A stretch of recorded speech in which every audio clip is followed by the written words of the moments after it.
billions and billions. But the fact is, it was so Yes, symbolic. I believe also the diamond bourse was also hit next to the stock exchange. Isn't there an oil refinery that was also hit earlier? Yes, in Haifa. Yes. Yeah. Oil refinery and I think electricity generating unit. It's also been hit. These are all like necessities, right? Like if there's collateral damage, hey, listen. I mean, Israel went and took out the very last hospital in Gaza that was for cancer patients. What was the need for that? So when they sit there and cry about their research, it's like you guys took a hospital that treated cancer patients in freaking Gaza. Those are. In Gaza, I was reading how many hospitals were actually bombed. That's your bomb head ass up, man. They come playing that America. We gonna bomb y'all ass. You might understand anything he just said. I think he wasn't speaking English. So did Trump just give Netanyahu 2 weeks to do a false flag attack on an American base or something? Probably. That's why he keeps saying that I'll take a decision in 2 weeks. But Faiz, for the record, it's like, I heard someone said about Pakistan. When India announced it, it's like the nuclear tests. The bomb test that they did back in the 70s. It's like Pakistan did the same, and they didn't care about the American consequences. And thank God for Abdul Qadir Khan, who the scientist, the nuclear scientist, the one who provided the nuclear bomb for Pakistan. So what I'm trying to say here is like Iran have the right to provide whatever they call even peaceful nuclear or the nuclear bomb, as Israel have it, and India have it, and Pakistan have it. I would love to hear someone have a different opinion about that. No, Musa, ironically, India and Pakistan have nuclear weapons. Iran does not have. Iran has not yet developed created the nuclear weapon. They're trying. They have the right and they are trying. But that's not equal to having a bomb, whereas Pakistan and India both have nuclear weapons now. But, okay, wait a second. Are you telling me that when Pakistan and India and Israel have the bomb, so Iran doesn't have the right to develop their nuclear procedure? No, I didn't say that. I'm saying that Iran has not developed has not yet made the nuclear bomb. Pakistan and India have, and I agree with you that Iran also has the right to develop nuclear weapons. If Israel can have it, and if Pakistan and India, France, US, all these people can have nuclear weapons, nuclear bombs, why cannot Iran? It's a sovereign nation. So who is Israel to tell Iran not to have a bomb? Who am I to tell you not to do something? If I do something, you too have a right to do it. That's it. It's as simple as that.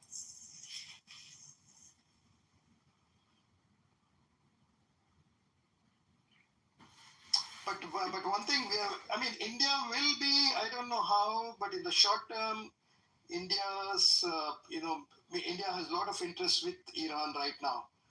Okay, our biggest import, the second biggest import of oil is from Iran. So we might face a crisis on account of the war now. Then we also India uses a part of the port in Chabahar in Iran for deep sea port in Chabahar. I think 1 or 2 terminals are, on a long lease to India. So that could be affected as well. And also, like I said earlier, India uses Iran to access Afghanistan because they cannot access it through Pakistan. So that could also be in jeopardy, and so many other things are there. I mean, it's going to get affected for everybody. Even the Saudis is like if Iran, you know that Iran control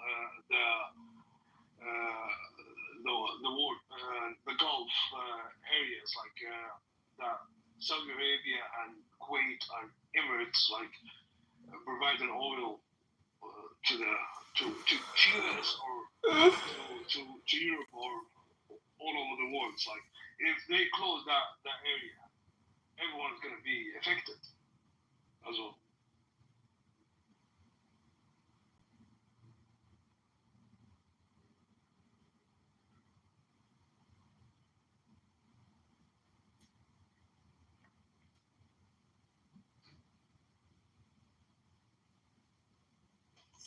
But one thing is clear, the invincibility of Israel is gone. Everybody thought, even I thought, I thought that there's nobody in the world who can touch Israel, who can do anything to Israel. Israel is invincible and literally it can do anything and get away with it. But Iran proved otherwise.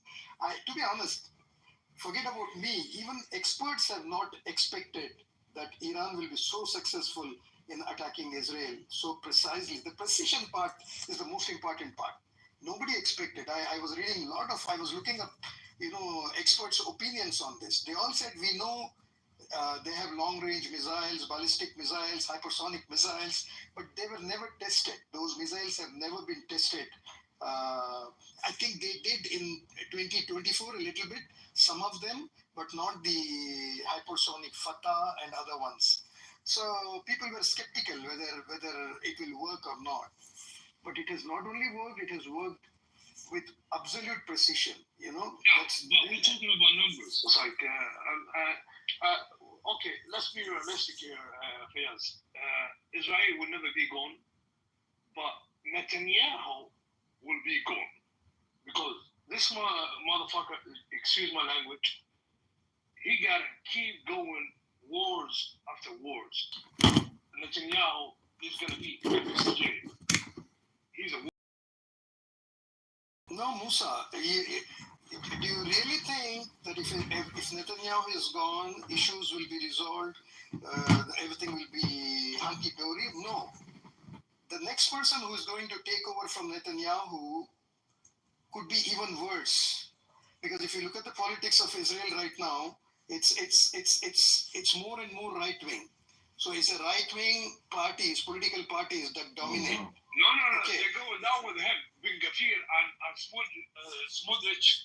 No, not necessarily. I'm saying this. I'm saying this because Israeli society per se is right wing. You get my point. It is more. It is not on the left side. It is more on the right, extreme right. A majority of the Israeli population does not want to give freedom to the Palestinians. Many of them deny, many of them openly say, in fact, there was a recent poll, we discussed about it a few weeks back. I think the poll was done about a month or 2 months ago, in which 82% of the Israeli population said they do not want to give Palestinians any land. West Bank and Gaza belong to Israel. And I think about 50% said that they have no regrets in what has been done to the Palestinians in Gaza. And many of them, I think a much lesser percentage, also said that they think that enough has not been done. This was in another poll, previous poll, that they said that not enough has been done in Gaza by Netanyahu. Netanyahu has not done enough to eradicate Hamas in Gaza. So these are all the opinions that matter. If you this is Norman Finkelstein. Yeah. Finkelstein says the same thing, that it has nothing to do with Netanyahu. It has to do with the Israeli society. The majority of the Israelis are extremists. Yeah, I get your point, but it's like, let's say that all the Israelis, they are the rapists, and they have been taking the land from Palestinians, but border in politics. I mean, it's like the worst thing that can happen to Israeli people seeing missiles going down to their cities and to it's like Israeli people hiding underground, and that's the reason that it's like IDF said to civilians, anyone not allowed, or they're gonna everyone that filming any missiles and damage is gonna be charged. They hide in their casualties, and if you know what I mean.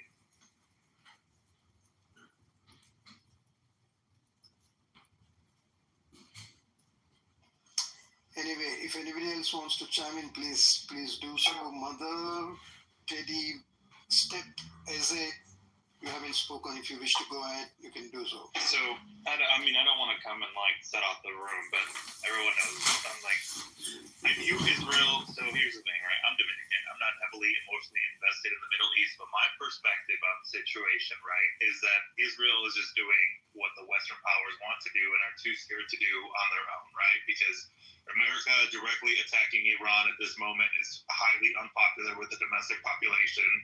And on top of that, for me, Iran is a country that loves to threaten America. So this is a win-win for me as someone who is just observing it. Israel, do what you got to do is my point of view. How does Iran threaten? I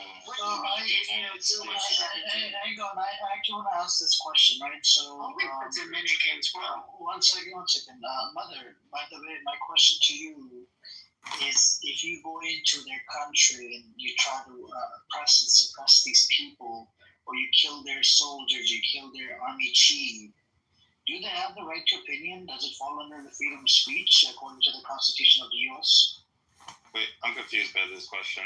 So you're saying, do they have free speech? Yes. Do they have the right to hate America? Yeah.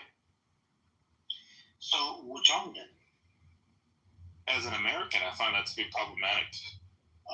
As an American, I find Israel to be problematic. They've said some genocidal shit against a whole bunch of people. They even terrorized the fuck out of Harry S. Truman back in 1947. Don't get me wrong. I'm not an extremist. I'm just letting you know. I know. I'm just letting you know. So what did we do with Israel? Why did we allow this to happen? Do you know that Harry S. Truman was sent letter bombs by a Jewish militia, Stern gang? So what do we do? Why is Israel still here when they terrorized the fuck out of our U.S. president? Why is it still here? Israel threatened Harry Truman? Sorry, I'm trying to... Yeah, he did. Yeah. Oh, see, I They didn't sent know letter about bombs. It was a Stern gang. You learned Jewish militia. something new. I didn't know about that, so I gotta go look into it. I have no idea. I have never heard about it. The post is available on New York Times. Huh.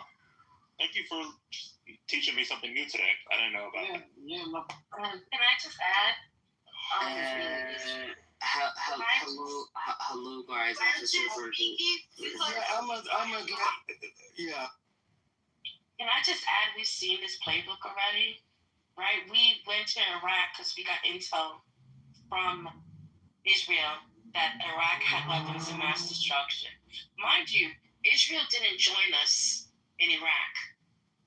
You know whose soldiers died? American soldiers. You know how many mothers lost children?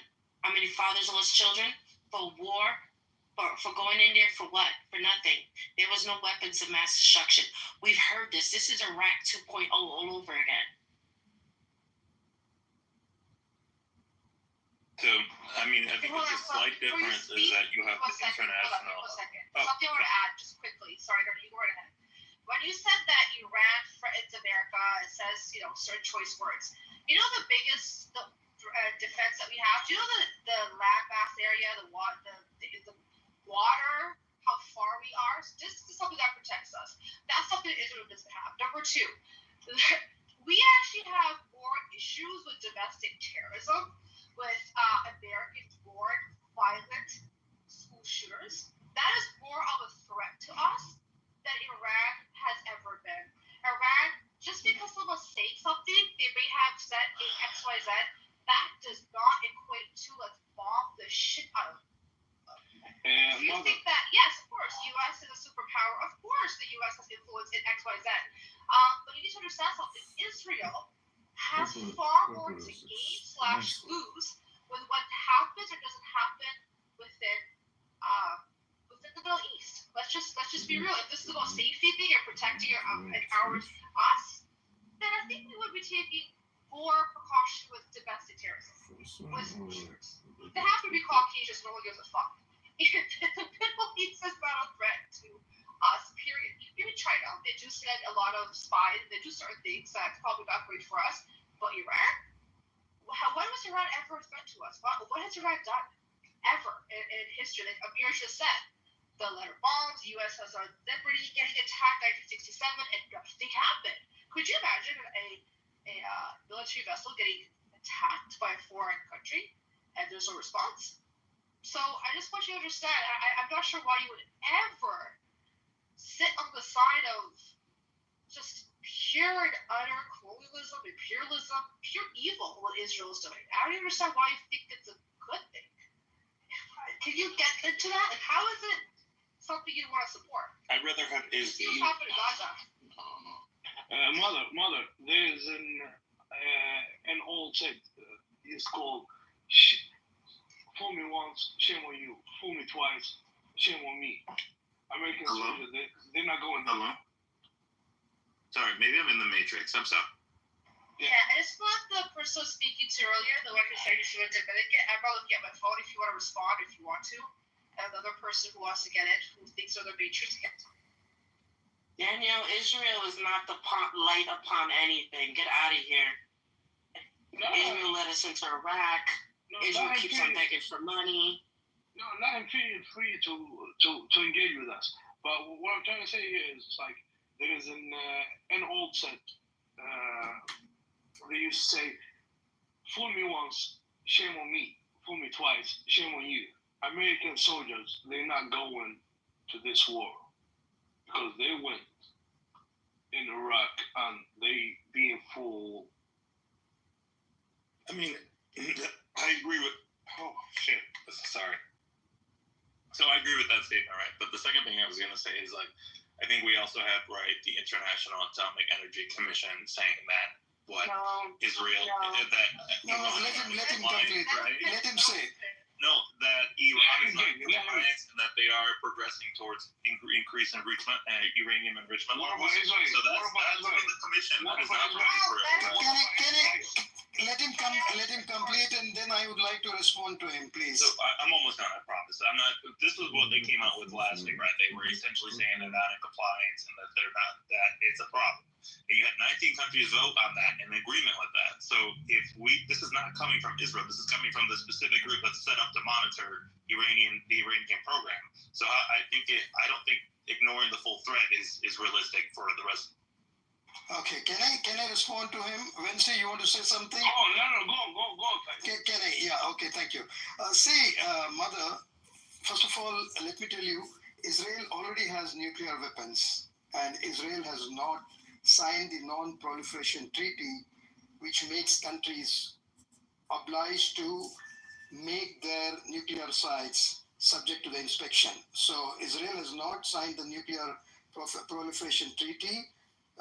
Israel developed its nuclear weapon in 1970s, and since then, up until 2022, there have been 5 United Nations resolutions demanding that Israel allow IAEA inspectors to inspect its nuclear sites. Okay, so Israel is the one that is not fulfilling the obligation of the international community, whereas on the other hand, Iran is a signatory to the NPT, and Iran has been allowing inspectors to look into what it is doing, and IAEA has always been reporting one way or the other. Hold on, have you heard the news, the most recent news? American officials, what's her name?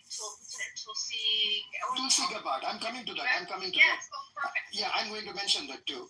So I'm just giving a little bit of a short history to Mother. In 2015, Obama got Iran to sign an agreement where, in addition to the IAEA inspection, US inspectors will also be allowed to go in and inspect the sites, nuclear sites.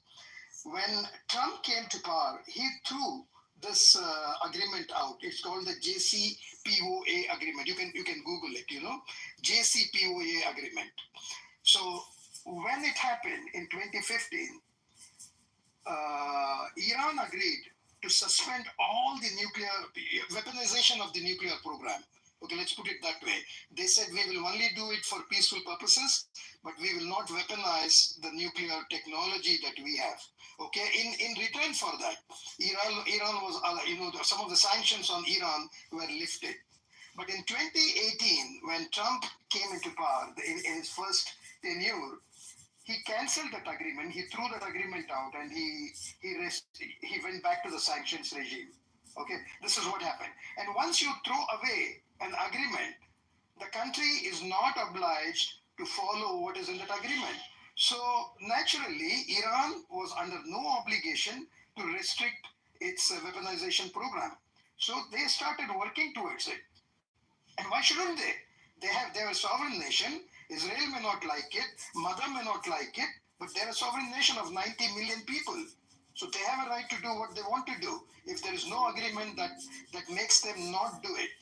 Okay? So they started developing things. Then Trump comes back, and then now he's saying that we need to have an agreement.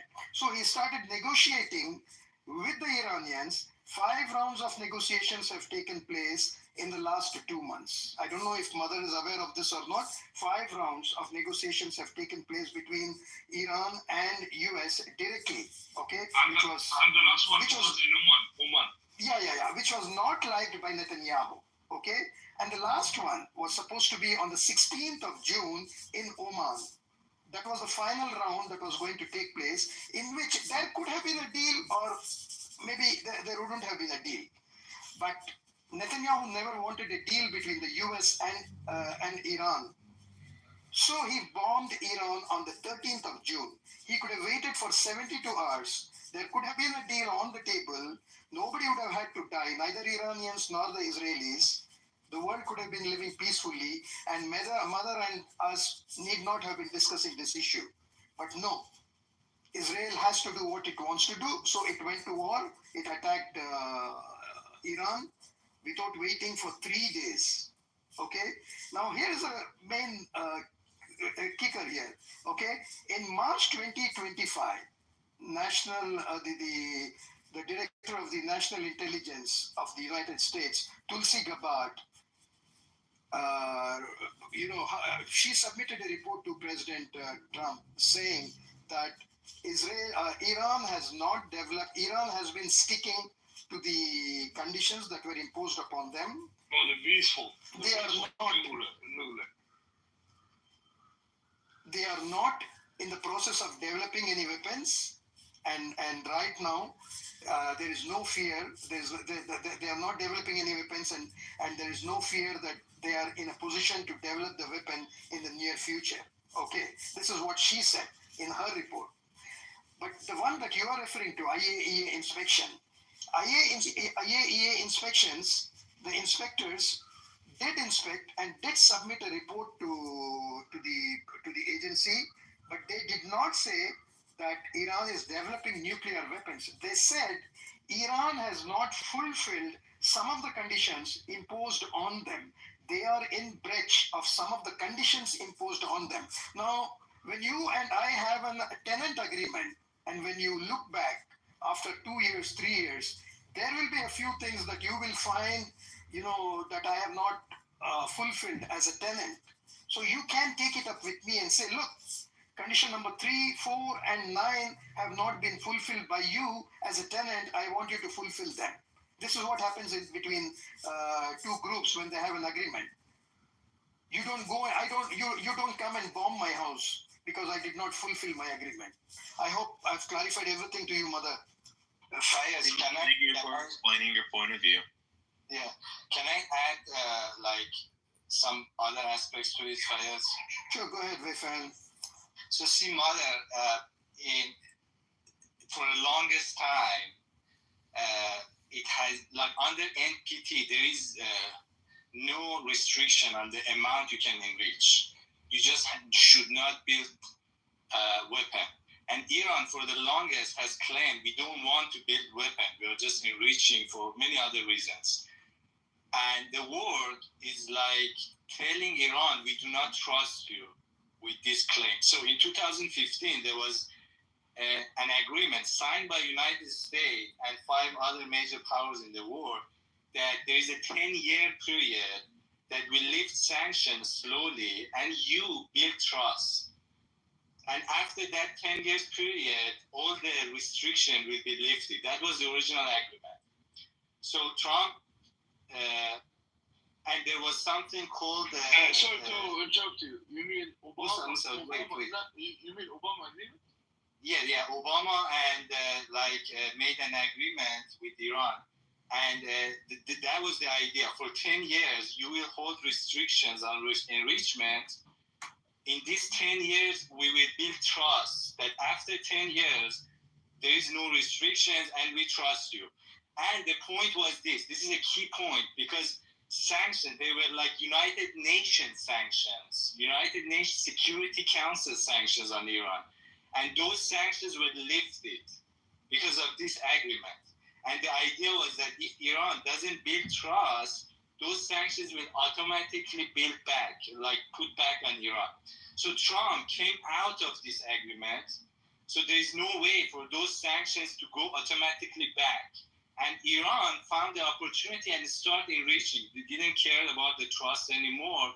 And the NPT, like last week, came out and said that, hey, we don't have trust in Iran.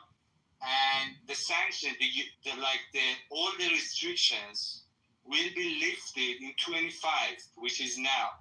So, hold on, you're missing a so point. Who are we to tell another country? Ace, your voice is very low, Ace. Wait, Let him not. Can you bring Sam and Wednesday up? Yeah, when you have a sure. chance? Oh, they're in the audience. Okay, so who hold on. Who are we to tell other countries what to do? The only one that's ever used It's United Nations Security Council.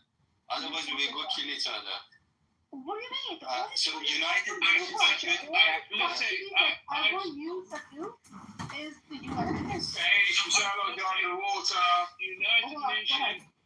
United Nations controlled by US. I know, but look at it from a legal standpoint. There is no legality in what Israel is doing.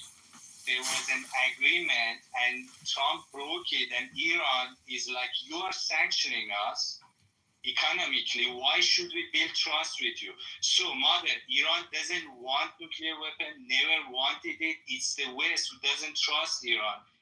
And that is the situation we are. And Israel is taking a step out of nothing. You can come back and say, hey, let's build trust another way. But Israel, no, we don't trust and we're going to attack. And this is the price that you are paying. Your people are streaming to you, Chris, right now. I have a simple question for Mother. Mother, do you think Israel has a right to have a nuclear weapon? I was just about to say, I put an article, I put a New York Times article. I just want your opinion, yes or no. I view Israel as an extension of the United States in the Middle East. So, I don't really see them as, and the Israelis are going to get pissed off at me. I'm Latino. I don't have an emotional vested interest in the situation. No, mother. Hold on. America. So I'm fine. Hold on.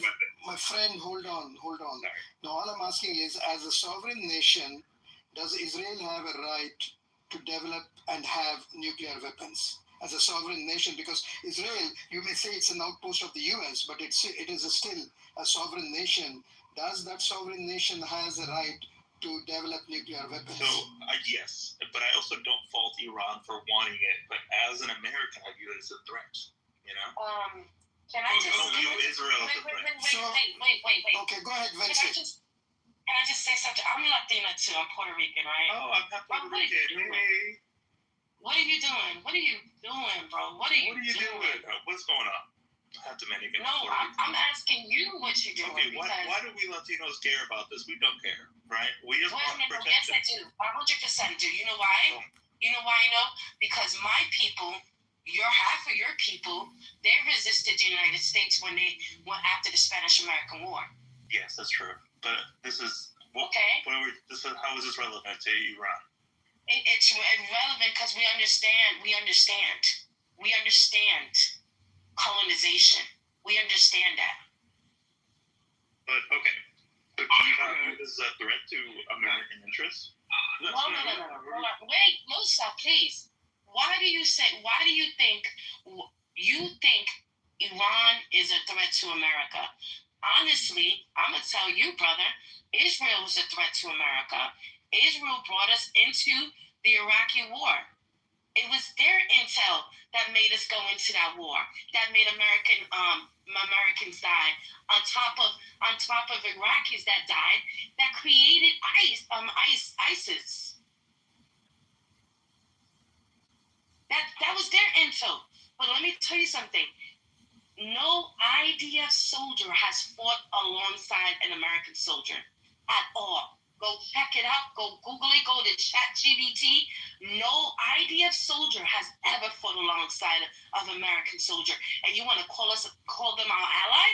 How? We got other allies in the Middle East. We got Saudi since World War II. After World War II, we got Kuwait. We got Qatar. Shit, we fucking dismantled Iraq and put our own people there. So we got other people in the Middle East as allies. But what we do know is that Israel keeps on putting us into wars for their benefits. They're the fucking bully. I mean, I don't necessarily disagree with you, but I here's where I struggle. And then, do you want to know what you want to ally that we do you know? Israel Do you want to know how Israel got? Wait, hold on. Do you want to know how Israel? I promise I'll be short. Right, like the Saudis are inconsistent, right? Like yes, they are a U.S. ally, but they're not 100% reliable. Israel is always reliable to align with whatever America wants, and I think they're beneficial for them. That is not completely true, Mother. If we go historically speaking, let's go step by step, right? Israel, let's go from inception till now, right? 1948, we couldn't care less about them. 1967, they did a terrorist attack on a American vessel, right? An American battleship, and we kept them out on length and arm's reach, right? Now, ever since AIPAC and ever since Israel started getting involved, and we started calling them our biggest ally in the Middle East, the only thing they've done is got us into costly wars. Like, let's take Iraq again, for example. 50,000 U.S. soldiers dead, right? They're not coming back to life. They went in, killed a bunch of people, all for us to go ahead and say, oh, there's no WMDs, which everyone knew in the first place, right? The Israelis have universal health care where we have spent billions for them to go ahead and develop their army. They haven't given us a single cent back, right? So they haven't helped us in our economy. They haven't helped us militarily. They've really got us into war. They've only siphoned our tax dollars where we could have used those for a plethora of things. Trump has been campaigning on cutting government costs, yet we still send billions. And till this day, I have not seen a single benefit from the Iraq War. I haven't seen a single benefit in dumping about 70% of the budget, the entire budget that we have, dumping it all into the Israeli military when we don't do it with any of their allies. And the Saudis, and two others, I'm forgetting them off the top of our heads. Whenever we wanted to impose a diplomatic sanction onto another country, especially the Middle East, especially with the Iran nuclear deal, it wasn't Israel that helped us with that. It was Saudi Arabia that went ahead and kept on saying that the Ayatollah was the modern day Hitler.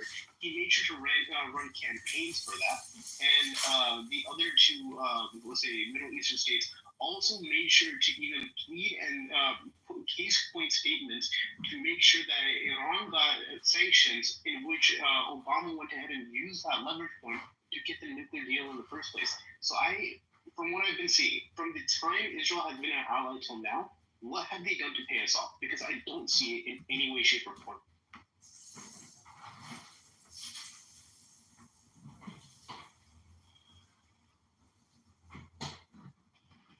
gotta think about this one. I don't know. And nothing is coming off the top of my head.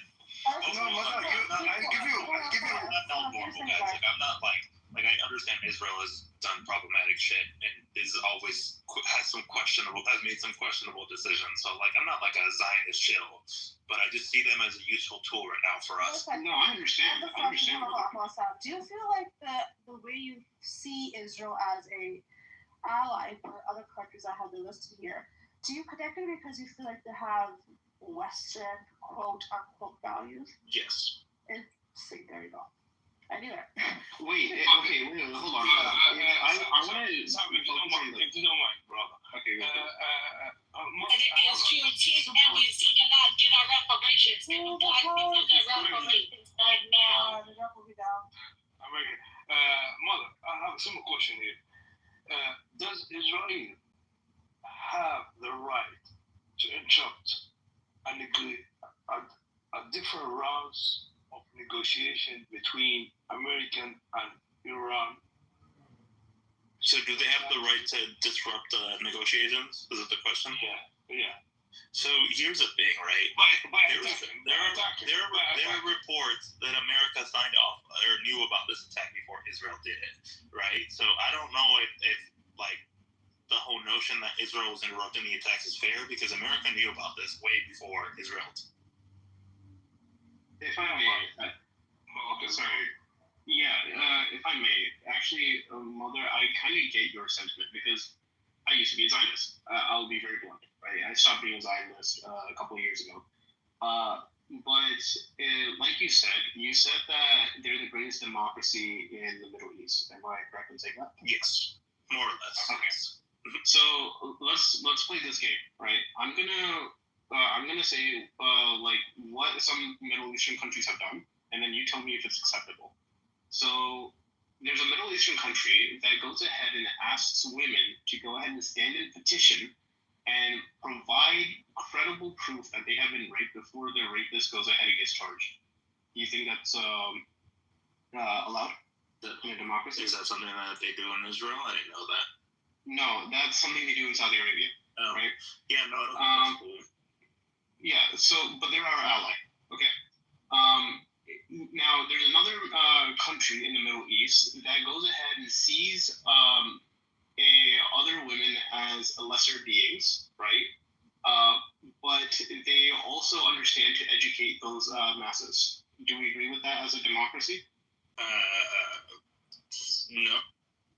Yeah, and that's the correct answer. And the Taliban has a retarded view, right? Now, there's a country in the Middle East that uses rape as a form of torture and punishment on either regular civilians or on, on military assets, right? Or military enemies. Is that correct for a democracy? No, that's wrong. Yeah, and that's what Israel does. So the thing is that whether they're our enemy or our ally, I can point to any country in the world, especially in America, and I can go ahead and say, this is something they do that is very bad, and I can't say that is indicative of democracy, right? So any argument that says, okay, they're the greatest democracy, and I still don't agree that Israel's a democracy, they're just a Jewish ethno state. But even if we go ahead and grant them that they are a democracy, right? There's nothing there where I can create an argument, even if I'm pro-Israeli, I can't create a definitive argument where Israel is better than a Middle Eastern country over there, or worse. They're kind of all on the same level playing field. The only thing that Israel has that other Middle Eastern countries don't is that we have a very, very influenced base of senators that are able to get money, in Congress people, that are able to get a large sum of money to siphon off of and campaign and say that, use the Jewish Holocaust, whatever happened to Jewish people, as a way to say, we're fighting for the right things. But then when you turn around and see half of their tweets, they're anti-Jewish at best. They're anti-Semitic, right? And other than that, they don't do anything but just talk about Israel on a daily basis. But, and I'm going to leave this point off with, now consider all the other Middle Eastern states that are our allies. Saudi Arabia, for example. we get large amounts of oil from them, and they buy up a whole lot of our weapons that Israel doesn't buy, right? But they buy up a whole bunch of our weapons. That is a beneficial deal, even though they're our ally, right? For that, I still don't see why all of a sudden them, who's putting billions into our economy, why does Israel do the same? They clearly don't. And I still don't see how they're the overall democracy that we put them up on a pedestal to be. We're better than them in every way. I mean, you have to look at it. Yes, on the Constitution, on the paper, they are good lawyers. Nobody denies that. They know how to write, especially in English. But when you go there, it's a different story.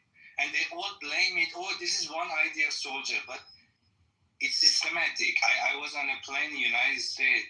The girl beside me, her ancestors were Palestinian, but she's totally American. She said that the first time she goes there, you have to fly through Tel Aviv airport to go through these zones A, B, C. She said, I just want to go see what my ancestors lived like, far relatives. The first time, she's fine. But second time, they know that she's going to those areas. They take her away. They touched her, sexually harassed her. The people which are in the airport, just not to let her go back. This is the kind of democracy that we as an American feel empathy for. I highly doubt it. I just gotta say, I gotta go to sleep, but I appreciate you guys sharing your points of view in a respectful manner, even though this is a difficult topic. So I appreciate the house. I got just joined your house, Amir. I'll see you guys. All right, see you, and it was wonderful talking to you too. Hope to see you. Likewise, guys.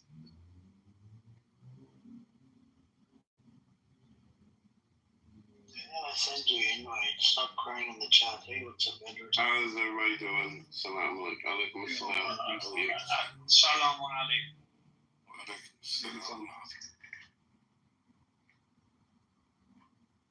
So they had the stock exchange today, among other things. Did they? I didn't even know they had a stock exchange. Yeah.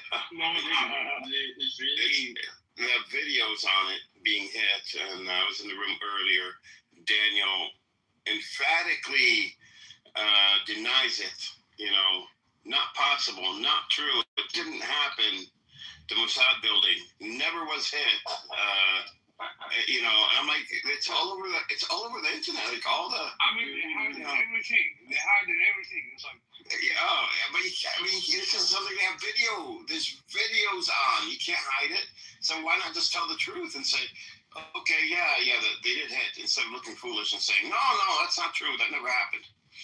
Did you guys see the Tucker Carlson and Ted Cruz debate? Yeah, I watched a lot of it yesterday night, actually. So everybody was talking about it. Do you know what that means? Tucker Carlson has always been able to be a good journalist. He's just journalist. He's just a real one. Just a fucking grifter. No, I'll be honest. I've followed Tucker Carlson for years. So his history and background is he has very strong ties to the CIA because his dad worked in the CIA. He knows a lot of people in the CIA, especially executive level people in the CIA. He has a very white supremacist view on how America should be. He's even admitted, especially in that interview, that he even wanted to go to war with Iraq. And the way he even described them in the past is dirty people that should be bombed, right? So mind you, he is a journalist to a point of, white people on top, everyone else on the bottom, right? However, ever since he got fired wait a second. You mean when he used to work in Fox, or yeah, that's when he used to work in Fox. After he went independent, he's starting to see a shift in his notions on how he is. Now, mind you, till this very day, he still holds some really, really hard views, right? But he's starting to recognize that a lot of his views in the past don't line up with how America should be. Now, that's great, and I respect it, but it's still insane to me to think in 2025, Tucker Carlson is a voice of reason. The guy who goes ahead and was a warmongering piece of shit, right, is now the most sane, reasonable voice in all of America. And that is a sentence I never thought I'd say ever in my life. But to be honest, Sam, it's like I gave him mad respect after he went to Russia and he had a great interview with Putin, and he got sanctions by European countries. I mean, it's like I don't know if you have seen it. The interview that he had with Vladimir Putin.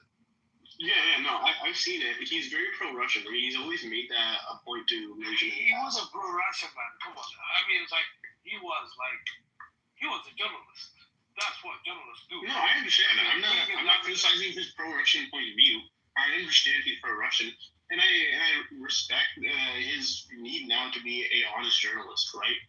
But it's still insane that the track record he had. He is now the voice of reason. Think about it. We have more liberal, let's say more left-leaning journalists in the media, and they at no point could even muster up the same sentences or the same questions that he was able to muster up against someone who was his friend for the longest time, right? Like, how is it that none of the journalists that pride themselves on journalism integrity and speaking for truth and voice able to muster up anything by having like a dick stuck in their mouth half the time? Sam, I have a crazy question here. Yeah, what's up? Let's say it's like we have seen it's like Joe Rogan and have an interview with Donald Trump, Elon Musk, Tucker Carlson. Why wouldn't see fucking Netanyahu sitting with Joe Rogan? I want to hear that fucking interview, man. Okay. So there's a reason why Joe Rogan will never interview Netanyahu.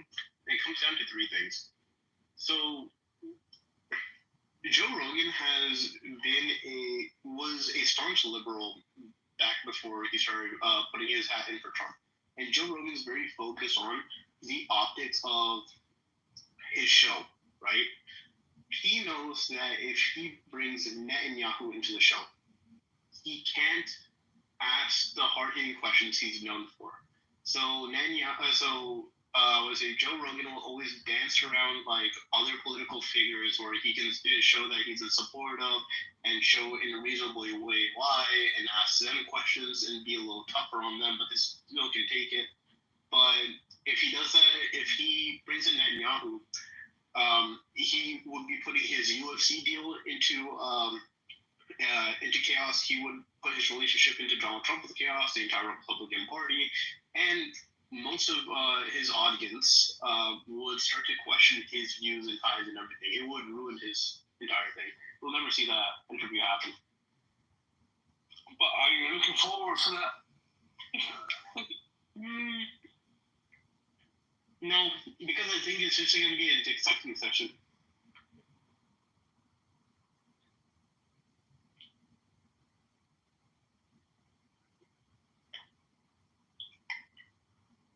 So I could care less about what Joe Rogan thinks.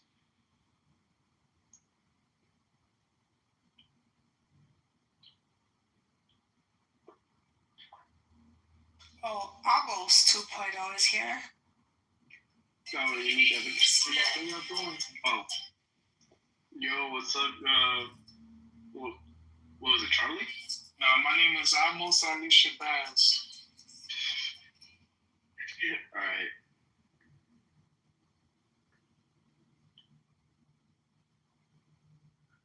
Okay, I'm gonna bring people up. Fuck. It's interesting how the other guy, what's his name again? Bother whatever his name is. The fact was, he only aligned with Israel because Western value bullshit. I mean, I don't disagree with him because understand when I used to be Zionist and everything, right?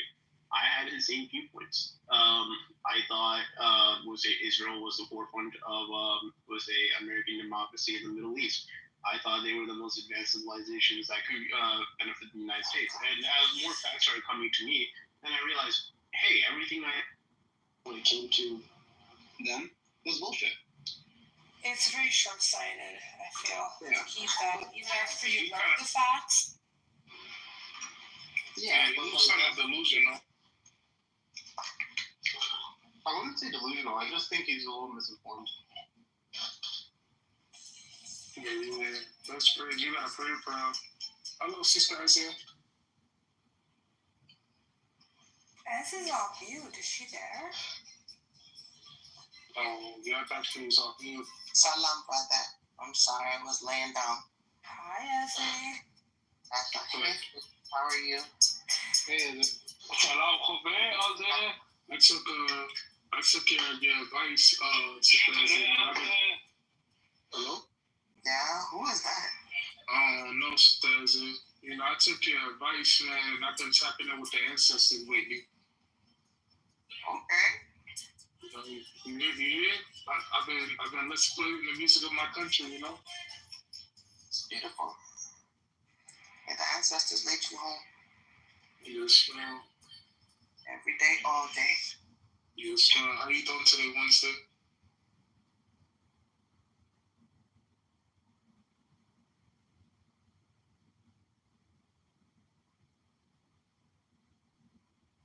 Wednesday and speaking. It's all good. Yo, Amir, what's up, Amir? I think he's What up, Gender? Izzy, how are you? And Chucky, how are you? No, my name is Amos now, man, but I'm good. How you? Okay, Amos, how are you, Amos? Yeah, I'm wonderful, man. I'm the. No, you gotta talk like Amos. You gotta say. Nah, that's not Amos, man. I'm almost Shabazz, man. Like, why so good, man? Why so much anti-Semitism? God bless you, brother. Why not? No, really, seriously. Why not? not this guy again. Oh my Why not? God. Let me just ask him. Why not? Why do you hate Jews? Because we can. Because I personally can. Yes, you can. That's true. Okay. So why do I'm telling you, this guy is number one. I can't. On this I'm not saying what you number can. one. I gave you the answer, buddy. I have never seen I've never seen a more Jew hater than this guy, Devin. You're such a Jew hater. I'm asking you. You're a self-hating Jew, Devin. Okay, so you hate Jews for no reason. No, I actually love Jews. No, what's the motivation? Wait, What's the motivation? Devin, why do you think we hate Jews? Why do you think we hate Jews? Why do you? Tell me. I'm asking you, just answer the question with a question. Yeah, Why I asked the question first. You told us that. Why not? Why do you think we hate Jews? I don't, but I'm asking you. Why do you think we hate Jews? You don't listen? That's the question. Answer the question I'm asking you. You didn't answer the question, you dumb stuff. So it's for no reason. Is that Why do you think we hate Jews? I'm asking the question. Well, you said you're asking the question. It doesn't answer my question, does it? The answer is you're too stupid to know why you hate Jews. Let him talk. Yeah, There's no point. He's just a victim. Yeah, but You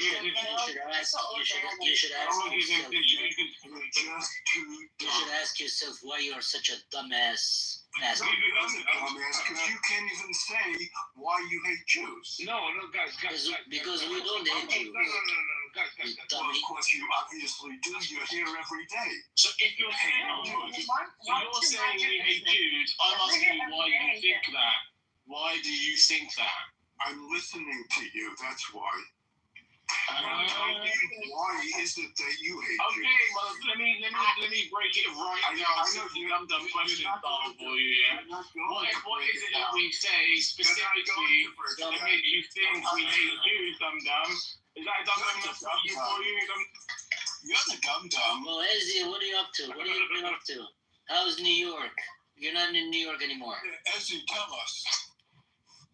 Shut the fuck up. I'm talking to Izzy. Yeah? Shut the fuck. You just want to speak. You're gonna be dropped if you don't sit up here. Okay, go ahead. That's cool. The number one victim. Devin, you will be dropped.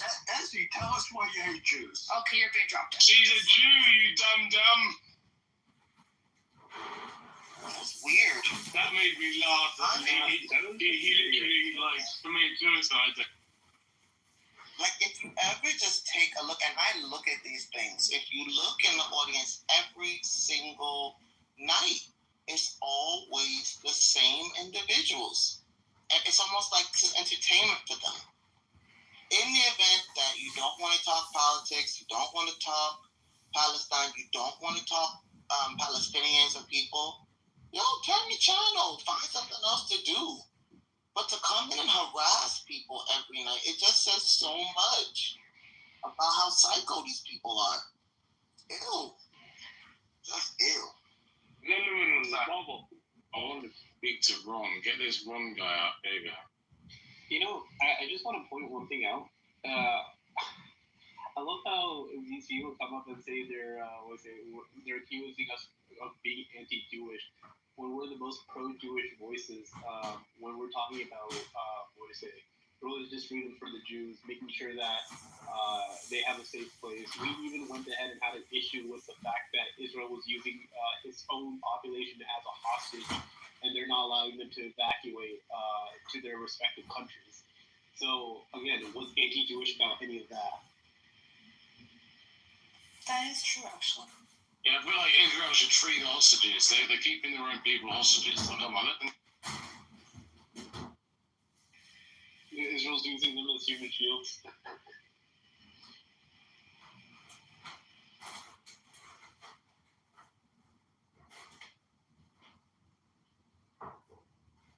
So Daniel, Caleb, you come on stage and have a conversation. I'm not gonna bring. Oh, you're gonna bring Daniela up. Oh, Daniela, come. I think they're very intimidated. I feel like because Israel is full on losing. Well, no, according to Daniel, like there's been no attacks link, right? There's been no missiles Israel. I will say, if you read the Guardian's report, I think. Wait, what's under that? I like to hear them go back and forth, Daniel and Evan. I have no idea. He just left randomly. But if you read the Guardian report, apparently Trump realizes that the bunker busters won't be enough to hit the nuclear depot or whatever under the mountain. So he wants to use a nuclear warhead on Iran. But the Israelis, they're going to use tactical nukes. Tactical nuke and nuke is the same thing. It's just a fancier way of saying nuke. But my only question is, if that's the case, why didn't we nuke North Korea when we had the chance? Like, North Korea got nukes, that's why? Huh? Because North Korea got nukes. But when they did have nukes, and they were making nukes, why didn't we just nuke them then? Makes no sense.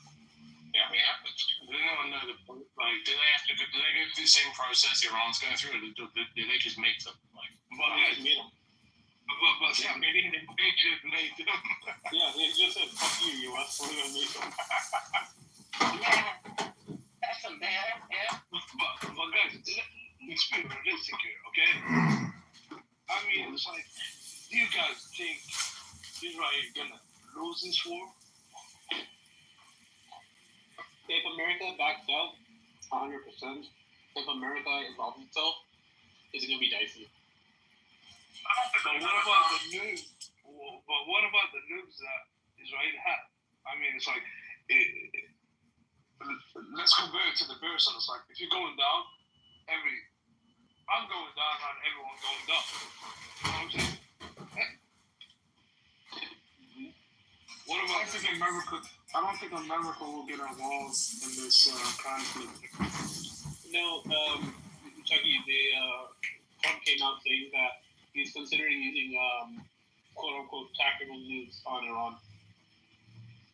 I don't think so, man. I think America wants to be on the right side. When did he say that? Well, yeah, I think America wants to be on the right side of history this time, so I think we're going to sit out. I have no idea what side America wants to be on. America wants to be on the right side of history. I love America, but with Trump in power, I highly doubt it. But it's Israel who have the news, not America. So they can use it. They have. See, the problem is, politically speaking, and I think Israel knows this as well.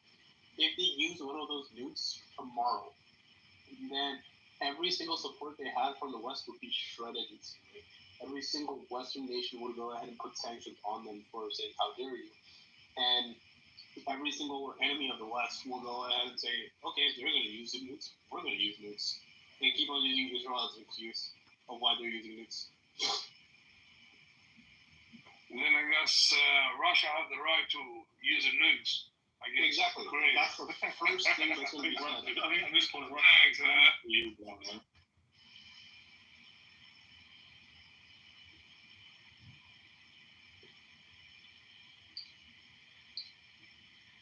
North Korea tested 11 missiles. What do you think it was the message for? And what Kim Jong-un just recently announced? Pay attention. Man, I have a full respect for that motherfucker, Kim Jong. Kim Jong-un? I have zero respect to motherfuckers sitting in the Israel and the rest of the gangs of the Westerner.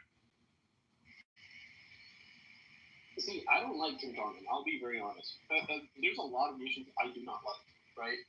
But as a matter of fact, I love Kim Jong-un. He got his hands on the red button already for those motherfuckers. They want to destroy the rest of the planet. I love that guy. Okay, that's cool. But like, the one thing that was said previously, I think, and I forget if it was an analyst who said this or someone from the U.S. government, but they said that the only reason why North Korea developed the nukes in the first place was they knew at some point America would go ahead and press their thumb down on North Korea, and for them to be deterred, they have to have nuclear weapons for a deterrent, and to threaten America whenever they try to impose anything on North Korea itself, which now is kind of resurfacing back. And I think Iran, no matter what happens, whether there's a regime change or anything, they'll immediately want to run towards nukes. Who has the balls to do the government change in Iran? Let them try. Nobody has. Nobody has. No, I'll put it like this. I don't believe We'll find out about the war that they started. We'll find out about who has the ball to do government change in Iran. We'll find out very soon. No, here's the thing. I fully believe that third part of the Tel Aviv is threatened. Okay. Don't take my word. Listen to the Colonel MacGregor Douglas. He says that he had an interview. Third part of the Tel Aviv is already flattened. If the Israel government wish to continue this, Iran showing up got the rest of the Haifa and Tel Aviv do the same thing. Keep it up, baby. Keep it up. So what I believe is, if Israel ever went through regime change, it will be because the Persians want it. It's called government change. It doesn't call regime. It belongs to the American. Okay, I understand. But I'll learn to pronounce it correctly. Let me get my point across. What I'm trying to say is, knowing the Persians and their history, they, especially when the Westerners tried to put a puppet into power, they were very quick on overthrowing them and installing their own government or regime, whatever you want to say.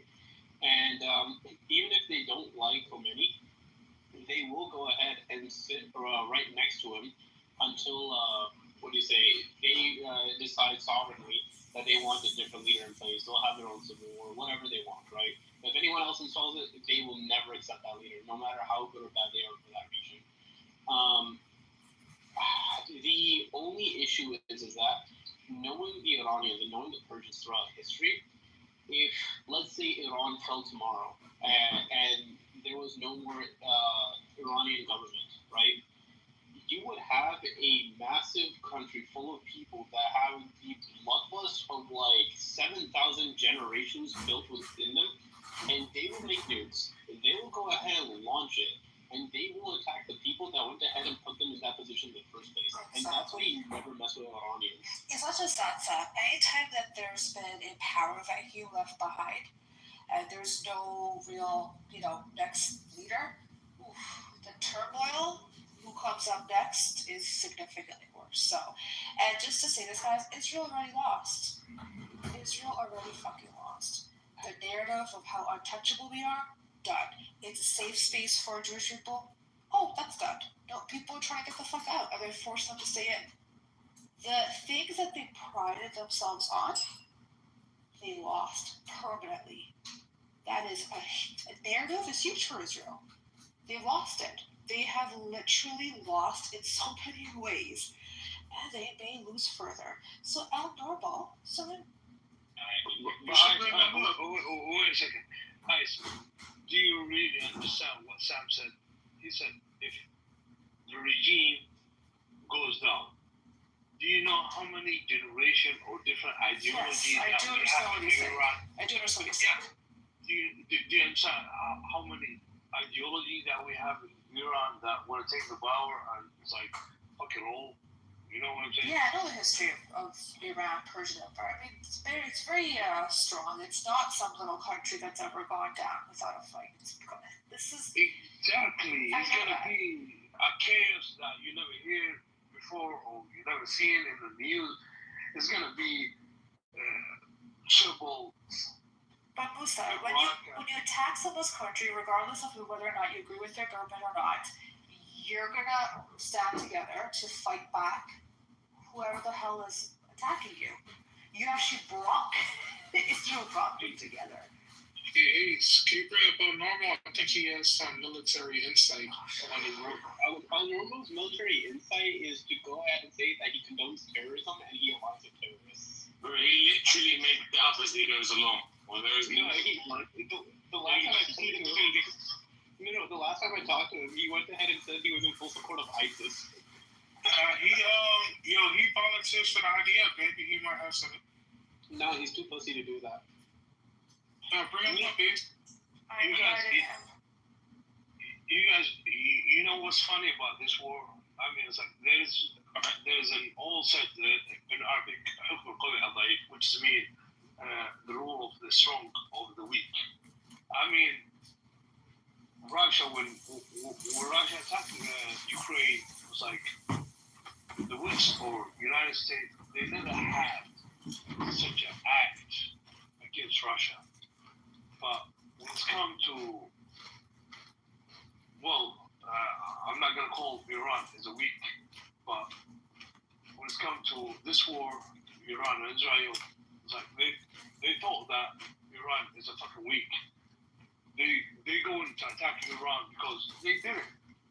Unfortunately, it's like they didn't develop the nukes, the nuclear bombs, and like North Korea and Russia and India and Pakistan. But can you imagine, guys, if Iran back in the 70s or 80s or 90s, if they had this nukes? Do you think, guys, United States or Donald Trump gonna fucking tweet, unconditional surrender? Honestly, knowing Donald Trump, he still would have if Israel was still jumping on that same position. See, if you analyze it from a very understanding the person and the historical lens, Trump and Netanyahu have a very, very strong bond with each other, right? And his entire shtick has always been whatever Netanyahu says, I will do. In some way, shape, or form that makes him still look good. Now, if Netanyahu is still on the whole thing of, Iran has nukes, so we need to go ahead and, strike them first, Trump would still be saying the same shit. It wouldn't change. Okay, so I always used to say, it's like the politics that we see in the fucking news, there's a politics behind it that we don't understand. So, are you trying to say here, the politics that we see in Oval Office when Netanyahu sit down in a press conference with Donald Trump, whatever they're talking about, there is politics behind it that cooking up or something. So no, there's no like politics behind it. Like I could say with any other president, like for Biden, it would be we could say there's politics behind it, like where how on how like Biden acts, or for Obama, which we figured out later after his presidency, right? With how like because he didn't go with Netanyahu's plan, it was called a Jew-hating president. The thing with Trump is he's always talked about how much he loves Netanyahu, and how he what do you say? How much he respects him. He called him a wartime leader. It's not easy for him. XYZ thing. He dick writes Netanyahu so hard that he bends over and does anything Netanyahu says, right? He wanted Netanyahu famously hated the Iran nuclear deal. What do you think he did the first time he got into office? Look it out. Netanyahu wanted Jerusalem. Guess what? Trump went ahead and moved the embassy to Jerusalem. It's not hard to see whenever Netanyahu wants something, Trump's ready to do it for him.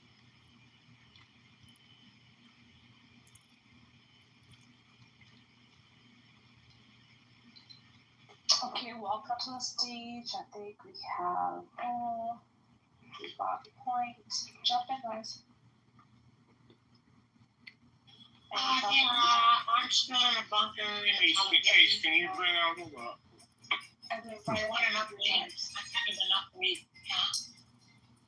Hey, bring up He refuses to come up. I read it. Fucking listen, this boss Daniel.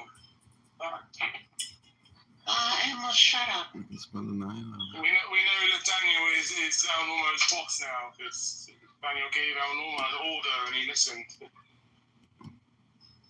Shut your pie hole. I'm talking to you, bitch. Shut up.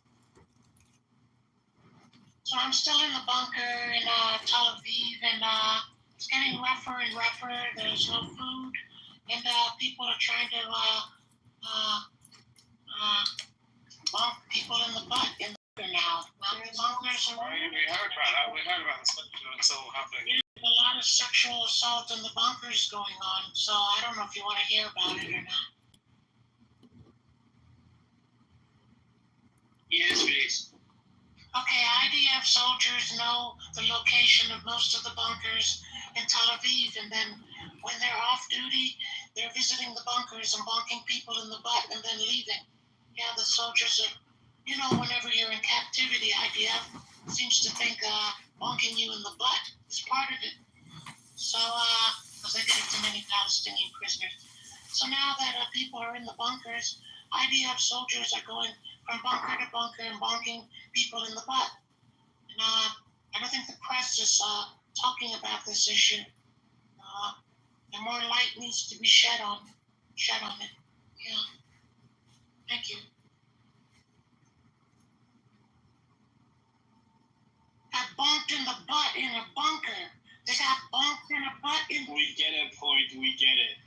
So people in bunkers are going bonkers? Yeah, and they're bonking people in the butt while others are going bonkers. Yeah, it's just it's a mess in the bunker, yeah. So people in bunkers are going bonkers, huh? Yeah. It's bad. It's really bad. But I told everybody, Poland is the place to be for the Israelis. And I've said this to Netanyahu. Even Poland rings a bell. Ding-a-ling-a-ling.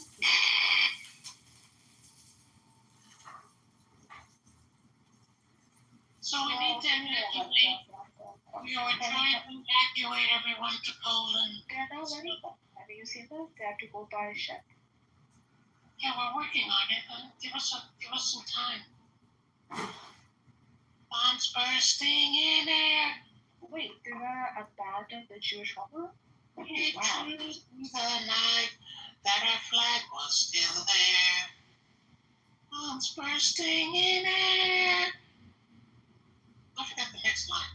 If I can, right?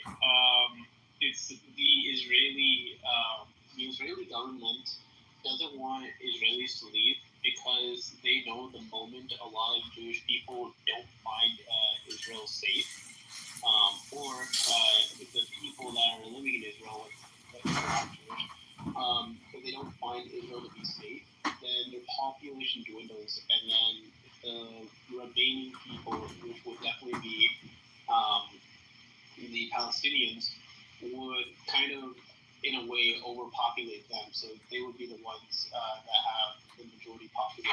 Come on, that's bullshit. No, it is actually a worry of the Israeli government. It's always been one where they've even referenced it multiple times about how they wanted to get as many Jewish people within Israel as possible to keep this population with a growth intact. So, with that being said, this is one of the reasons why they keep the Israelis in Israel, especially right now. If, for whatever reason, the population of Israel dwindles, I think they'll go ahead and change tactics to where they'll start paying people like a vast sum of money just to be within Israel, because they don't ever want to be like on the lower end of the population. The bombs bursting in air and the rockets' red glare gave proof through the night that our bunker was still there. Oh, say, does that? Oh, that's the wrong song. Iran is doing another attack as we speak. So see, this is a strategy that Iran is fighting. Israel heavily depends on international investment financially. Iran does not. Iran has been under sanction for 40 years. So as long as Israel is not safe for investment, then they will collapse. And one ballistic missile per week, I would say, for the next 2 years, which is very reasonable based on Iranian capabilities, does the job. You know, speaking about the Iranian ballistic missiles, I still feel that they're heavily restrained on the way they're responding, which is surprising to say, because I didn't think the Ayatollah would be this restrained even while bombing the crap out of Israel. I thought it would be way worse. Oh, we're very disciplined people in Iran. We're not haphazard like you I thought clowns. you were in Israel in a bunker.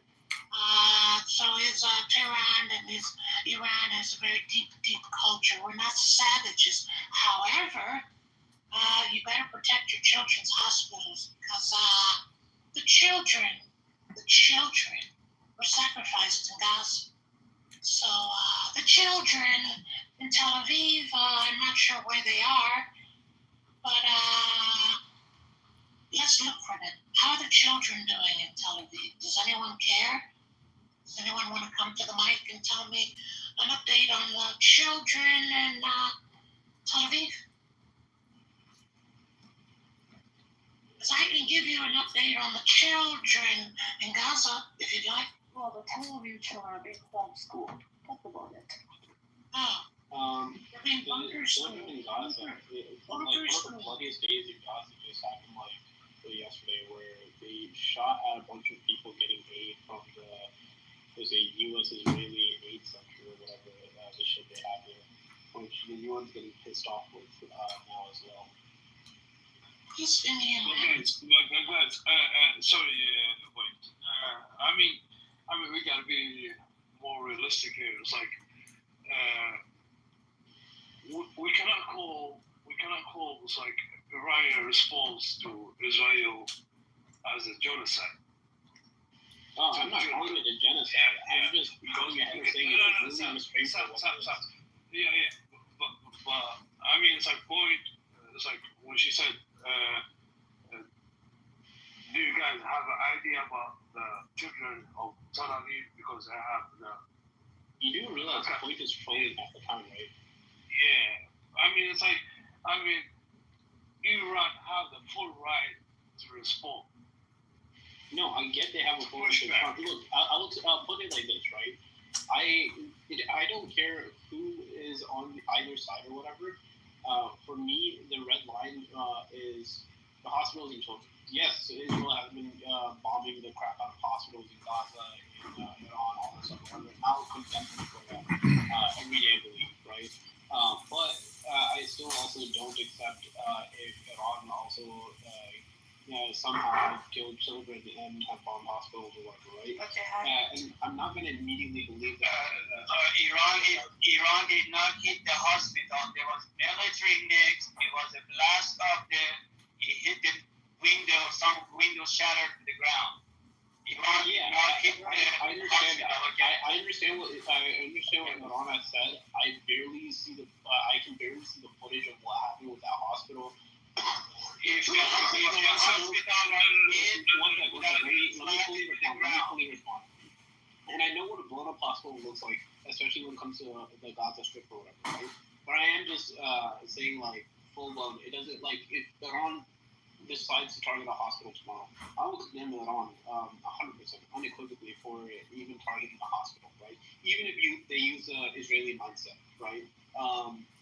But yeah, I get it. They were trying to target a military compound that was there, which technically speaking, there was a military compound there. Yeah, but how many? Hold on a second. Wait, let G speak. He hasn't spoken yet, Musa. Let G go first and you go. Thank you. How many? Let G speak. G hasn't spoken yet. That's me. My question is, how many hospitals you guys think that Israeli demolished in Palestine? Just give me a number. I know how many. 30. Yeah, 27, 30, but I understand and I know how many they've done, right? I'm just saying, from my own personal morality, right, that again, I understand I agree with you. Bullshit. I understand the hospital is not good. I agree. Yeah. My question was a general question. Do you know how many they hit? Somebody already answered the question. I know. That's why Iran didn't hit the hospital. However, it was a building, it was a military asset. Even Iranian foreign minister, Arabchi. By the way, guys, they tried to assassinate Arabchi in Iran. A diplomat guy was in the negotiation. And thanks God, he survived that. So this maniac, they're terrorist number one. Even they're killing the diplomat that he sits and talks. Yeah. Can I say something? Yeah, go ahead. Yeah, so I don't know if you guys seen, according to Bloomberg, and I could probably link it here, U.S. officials are preparing for war as soon as this weekend. Earlier they said that the U.S. will make a decision whether they're going to strike. This morning, according to the press secretary, that Trump will make a decision in 2 weeks. But according to Bloomberg, it's saying that the U.S. officials are actually preparing for a war as soon as this weekend. As a little warfare. War to strike Iran. No, the U.S. is planning on striking Israel. The U.S. spoke to China and Russia said, you better reverse course or we're going to tap that ass. So that's why the U.S. Yeah. Shut up. I didn't interrupt you. That's why the U.S. Have you ever heard of the U.S. being indecisive? Now, the reason they're indecisive is because they've been told, fuck with Iran and it's your ass, bitch. So China told them that, and Russia told them that, and so many other Africa's even told them that. Chinese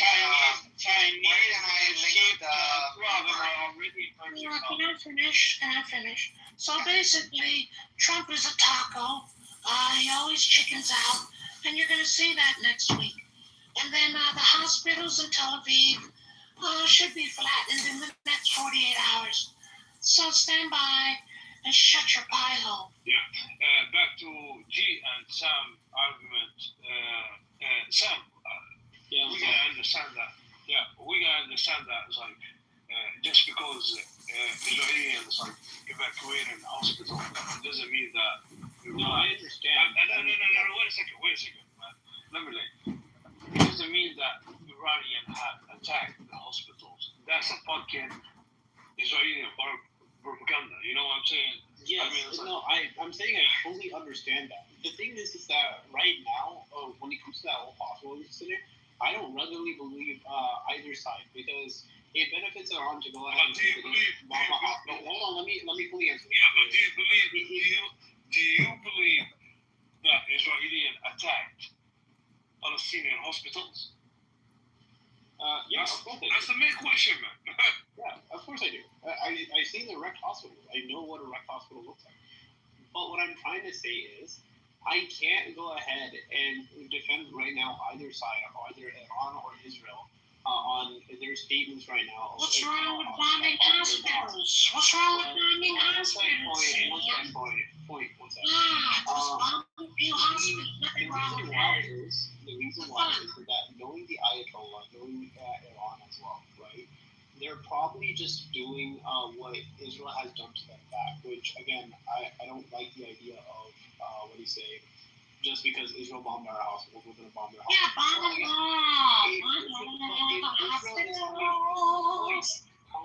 all. Calm down. But if Israel is going ahead and using it as propaganda, I've seen them use like random bullshit as propaganda before. That's why I don't believe either side until we get like all of the damage reports, until we really see how the hospital looks like, whatever. I'm just seeing like someone's just saying like, oh, they went ahead and damaged the whole part of the hospital. Now my next question is, okay, how many patients were inside? No, yes, Sam, they didn't attack the hospital or damage the hospital. The hospital got damaged because of the building close by. Yeah, but I made a phone call and they're going to start on the hospitals because hospitals are not off limit.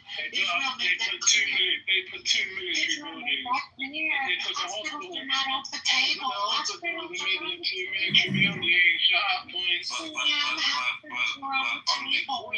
table. On the other hand, yes, Sam, this hospital was used to treat the soldiers fighting in Gaza. By the Israeli mentality, right? Why are you holding the mic, Samuel? Shut up, please. I'm going to go get your hospital. Iran is attacking as we speak, by the way. Yeah, right. I watched it, yes, I saw it. Like the hospital wasn't targeted. Yeah, okay, even the damages is not a damage from a rocket or a bomb. Or can you send? It's a military. By the way, it's a military hospital, and they evacuated. They knew that Iran, if head of that area is going to get blasted, specifically that's why they evacuated. That hospital is a military hospital, so they knew they evacuated also. Yeah, I understand. And again, if I just went with Israeli mentality right now, I would just go ahead and say, oh, they had IDF there, you should bomb the hospitals. But no, I'm not saying that. I don't know why you guys keep arguing on this subject. I'm not arguing. Because you guys are not understanding my point here. Gee, you have to yell at me. You're fucking talking 10 minutes on this hospital. You've been 10 minutes talking on this hospital. Yeah, my point wasn't. My name is Chloe.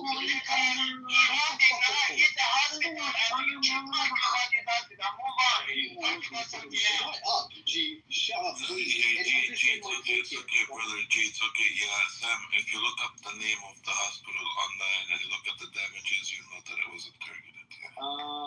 When I looked them up, I barely got any images online. But again, I'm just gonna.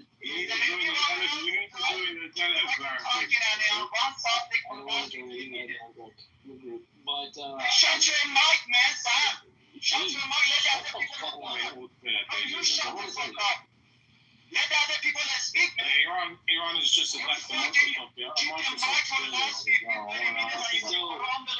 anyway. Guys, chill. Sam, chill. Let somebody else jump in. Teddy. Yeah, I understand. Iran is literally just like the Microsoft building. I want to know what that's all about. Okay. Just now, yeah, that is that right? Yeah, literally, just now. They just blew up a Microsoft building. and I want to know what that's about. You know what I mean? Intel, if you hit it before I'm going to hit again or not yet. That's the Intel, yes. That's literally going to go down. And that stock market was for diamond. And there's a $475 billion asset is almost disappearing. So it's a big loss. Already their stock went down 14 billion, but knowing that the rest will go down also. That's as far as that one goes. And the rest, the money makers building is one by one is going down, baby. Okay, quick question. Where are you guys seeing this lifetime line of? So Sam, I to be honest with you, I just look at the footage. Of which footage are you referring to? Because I go to CNN, all that stuff, whatever. I'm not seeing it. Dude, it's not gonna pay off. Okay, where will it be on? Telegram, Twitter, places like that. Maybe Instagram. Okay, I'll check out Twitter then. Thank you.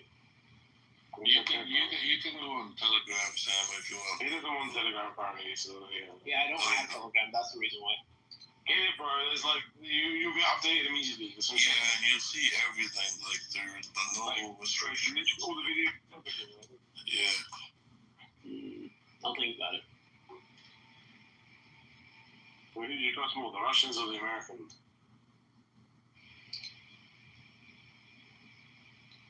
So would I trust more the Russians or Americans? None of them right now. Who do you trust more? Because that's Telegram versus CNN. Like shit. I need to make a Twitter account too. God damn it.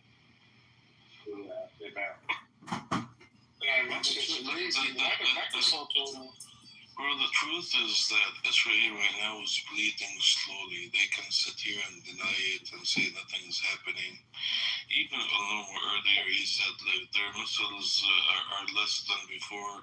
Buddy, they're done with the hundreds of missiles. Now every one they send will land and will cause a lot of damages. We're literally seeing it. Yeah. And you see the thing someone put up saying, you know it's serious in Israel when they bring out the banana buses. Bro, wallahi, they started with first generation rockets. Now they're moving up a little bit. Now each rocket they send has about 500 kilograms worth of explosives. Like they can sit here and lie to themselves that nothing is happening. Like I'm not even too sure how would they know that if there's a publication ban. Like you're literally being oppressed right now. You can't post, you can't travel, you can't run, you can't do anything. You're literally being oppressed by your own government, bro. They're raiding people's houses for streaming. Huh? They're raiding people's houses for streaming. Fucking crazy, bro. So if I may just weigh in on this for a bit, at least on the streaming part, I understand when they do that because every government in some capacity does not want their citizens to live stream or show, the carnage or destruction that's going on right now, just in case if the other country is just getting more information based off of that. But them going ahead and the Gestapo style breaking down their doors and arresting them, that's crazy. You can go to jail for up to a year. Bombing in people's houses. Yeah. I mean, they can't say it's to protect the whatever the government or what. You can't say that shit when they've got air defense systems in the middle of fucking Tel Aviv, surrounded by residential areas. You can see the missiles being fired. Like everyone's gonna see that. I mean, this is the challenge that Jews have in general. They cannot accept they make mistakes. During the Nazis' time, everybody was saying, run away, they are killing Jews. And many of them, they were like, no, it's a lie, they love us. Right now, everybody says, surrender, you will die. And they're like, no, we are fine. I don't agree with that assessment about what happened with World War II, solely because of the fact that a lot of the Jews were lied to about, their safety and security with the Nazi regime. So sometimes they trusted those voices and still say some just went ahead and said, no, we have our homes here, we have our families here, why would we leave? I mean, it's really hard. Like Israel is definitely losing. Just look, and if anyone thinks that they're not losing, they must be retarded. Bro, Just look at what Netanyahu did. Like literally after these attacks were started, he got on fucking TV or whatever and started trying to plead the Iranian people to stand up to their government. It's like they literally need, the Israelis need Iranian people to try and win the war for them. That's how much they're losing. And they keep saying Khamenei. Okay, buddy, listen. First of all, Khamenei, I'm not very accurate on it, but I think he is like overseen by 52 other members in his same like group society, whatever you want to call it. Second of all, if you kill him, which is something that you said you had an option to do that, you kill him, you wake up all the Shia community across this entire globe, so you'll be fucking, done. Second, third of all, like, who's gonna take over after him? Is it gonna be someone better? Is it gonna be someone, harder than him? So, like, these are nonsense, buddy. Nonsense. This is the thing that you have to understand if you are a Muslim. Khamenei is not one person. Many of these people have a bait. Bait is like a huge number of consultants that nobody knows even who they are. And it's not just Khamenei. There are 7 baits in Iran. There are mostly in Qom. But like, you can kill Khamenei. Then what do you do with their baits? Then another one comes and lead that bait. These people have no idea what they are talking about. Baby Shah, he's a joke. This guy that they want to bring, if you go inside Iran, talk to people, they laugh at him. He's a joke. How can you bring a joke and change a regime of a serious, like, thousands years ideology? This is really funny what they're doing. You see that video replay of that Shah guy? He sat next to a woman and he needs a woman to open his water bottle for him. He can't do it himself. Come on, he's a king that says, I don't believe in God. No, he literally don't. Like, have you not seen it? He's trying to open up this water bottle. He's trying to undo the top. He can't do it. So he passes it to a woman next to him. She literally just does it and passes it back. I mean, just show me a king that says I don't believe in God. I mean, for the whole fucking God makes king. You cannot be a king and don't believe in God. This is like how ridiculous this guy is.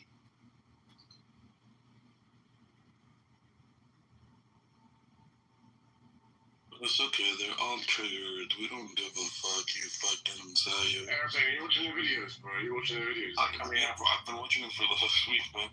No, now, there's like a massive building on fire as we speak. I don't know, yeah. But it's on the Resistance News Network, or Telegram group, one with 166,000 people in it. I'm watching it right now. Stop watching Netflix. I started watching what Iranians do to this.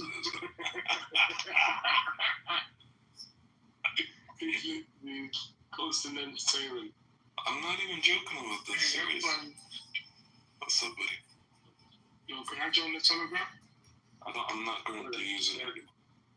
I'll send you one day, Jackie, if you want. I can do it for you we can do it when I go back. And I appreciate that. Yeah. Can you see what missiles are being used, by any chance? Where? Like when? What, now, or? Yeah, like right now. Can you see? No, we won't know now, yeah. So I think they will announce it later. Because I'm starting to have an inkling suspicion. If the Iranian attacks are starting to get more direct, that means they're starting to take Chinese missiles. They could be, I'm not sure.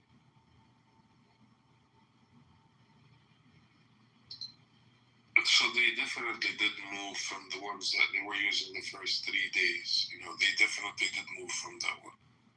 I'm going to send you one of these links for these Telegram groups. You know what? At this point, yeah, sure. Yeah, send me one too. Yeah, I already did check it. I just did that. Alright, thank you. I'm going to look right now. Yeah, I have to make a Telegram. It's stupid. Yeah, I gotta make one too.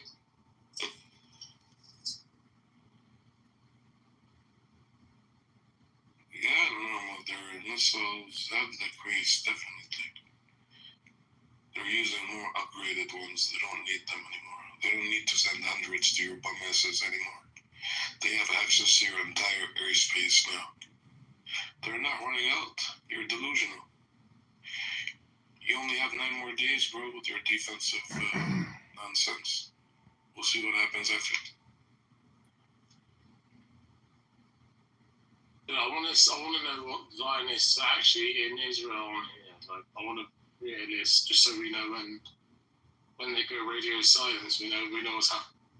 Oh, none of them here live in this shit, bro. They're all scumbags. Well, I recommend they should all fly there now.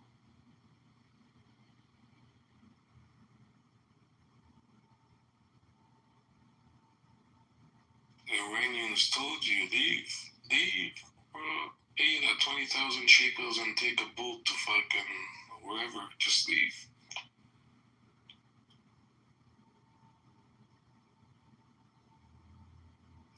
Airplane, they won't let them leave. Yeah, I know. That's the problem. Open air prison. And I know literally my photo. They're advertising the photo. You know, the funniest part is that if that's your fucking land, why the fuck are you running, bro? I thought it was your land. Why are you running? Fight for it. Just like the Palestinians, fight for it. Fucking running, you scumbags. But are you surprised? I'm not surprised. I've always known that these people are fucking cowards. Run, but where the fuck are you gonna go? Who's gonna take you now? Nobody wants you. It's even worse than having to deal with the Iranians. And aren't they just getting like a very, what is it, how many shekels are they getting from the government if their homes get destroyed? It was like tiny. Like a couple of $100 US. Well, imagine your home getting destroyed and your government's giving you just pennies. Can you rebuild your home?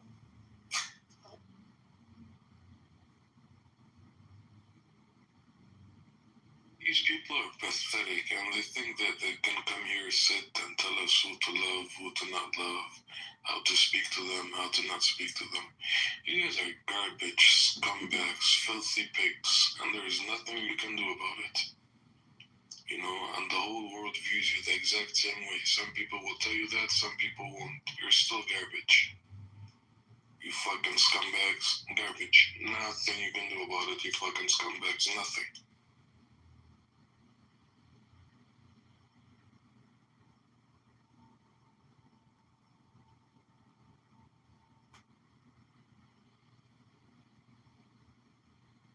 Look how Normal was triggered. Yeah, Josh.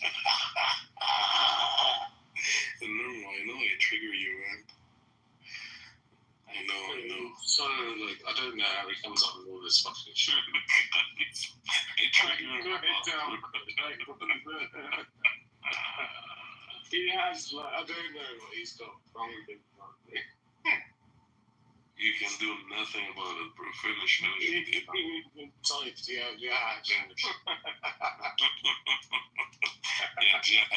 Josh. Really insults in Arabic, it's very funny. And the funny part is that he knows them, you know? When I call him Josh, that's like literally, you know? What's going on? I'm just going to see. And you're sitting here listening to bitches and getting triggered. You know? Danny Johnson. Yeah. I don't know what Normal. You know what else is turning into a rebel right now? Yeah. What's wrong, man? Happy. Bitch ass out of state kid on me. Well, you did the less that's happening to you. Normal. What goes around comes around. But remember, this is Hashem. He's doing this to you guys. Why is the Hashem allowing it to Normal? I thought you were the chosen ones.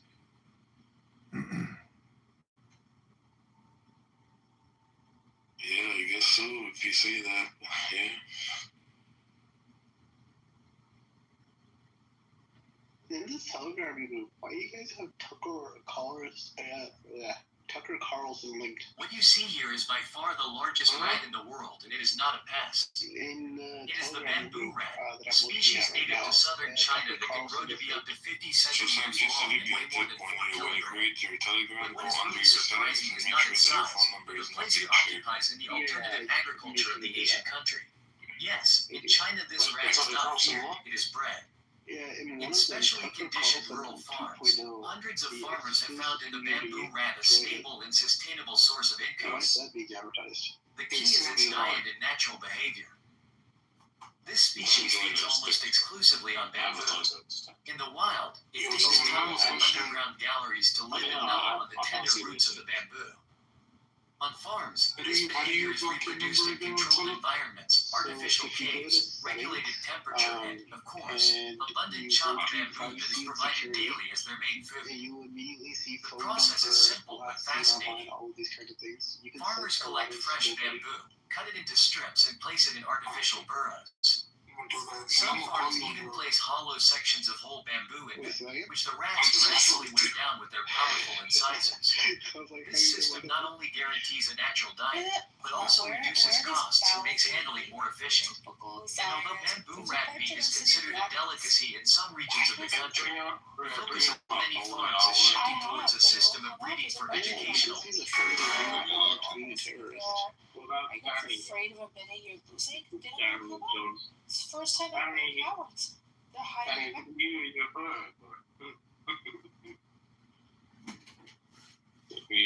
help you out.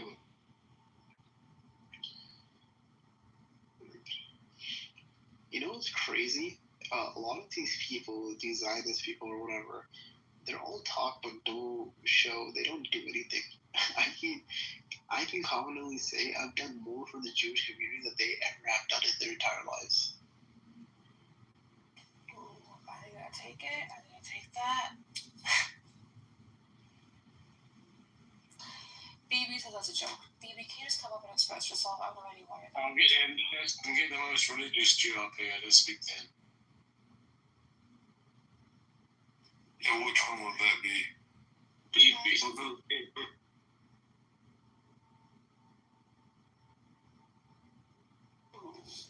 Yeah, they're too scared to come up. Hey, you're not mind punching. I think it's Iran. No, it's because they're all in their bunkers and the signal's like right up. I wonder if they have Wi-Fi in the bunkers. I think they do. Oh no.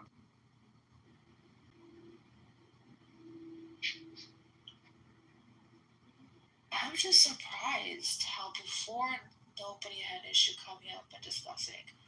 And now the tables are flipping over. It's all of a sudden radio silence, chatting, and like weird, very weird. All of a sudden, they're in tunnels. Yeah, I'm not in New York. I mean, I'm sad Black Rabbi blocking, man. You heard AC? Heard what? He said Black Rabbi, he blocked me, man. Ooh, why?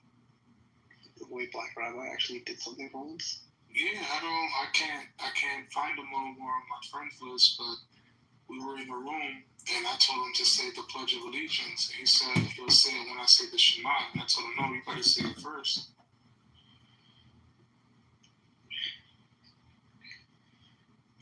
Hurt my feelings. Yeah, hurt my feelings.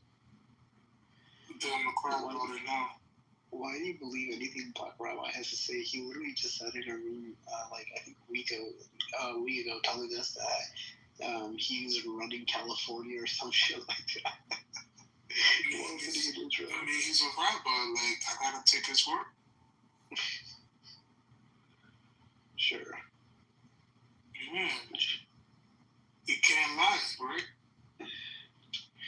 How normal. We don't do tunnels for people. How normal. You do realize how retarded that is. Israel has tunnels underneath its city. You know that, right? Yeah. Yeah, and that's the guy who understood it one day today. I love El Normo. He's just this retarded. He's like, we don't do tunnels. Oh yes, we did. He makes it up as he goes along. There's no consistency. Is it Anthony? He literally makes it up as he goes along. No. Are you in the Telegram groups now? Yeah. I do what I'm seeing in one of them. Why? Because Israel's getting blown up? No. There's a specific post. It's the most recent one on the, what do you say? I'll just message it to you.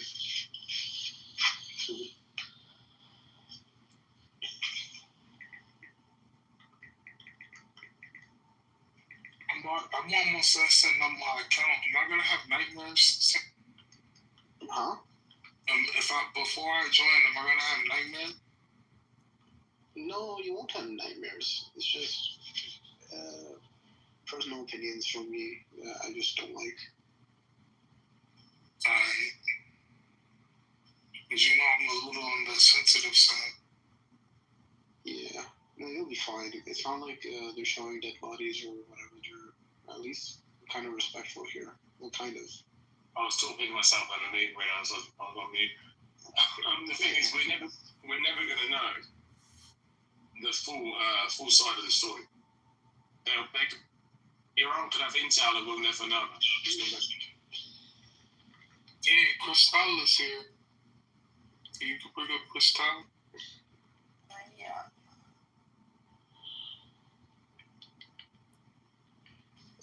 Teddy. But how bad is it? Yeah, I read it. That's why I said that we might not know what the level of intel that Iran has, and they might not be telling us about it because it could jeopardize their method of gaining intel. A specific thing came out. Yeah, I see what you're saying. There's a specific thing that came out in this Telegram group. I just don't like it personally. But Teddy does have a point where we don't know the intelligence that was used to facilitate what happened. Oh, what is it that you don't like? No, because it's Arsenal basically. Iran just attacked a medical centre. Oh yeah. We might they might have a way of gathering their intel that they don't want Israel to know about. But if Israel knows, then they'll stop it. Still, medical is medical. If it treats military personnel only. Yeah.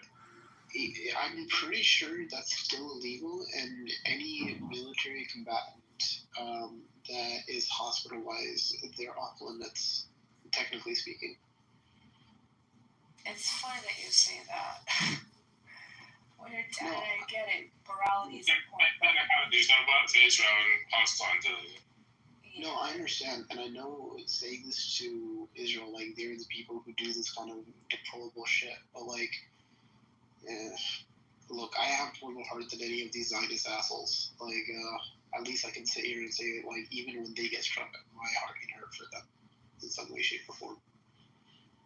Yeah, mine too, because I know they're going to hell, yeah.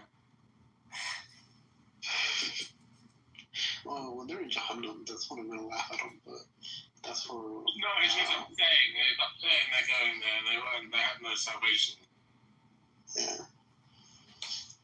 But you do realize there's nothing Iran could do that would subjugate them to starvation, blockades. There isn't. They can't go to the extent, even if they wanted to, that Israel has gone to in Gaza. Now, I understand there's rules of engagement, etc. But again, when war happens, I do understand when lines are blurred. And also keep in mind, this is Iran being attacked without provocation. No, I completely... You see the difference? If you're going after an innocent population that hasn't done jack, and you're just decimating them. No, I understand. And the issue is when we start to apply our extremely high standards to morality in literal war, it's like they can get away with it, then they'll grab onto what you're saying and then use that to be like, see, we told you. But the crazy part is Israel doesn't want their citizens to release any information, any images. They're finding them, jailing them. They're being strict. But this, they've used, blown up, and said, oh my God, they're attacking citizens. It's so ironic. I would be like, okay, Israel, let's just say this is between Israel and Iran, this whole Gaza genocide has not occurred. I can see the point of view, but after seeing what they've done, and for them to have the audacity to be like, oh, they're attacking civilians and children, without any proof, this one hospital, this whole situation, took that. It's not published, you're not talking about any of the other destruction, any of the other military installations. But this, that's my problem. Wasn't this hospital the one that they said that they had a command center on here? No, this is now, like literally the past 20 minutes. Oh. Why are they attacking? Who's attacking hospitals? Israel or Iran? So this is what I was just thinking about, right? So if they're attacking hospitals, it says on there that it's a Zionist-run hospital. So if they're attacking them, which is like in the occupied Palestine, basically settlements that only Zionists will be going to those hospitals, right? So in my opinion, but they did come out and say last week, was it? You don't remember that Israel said that one of the command centers was under the hospital? Remember, Ace? You were like. Either side, there was two military buildings. Either side, and the hospital was right in the middle. So obviously, when they blew those two buildings up either side, obviously the impact of the missiles obviously caused damage to the hospital in the middle. But the hospital in the middle was the primary location of any of the IDF soldiers evacuated from Gaza would go to that hospital basically. Yeah, that wasn't 20 minutes ago. That was earlier today. Now they moved. They moved people out of that hospital before they attack. You know that? They moved patients out, and probably Iran told them they were going to attack or something. But they moved all the patients out. But Ace, do you not remember? You were talking about this, remember? I do. I recall. Yeah, Israel said that there are military bases, command centers under the hospitals. So, yeah. But isn't it interesting how, Israel, all the Zionists on here, we have complete air dominance over Iran. Who has the air dominance here? Because it seems like Iran could attack anything at any time, day or night, at will. So who has the dominance? And Trump came out and said, he'll be making a decision in the next couple of weeks. Everybody's that's what he said. They only have 11 days. 10 days. Yeah, I know. He said within a couple of weeks he'll make a decision. And Keir Starmer came out and is saying, along with other leaders, are saying it's time to de-escalate. Why? You know why? Israel is begging for this to end, because how can you not know? That Iran had all these missiles. We all knew. But they called it a paper tiger. No, they thought the U.S. was going to jump in and assist them right away. That's what they thought, and they did underestimate Iran. I think Ben-Gvir he said that recently. Want to hear something funny? So one of the ministers' houses was hit yesterday, and he came out hysterical. He wasn't in the house even. Hysterical. And he's blabbering in Hebrew, and he's saying, we need to arrest anyone that watches Al Jazeera. Oh, yeah, I heard that. It was hilarious. Anybody in Israel who watches Al Jazeera needs to be arrested. And how come no one, and I know, here's the most important thing, and nobody's talking about this, the stock exchange in Israel was hit. Stock exchange. Did you hear about this? Yeah, I did. I think you brought up. This is really, really, really significant, because you're hitting Israel's economy.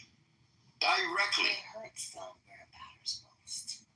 I mean, They've lost billions of dollars too since this has started. And the actual physical building is even funnier.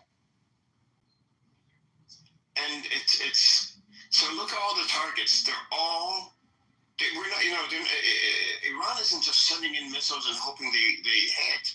They're sending in missiles and knowing they are going to hit a specific target. Every target they hit has been, something strategic about it. There's a reason to hit it. They're not aiming any of their missiles on civilian areas that are heavily populated, only blowing apartments, kibbutz. They're not doing any of that, which they could, to be honest. No, they're methodical and they're not reactive. They've never been. I mean, you guys remember Troop Promise 1 and 2? Were they that took weeks for them to react. And did they react in a haphazard, no offense, but in the typical Arab fashion? Act now and think later? Are you using that trope? The Arabs are emotional, they're angry? Oh my God. Yes, I am. Yeah, but I'm not saying that I'm Arab though, so. But still. Yes. But yeah. But no, but that's what they say. I mean, I'm not saying it's true. I'm saying that this is what Israel believes. So because Iran is in the Middle East, they believe Iranians pretty much are Arabs. Because they're just all brown people. So, and this is how brown people act. And and it didn't, even with proof, it didn't hurt. Nothing, Edward. I'm very sorry to interrupt. Normal. Listen, like you asked in the chat to mention the targets that they hit. I'll meet you in the middle. You want to open channel 12 right now? As we speak, open channel 12. Hey, I don't know if you know about this, Amir, but they have a... Open channel 12 and normal and look at one of the targets that they hit right now.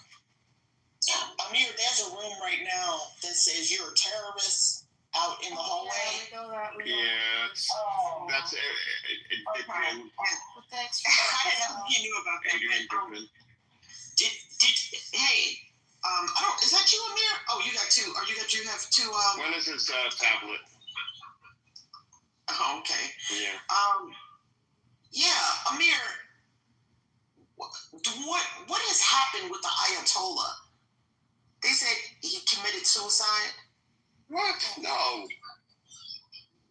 That's what it says in another room. No, they're trolling. He would. Against Islam to commit suicide. Okay. I didn't. Well, that doesn't necessarily mean nobody who's Islamic has ever done it. I mean. No, but he is the leader, like the religious leader of. It's like you came in here and said, okay, the Pope has committed suicide. It would be the same thing. FYI, Netanyahu had a heart attack this morning and his ears shrank 2 inches. What is it about his ears? That's like the second time you mentioned his ears. But he had a heart attack. After you have a heart attack, your ears shrink. Did he really have a heart attack? Yes, man, he had a massive heart attack. Oh, he did? Yeah. I don't think the ear thing is true. I think this is another Palestinian propaganda. I'm going to look it up on GPT. And, to see about the ears thing. But he does have really big ears, so I don't know what's up with that. It is Palestinian propaganda started by me. But he did have a heart attack. I don't see anything about I'm looking for. I don't see any report about him having a heart attack. How did you find out? He's there. Come on, I'm manifesting the idea, guys. Oh, manifesting. I get it. Okay, Reverend. He's trying to be like, this is propaganda. Anybody can steal anything. But the funny thing is, you went to the media to look for it, but you didn't find it. But the other rumor that was completely outrageous, you didn't look for the media to find that information if it's true or not. How do you know? How do you know what I'm sitting here doing in front of my computer? And by the way, the stock exchange building in Tel Aviv was hit by a rocket, okay? There's a video. How can they deny? They were denying it. It was hit by a rocket. Video. Literal video of it. And Daniel and Puma crazy. Edward, you're a Holocaust denier for even saying such a thing. That's what they were saying earlier today. And Chucky's a Zionist. I don't care what anybody thinks. Did Trump sign the Whoa, what happened there? Chucky's a Zionist. Did Trump sign the papers? No, he hasn't. He hasn't, but but they said that he was about to do that. Did he decide against it? He said he'll decide in the next 2 weeks. Are you just taking everything these guys are saying? No. I'm actually reading something. Don't you think Trump is lying and he might strike at any moment, or he might be giving? I really have no idea what that He can't do it. He can't do it without the UK's well, China's there now, though. That's, I think, what's complicated. Trump can't attack Iran without the permission of the UK. China's lending support to who, though? Who is China? Iran. They are? Are they? They have some kind of pact with them or something? Yeah. Iran is strategically important to China. Why? You know this, right? You know they buy a massive amount of oil and gas from them, and that is the Silk Road Initiative. It runs through Iran. Oh, specifically through Iran over any place in Africa or any place like that. Well, I mean, it's going towards Africa, but from China, from South China and South Asia, it goes through Iran. So they worry they won't be able to make a similar kind of deal with Israel if Israel were to win. Well, geographically, it wouldn't make sense. But no, Israel's with the U.S. and the Silk Road is the competitor to the U.S. Trade system, which they're trying to put together as well. So they think that if Iran lost, so they would lose to Israel. Israel would take the land. And America. This is about America. Israel struck Iran on behalf of America. They did it for America. No, I wouldn't say that. China is not wanting Iran to fall because then America would become more powerful and have that trade route and have a way to block China. That's what I'm saying. How do you know it would automatically fall into America's not in this war directly? It's funding Israel's military. No, they are not attacking Iran, but they are on the defense. Yeah, they're catching missiles for them. Yeah. I don't think it's as simple as just America will take over a whole country if they lose to. It's not about they can't take it over. It's too big. It's not about taking it over. It's about denying China the ability to project their Silk Road Initiative into the Middle East. And you think the U.S. could do that if Israel is in charge? You saying they'll use Israel as a puppet? Well, Israel isn't going to take over Iran. It's more like if we can and if we could destroy Iran enough, and then China will be out of the picture, so they won't have influence in Iran. Okay. Which is not. I mean, that's why China has. What do they have? Like their aircraft carriers. Well, I mean, now what is that going to do for U.S. and China relations? I mean, the U.S. can't afford to let go of China as a trade partner. No, and that's why I think U.S. backed off some. China, Trump said, I haven't made a decision yet. I'll make one within 2 weeks. And U.S. and Iran are talking. That came out too. They're both talking behind. U.S. and Iran is talking? Yes. Yeah, they're talking. How do you know that's a fact? I read it somewhere. I know probably how propaganda works. You throw things out there for public perception. You see what sticks and what doesn't stick. I don't know. I think they've always had they've always had communications open. Didn't you hear how Trump bold-faced lied and said, "Oh, they're willing to negotiate. They want to." Yeah. But he bold-faced, bitch-ass lied. Okay, he said, "Oh, Iranian officials are willing to come to the White House."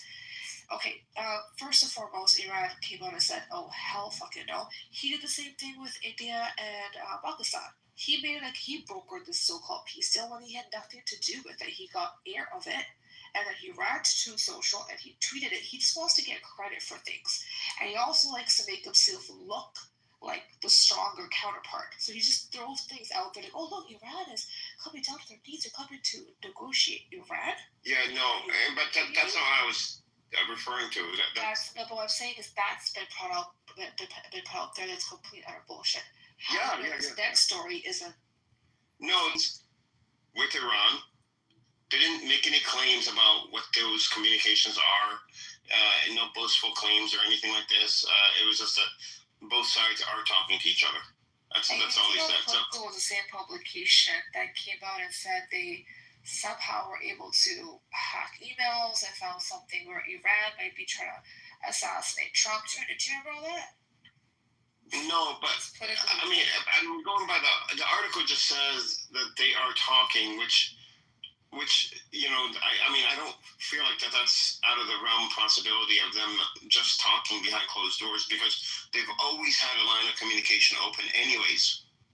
They've never closed that line of communication directly to the Iran has a line directly to the Pentagon. I've always had that. So just in case, just to make sure nothing crazy happens in the Middle East. Do you know what the perception here looks like? Like Iran is DD some sort of a deal. They could be talking. They could be telling Trump like, we don't give a fuck. They could be saying a lot of things. They could just be responding. Oh, I'm sure. Do you have perception? Yeah, it wasn't. The perception wasn't laid out that way in the article I read. But what you're talking about, the article that you read, which I read also, was all Trump bullshit lies. So I understand what you're saying. The thing is, we don't know. We just don't know what's happening there. We do know this, and I think this is the reason why we don't know, and there's a lot of chaos. Israel thought it could go in and wipe out Iran in a matter of days, and it would be done. And it turned out that, and Israel has said this, that Iran's capabilities are far more advanced than they thought they were, that they would be. And so, I think it didn't work out for it. It was a catastrophe for Israel, a massive failure, massive. They're running out of, military hardware, and with the hardware they have anyways, they have not been able to show any deterrence against Iranian missiles. And Iran has been nothing but cool, calm, and collective throughout the whole thing. Like, totally cool, calm, and collective about everything. About the idea, 10-year IDF, drone manufacturing, high-rise buildings all over Iran, the spies that they had, everything. They counted on all these people, and all this just fell apart. Even the opposition to the government came out and said, we support the government. This is our business, and we don't want a country to overthrow our, this is our own. Came out and said that they're offering surveillance equipment, et cetera, and Iran said they're good, they don't need it. That's pretty bullshit. Yeah, I mean, they have their own satellite. I don't understand. Honestly, I don't understand how Israel would attack. Knowing that they have tens of thousands of missiles, who in their right mind would attack a nation that has tens of, especially when your country is so small and theirs is so massive? They thought, we could use Mossad, we could use all these agents, we'll build up this, we are so much smarter than them, and it just takes one thing to throw all of that away. That cyber attack they did at the beginning. That cyber attack was supposed to last for a couple of days at least. It lasted for under 8 hours. They underestimated the intelligence of the Iranian people, which is, I know it sounds crazy, but they do this to Palestinians all the time. They underestimate our intelligence all the time. They are smarter than us, and they can't see past that. Yes. They cannot comprehend. It's rooted in the supremacy. It is. Biblical Mind, I think that's your name. You were saying something in the chat about, I guess, it's crazy people care when Hamas was killing innocent people, but Iran does the same thing. Folks are quiet. How do we compare to hundreds of people If hundreds of people were killed, even a couple of thousand in Gaza, we would say something like this is terrible. Not just the war has to stop, but the occupation has to stop.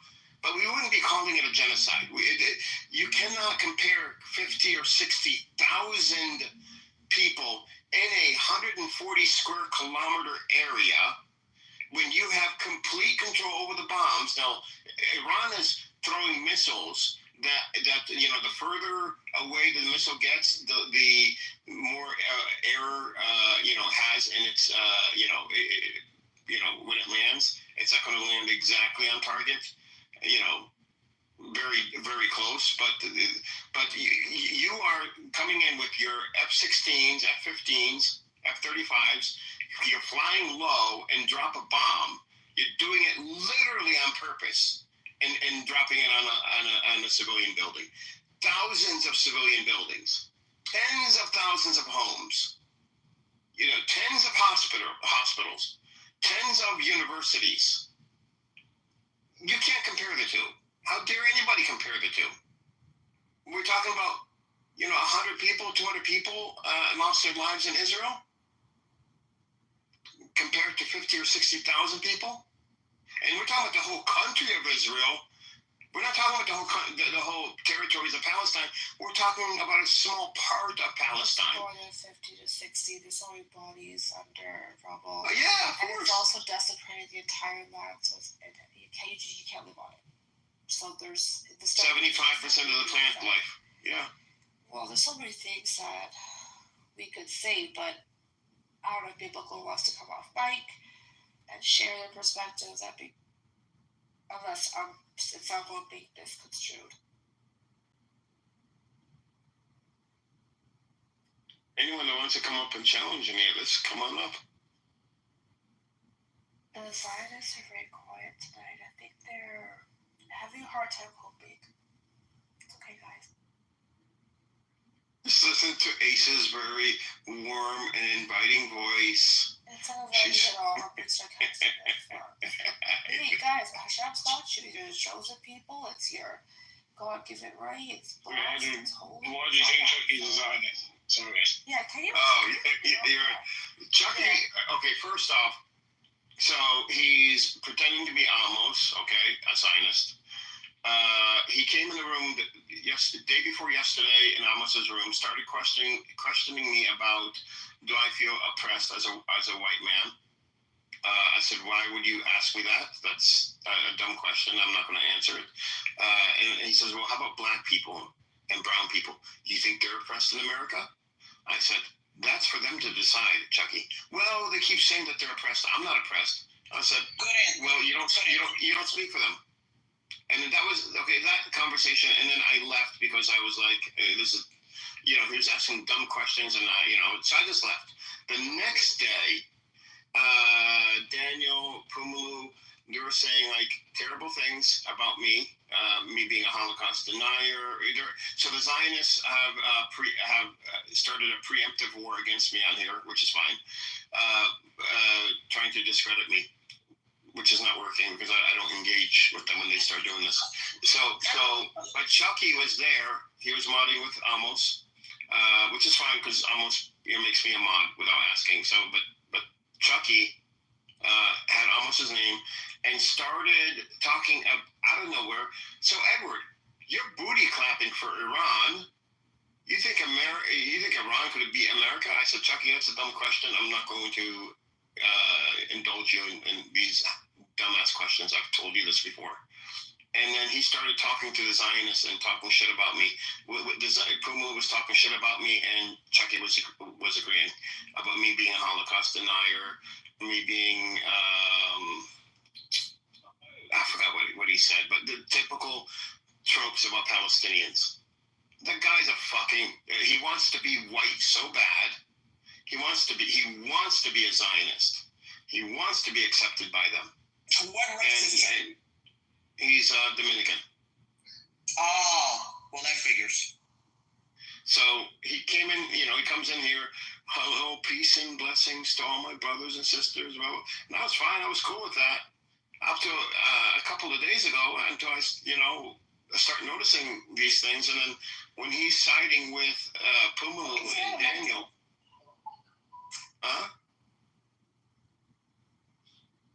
so that's why, Teddy. I realized that the guy.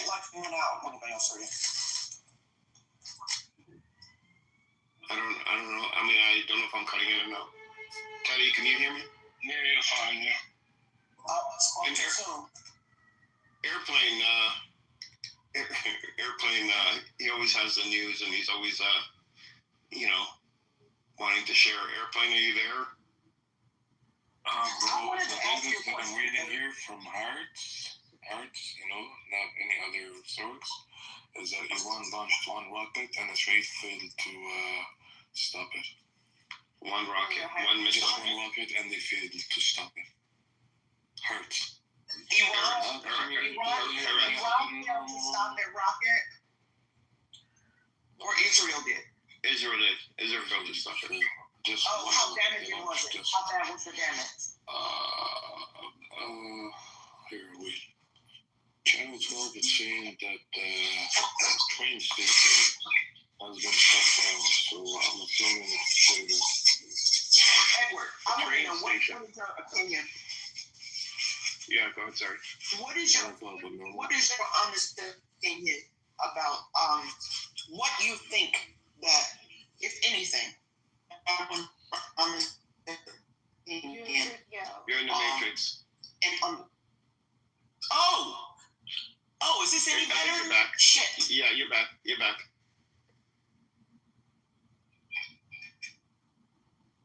were back. Okay. Yeah. If anything at all. Yeah. Are you for real? Are you yanking my? I hear black Amir, and you don't even finish your. Are you serious? Can you hear me? Yeah. Now I can hear you. Stop stealing your neighbor's Wi-Fi. Oh my God. Okay, I'm gonna go stand right next to a tower. Is this better? You're good. Okay. I hate this. I hate when this happens.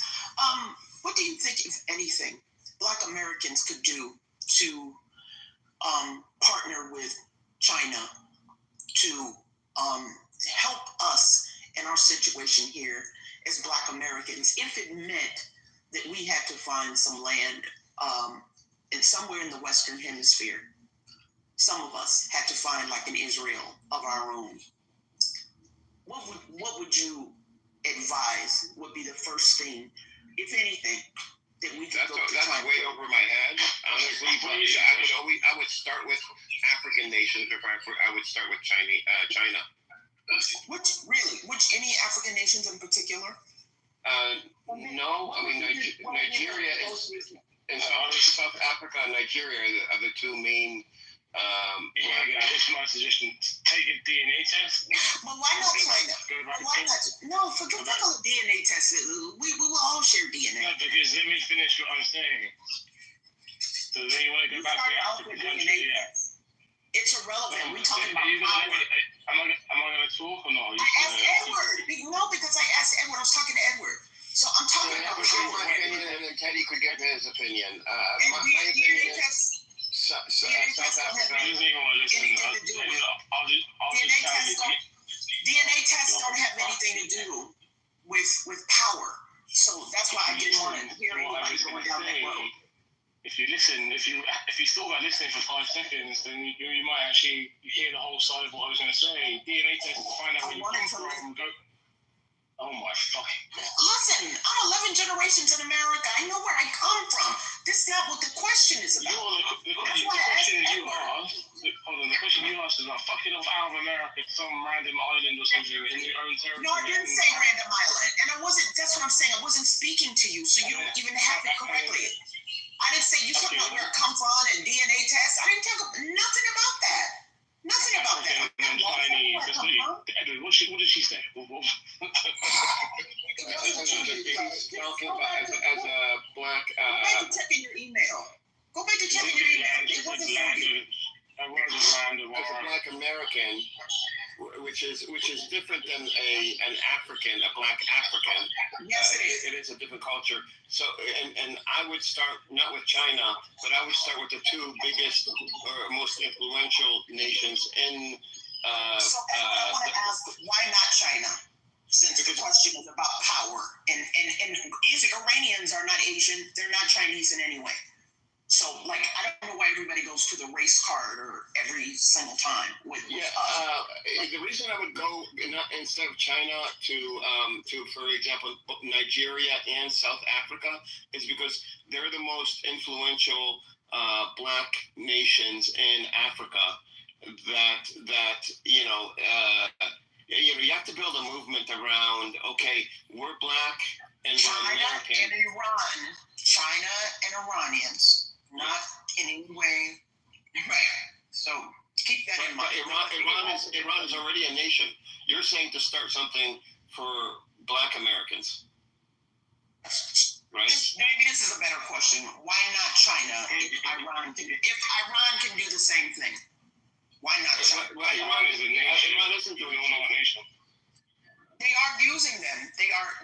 Come on, you just told me that the China's over there helping. Yeah, but they're already a nation. You're saying starting your own nation as black Americans, right? And leaving America.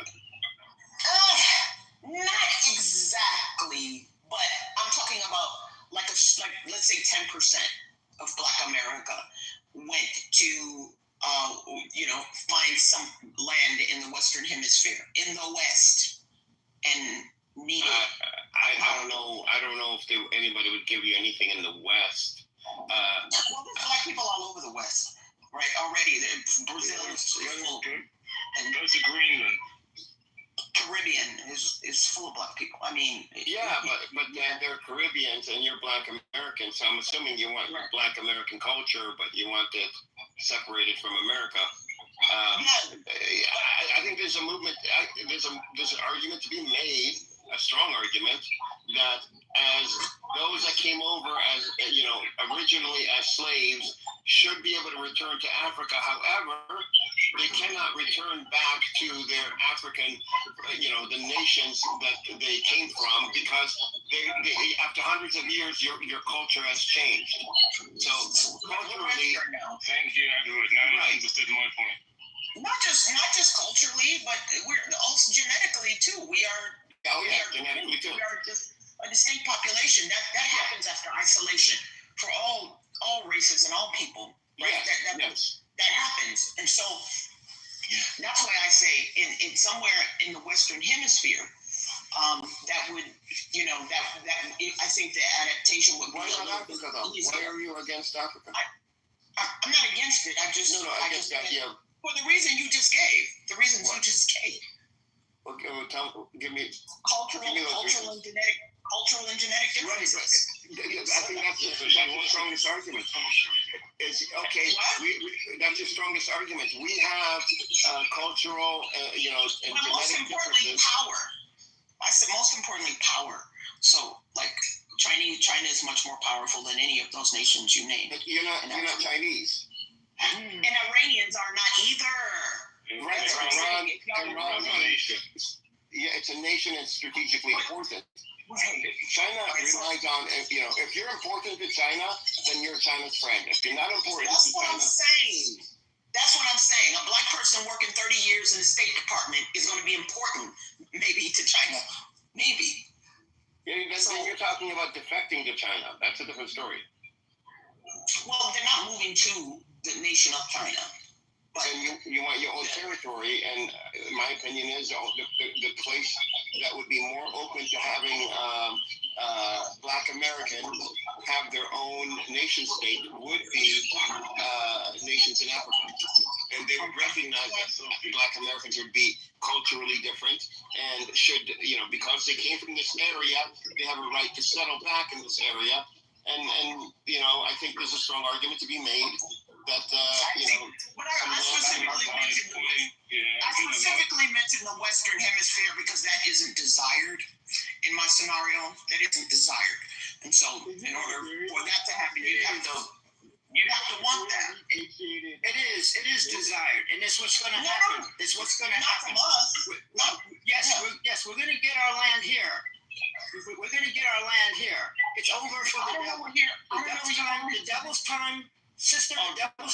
exist is over. Okay, read Elijah Muhammad's book. No, I'm not doing Yes. The devil's time to exist is over.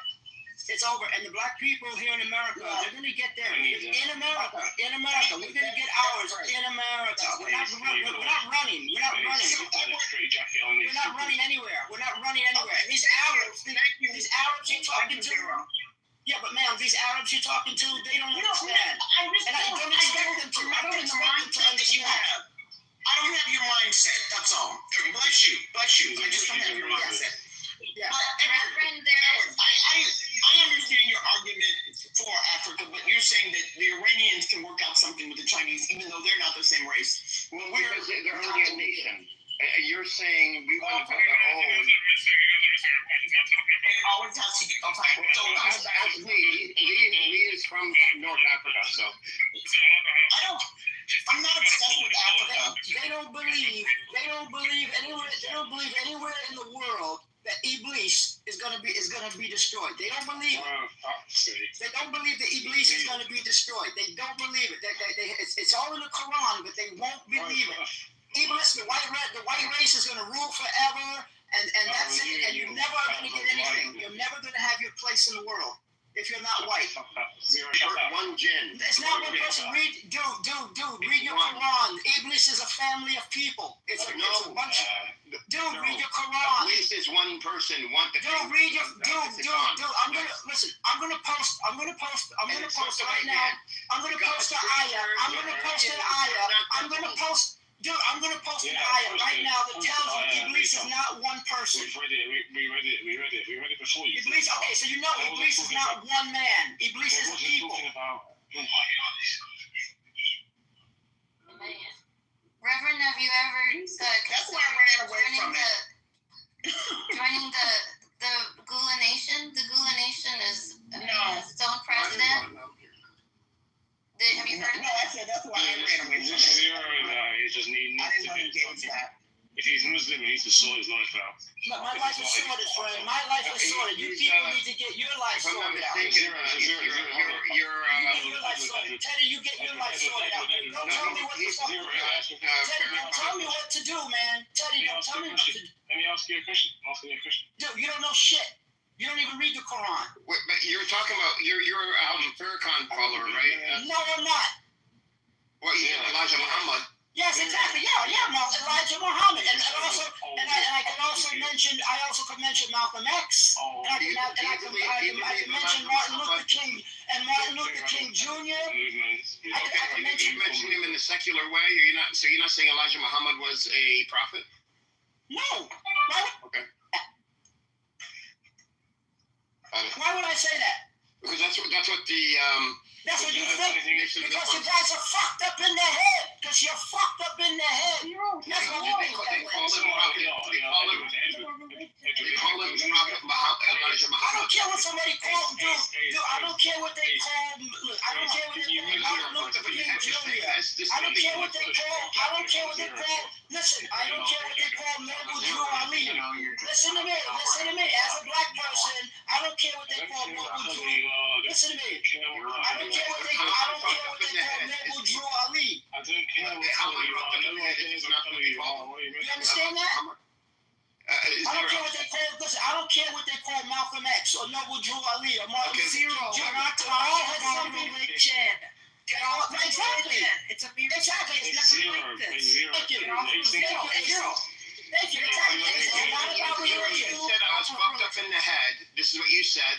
Okay, but I'm not the one saying that he's a prophet. I'm saying Nation of Islam said that he's a prophet. Who gives a shit? Let it go. Dude. So why am I fucking? Noble Drew Ali. What did they say about Noble Drew Ali? Zero. Breaking news, zero. You're a fucking retard. Fuck off. Yeah, your mother loves me. Let me tell you, your mother loves me. You are old for this. Teddy, you love your next. Can you guys please stop this shit? Derailed the whole conversation. He did. No, I'll say it. He came in. I know what happened, but let's not even feed into that. You know, Israel, he is like the religion talk, like just. Can I give Teddy? I want to give you a new tool because I know you're into this. Retriever.ai.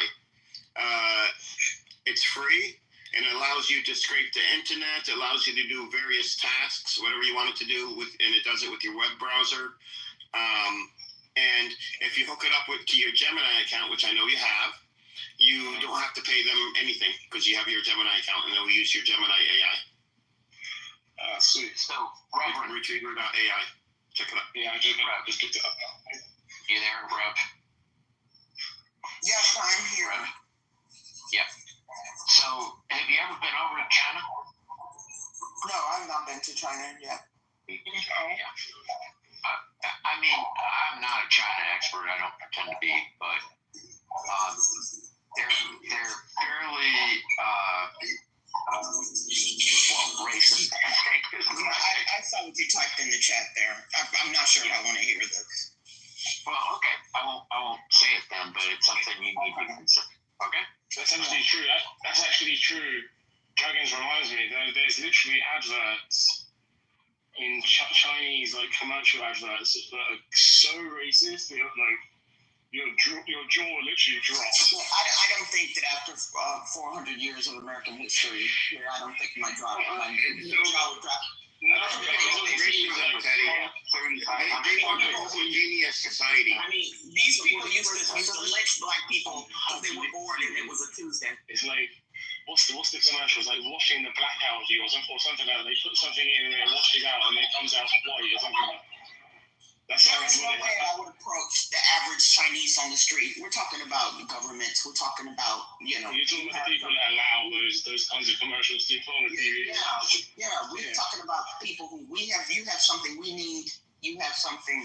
You said you landed a group of you guys going somewhere. So what would you offer the Chinese people that they can't get out of? Well, that's what I was asking Edward. What strategy would he take?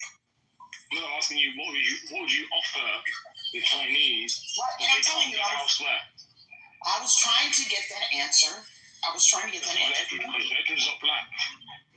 You don't have to be black. Mine was in Africa, China. Here, people should know what and the shape are. Let me get 10 seconds. You guys are missing her whole point. She's talking a political alliance with China. She's not saying she wants to relocate to China. Thank you. Well, that would be illegal if you had a political alliance in America. That would be illegal. Yeah, like you think that's not happening already? Exactly. Remember I said APAC? We're talking about illegal. Well, no, it's still illegal. I mean, I don't know what to tell you. Stop. Come on, black people would not be arrested? Come on. Stop. They're not Zionists. Is APAC arrested? No, but they're Zionists. Oh, that's a difference. Yeah, there is. I mean, people. You know how white people work? No offense to any white people out here. Oh, right. So you mixed the crazy names about arrows, but never said no offense to arrows. I'm Palestinian. I'm Palestinian. I don't care, but you still have an arrow. She was saying she thought I was white. I'm talking about earlier. When they're like, oh, there's. No, but she said I was white. I was replying to her. Ace, I'm letting her know I'm Palestinian. No, Ace, what's your issue? Because everybody said that strategically Iran did act like typical Arabs. Yes. Yes, I was being sarcastic, Ace. No, but you didn't say no offense to Arabs. That's a white man trait. Yeah, Edward. You don't do sarcasm. It's a white man trait. Okay, I got what you're saying. You're never gonna beat the white person claim ever. Okay. So I've been white, like Palestinians are Arabized. I've been whiterized. Is that a thing? Whiterized. It's called whitewashed. No, I'm not whitewashed. The way you said it. I'm not whitewashed. Said what? Listen, I'm not whitewashed because I don't like. They don't. I'm not. If okay, I look white for the most part. Okay, I have dark hair, and then I'll be treated like a white person, right? But as soon as someone finds out I'm Palestinian, I'm now a brown person. So I'm in a precarious position, a confusing. Because you can just identify as white, and you get the white so no worries. No, it doesn't work that way. Yeah, it does work that way. No, I know from experience this. It doesn't work that way. Once you're identified as a Palestinian, you are no longer white. Listen, a black hold on. Someone who's Chinese, someone who's a black person. Yeah. They are identifying right away, point blank period. They're going to be treated the way they are going to be treated depending upon the person and their biases. But if you're saying that you look and you are perceived as white until you open your mouth, they find out you're Palestinian, then the people's perception changes. But otherwise, you're perceived as a Caucasian. So I'm saying I'm in a unique position where I can't say that I identify as Palestinian. No, I'm not saying you wouldn't. Of course, you identify as Palestinian, but I'm just saying it's perception. You're saying because I'm white, like I look white, but it's more than just looking white for Palestine. Maybe I don't know if it's just Palestinians or not, but from my experience as a Palestinian, it's more than just looking white to get white privilege. But see, here's the difference. I tell people, I have white privilege, right? But white people have white right. The difference is rights can't be taken, privileges can be taken. That's the difference. And my privilege gets taken. There's no. So are you talking about the USA or talking about Palestine? No, USA. There's no rights that are written on books. No, I know. I'm using it as an example. Like privilege, right? No, okay. Ace, listen to me. What I'm trying to say. No, don't worry about the laws. I'm not talking about the laws. I'm saying, from my perspective, right? When people say white privilege, okay, I say that I have white privilege and white people have white right. And the reason I say this is because white people, their whiteness is not, can't be taken from them. Their identity as white people can't be taken from them. Me, if I look white, my whiteness, my white identity, okay, has been in the past, routinely taken from me. But you actually enjoy the benefits of it. I mean. The funny thing is, I do enjoy some benefits of it. Yes, I would say that. I would say yes, but it's complicated. It's confusing. I can't really I know what you're trying to get at, but I'm just trying to explain. So how about people, Ashkenazi Jews? They vehemently deny being white. They're like, we're not white. We're Jews. What do you think about that? Okay, so when somebody discovers that they're Ashkenazi Jews, do they lose their whiteness? I'm talking about their perspective, not mine. No. Let's talk about the perspective. They won't lose their white privilege. Exactly. They won't. More privilege given to certain. Someone tell me what specifically white privilege is. White privilege? It's being. I don't know. I mean, I think for me is I get along with white people. I mean, I don't know. I want to go in there. I want to hear all of this stuff. Being preferred. What do you mean? Like in job application, in even communication, they rather communicate or form a conversation with a white person. I mean, job applications nowadays. Job application nowadays, you just put your CV, you don't put like your from, you don't put any of that. Your name can sometimes give it up. Not really. Okay. Because people change their names. Teddy, what she's saying is true. I have noticed it. If I'm saying, I said on CVs nowadays, when you apply for jobs, you don't put your ethnicity, you just put your name. Okay, back up off the job thing. She said communication. I have noticed that people will come up to me because I have light skin, while there is somebody with olive skin or brown skin or black skin with me, and they will talk to me first, as opposed to talking to them first. Now, I would say this, and this is why I bring this up, and this is why I have noticed this, is because me being blind, people will tend to talk to whoever else is with me before they talk to me first. That's how it generally would go. But if I'm with a group of white people, that's how it would work.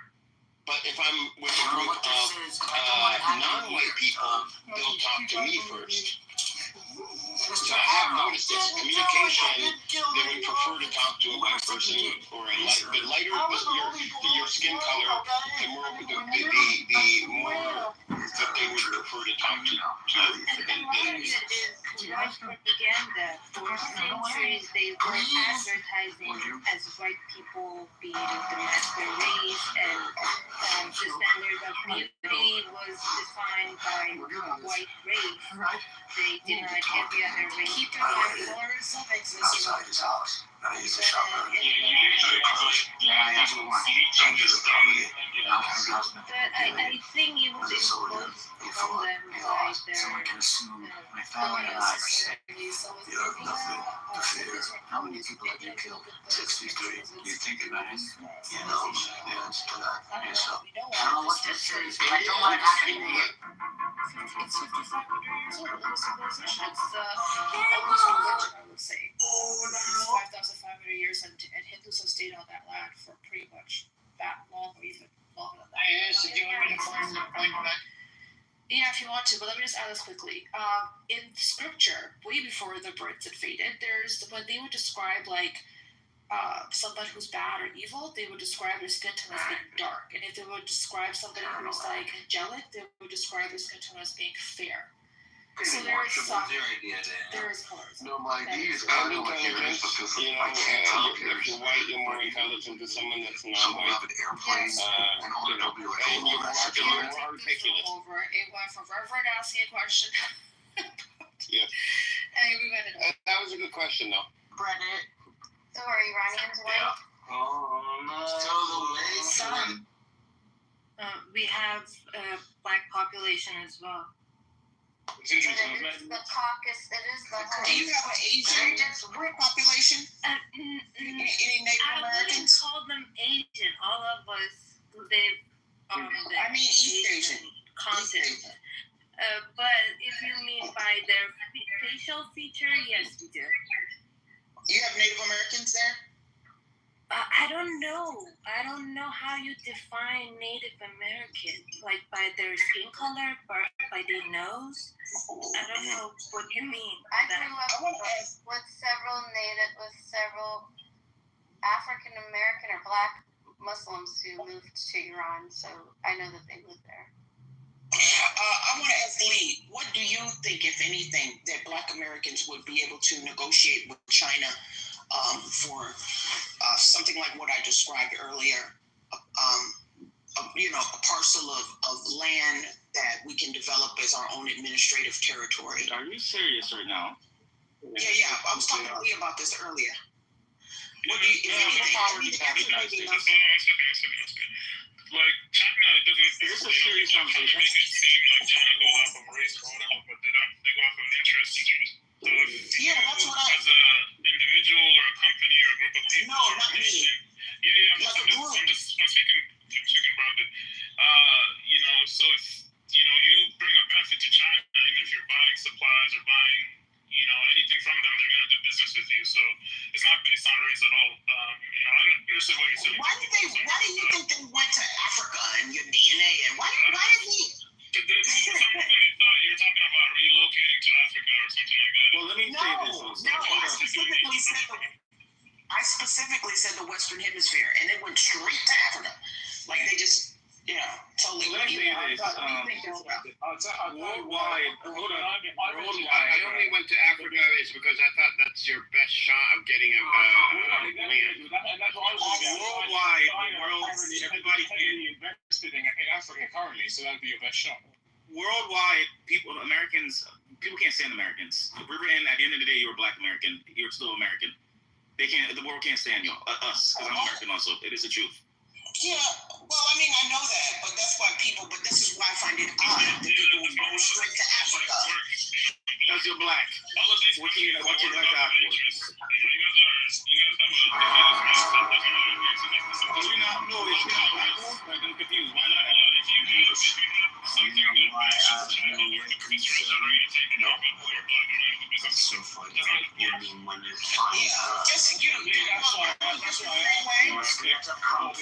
you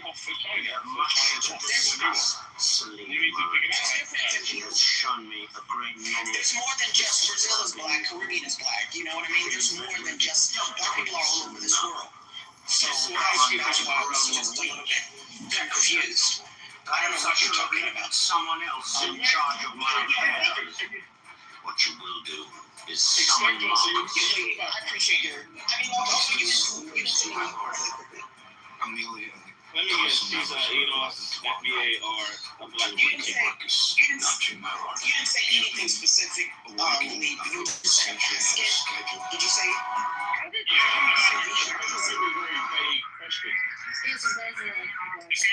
No.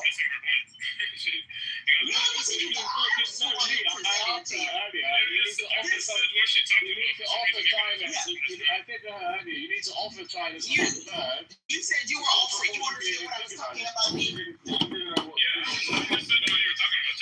Yeah, because this. No, I don't know. I didn't bring that up at all. I was gonna say the best bet would be to go to Africa to have the best chance. Hold on. So this came out of a conversation about Iran and China. That's what this came out of. And there is no those are two different races. Those people aren't African. Those people aren't Chinese. That's what I'm saying. So they completely ignored the power dynamic. Iran is a nation. Let me speak traffic, guys. Hold on. It's the proximity. It's also the trade routes that run just by nature by Iran. They don't have a lot of things in common, but they do have economic vested interests. Like, again, there's natural resources that Iran has that China wants, and vice versa. So they don't have... Right, but that makes sense. That makes sense. But I'm saying race is... That's what I'm saying. They found something else. Shit, as long as we can benefit each other one way or another. People put aside their bias and racism as long as we can make each other something. Money. That was my point. It's true, but the point is, how would it work from the proximity where Black Americans are to way across the other side of the world? It would have to be a huge benefit that's being provided. Why would Black Americans want to leave a country that they fucking built from the ground up? Well, I remember I said 10%. I said 10% of us. Like all Jews don't live in Israel, right? But it exists for a purpose. Israel wasn't good. It wasn't a good idea to begin with. I'm confused by this whole conversation because at the end of the day, Black Americans are Americans. The world don't fuck with y'all. People can't stand Americans. I'm sorry, not sorry. It's the truth. So what makes you get this is a dumb conversation. I'm sorry. It's like what makes you think it's like wanting business of someone, but you have no idea what you can offer them. That's basically what this conversation is about. And that's the other thing. Countries go by their interests. So you as a Black American, what are you gonna go offer this country? The first question was about them not standing us because we're Americans. So then I guess, with that viewpoint, we're at the door. Is what it is. So I don't think that I'd be able to answer your question. But if somebody thinks that's America, you think your Black ass one day will be like, oh, okay. So now it is back to our race now, not our national. I'm sorry. I'm confused. All right, so that's that. So you think China will give you what you want just because you're American? No. I didn't say just because that. I'm saying that every group of people, because we're Americans, whatever any group of Americans, you could swap us out for Latino. You could swap us out for anybody. I heard the same thing she said, but for some reason, my understanding. What would you offer them? What would you offer China? Sell it. Hold on. Stop talking. Just stop talking. You have to listen to what people are saying. Right? I heard the same thing she said, but my understanding of it is on completely opposite side of your understanding of it. She's not saying, just any Black person in America working an office job, what can you offer to China? She said if Black people in America purchase a plot of land or territory in the Western Hemisphere. She said that. Who's going to give up their side? Hold on. Stop talking. I know you love to talk. Just hold on. So she said if Black people purchase a parcel of land in the Western Hemisphere, what kind of deals can Black people make with China? Okay, you guys for some reason jumped all across that and went straight to, do a DNA test, go to Africa, or go to Africa, do some deals with Africa, go to Nigeria. Okay, let me say this. The most valuable thing after money not even money, after gold and the precious diamonds and shit like that, natural resources, is land. No, information. Land. You No gather all country, the black no people serious, excuse me. who work for decades in the State serious Department, country. who work for the military No industrial complex. serious You think they're not gonna have some fucking information that these people ain't gonna wanna know? No serious country is gonna let Americans come in and buy their land, and they don't give a fuck if it's They've done it already. Hispanic American, Black American. They don't give a damn. They're not gonna come already here. done it. There's African Americans. Okay, and you know what? America, Costa Rica, and this is why Bolivia, like a whole bunch of places. And this is why America. So there's already some land in Oh my Costa God! Rica. Let me finish the goddamn statement. Shit. Nobody wants to hear you, Reason. That's the point. This is Nobody wants to hear you. Buying the land is the easy you want part. echo Like I chamber. said, And I'm sorry. There's already land in Costa Rica. Yeah. Nobody. Nobody. Buying the land is the easy part. My question still stands. What were you guys? Let Rickson finish. Thank you, Ace. With all due respect, like I was trying to say, if you're Asian American, Hispanic American, Black American, you're still American. So China is not going to let a group of Americans, black, purple, green, or whatever. Excuse me. You're arguing something completely different than what she said. That's what she was saying. No, she said. I repeated what she said. Why are you stop ignoring that? Just let him finish so he'll stop. Nobody's going to take these fringe groups. First of all, in America, there's fringe groups that don't believe in the United States government. They're still American. Nobody's going to take these people seriously. Whoever has the idea to do that. That's just dumb. All right, thank you so much for that. So, Reverend, are you looking for Thank you, Reverend. You're welcome. Are you looking for land or are you looking for a country? Buying a Land. land doesn't mean you own it. Doesn't mean you own the country. Doesn't mean you have influence. Doesn't mean anything like that. You just bought property. As long as you're allowed to do it as a foreigner, you're allowed to do it. But it doesn't mean you have influence. Well, not just that. Anything. You want some administrative control, like white people go into Africa and You want a country? No.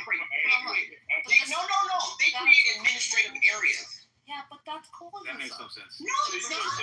buy the sorry, you buy the land. Bro, You That's buy why the she's land. American. She doesn't get it. You buy the land. You're all on the land now. You want to invite China to have a business talk. We got our police departments. We got our court systems. That sounds We got police exactly. departments. You sound like Afrikaans. That sounds a bold declaration. That's what the Rothschilds do. About 5% of money all over the It sounds like Afrikaans. Hey, she literally started the conversation by saying she wants to have her own Yeah, little Israeli. that's under the question. Yeah, You guys are so good. but it went down a different path. I don't know if Reverend started to like mitigate the point, maybe stepped away from it. I don't know, but that's where it started off. Well, Reverend, are you FDA? I can't answer your question, Rickson. I don't think. Okay, somebody else answer for her. She must be FDA aid also. One of those. Reverend, the reason I big Indians.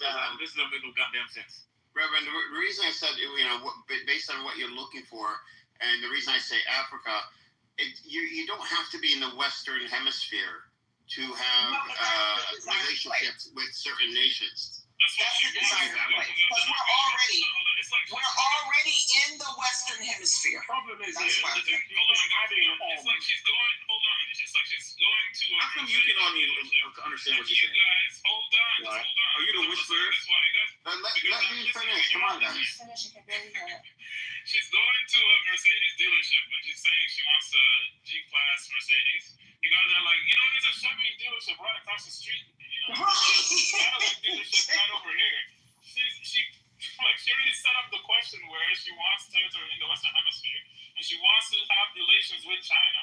So those two important things, those two premises. Is she a country?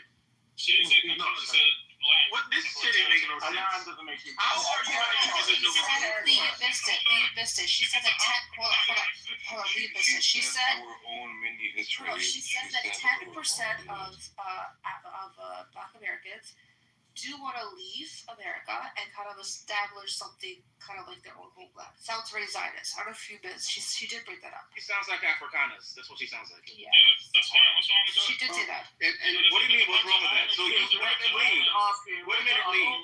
Hold on. There's a bunch of You agree with the Afrikaners? right now. If people want to buy an island, You agree? No. What's that? Leave, buy land. Okay, you missed it. 1 second. She said she also wants administrative control, their own black police stations, schools, and then using that as a way to navigate some sort of power play within the country. It's kind of an invasion. It's weird. Like, you're gonna go there. It's okay. It's not called colonization. It's agreed upon. The nation agrees to it. Guys, in New York, they have their own police stations. Just have their own police station, that's a their own problem. ambulances. Is that how they run as well? What's wrong with them? There's Chinese police stations too. There's these little I stations believe all over the place. I agree with you 100%. China's not having these issues. Only dumbass Americans have these dumbass issues. You're in a country. Why don't you strengthen the country? Why don't you build it here? You already spent all these centuries building the country. Now you're going to go somewhere else, spend resources that the community doesn't have to make your own la-la, bitty, bum land. Like, are you serious? Like, I can't take Go ahead, Leah. They'll let you finish. And instead of talking to them, just talk to me, I still please. want to know how. Oh, yeah, because he agrees with I me. still want to know how you're going to get China involved in this whole thing. But, like, Well, you know what? You guys missed the point. By me asking You guys missed You missed the point. You missed the point. It's not about ethnicity, looking at the people, the culture. It's about where is it going to be more beneficial for me in terms of they're an emerging superpower. Where is it beneficial for me to align with what country to build my own community in? That's what it is. It could be China. If Africa was moving, it could be anything. But the problem is this. You can live there as maybe get a citizenship, open up businesses if they allow, buy property and flourish. That's fine. But you can't go there and start to establish your own police station. Your own not without permission. You're right. You know what happened? That's why it would be worked out. 1 second. Reverend, you said that you want to be able to leverage. First, you're going to buy up land, then you're going to have open up institutions that are race-based and whatever, Black American-based. No. And then use that as a leveraging power to get more from the government. Why is it? No, I didn't say that. No, I said what would we have to use as leverage in the very beginning, so we could everything would be agreed to. This would be. That's what I'm saying. But wait, hold on. Why? Look, guys, you're supporting colonialism. You're supporting the Zionist idea. You keep using that word, but I think you're determined. I don't think you understand. That's not colonialism. Do you know what happened Colonialism is taking it by force. Riverland, 1 second. Do you know what happened with the black people? Do you know what happened with the black population in COVID and in China? As soon as shit got popped off, they kicked them out. So you think you're gonna spend all this money and resources and think you're gonna be comfortable? As soon as something pops off, they're gonna blame your black ass. This is the dumbest conversation I've heard. Very racist, right? And not only China, also fucking what's the Ukrainian people? Ukrainian people, they even let black people on the damn train. They kicked them out. Yeah. So you think your black ass is gonna go to these countries and I have leverage because I'm American? Are you serious? What leverage do you have? So Lee, if you can talk to me, please, and they'll let you finish. I appreciate it. Okay, everyone be silent. Let these two have a conversation because we're clearly not understanding. Thank you. They understand each other. I guess Lee has the. Charles and success. Rick said he's black, but he has a limited mindset.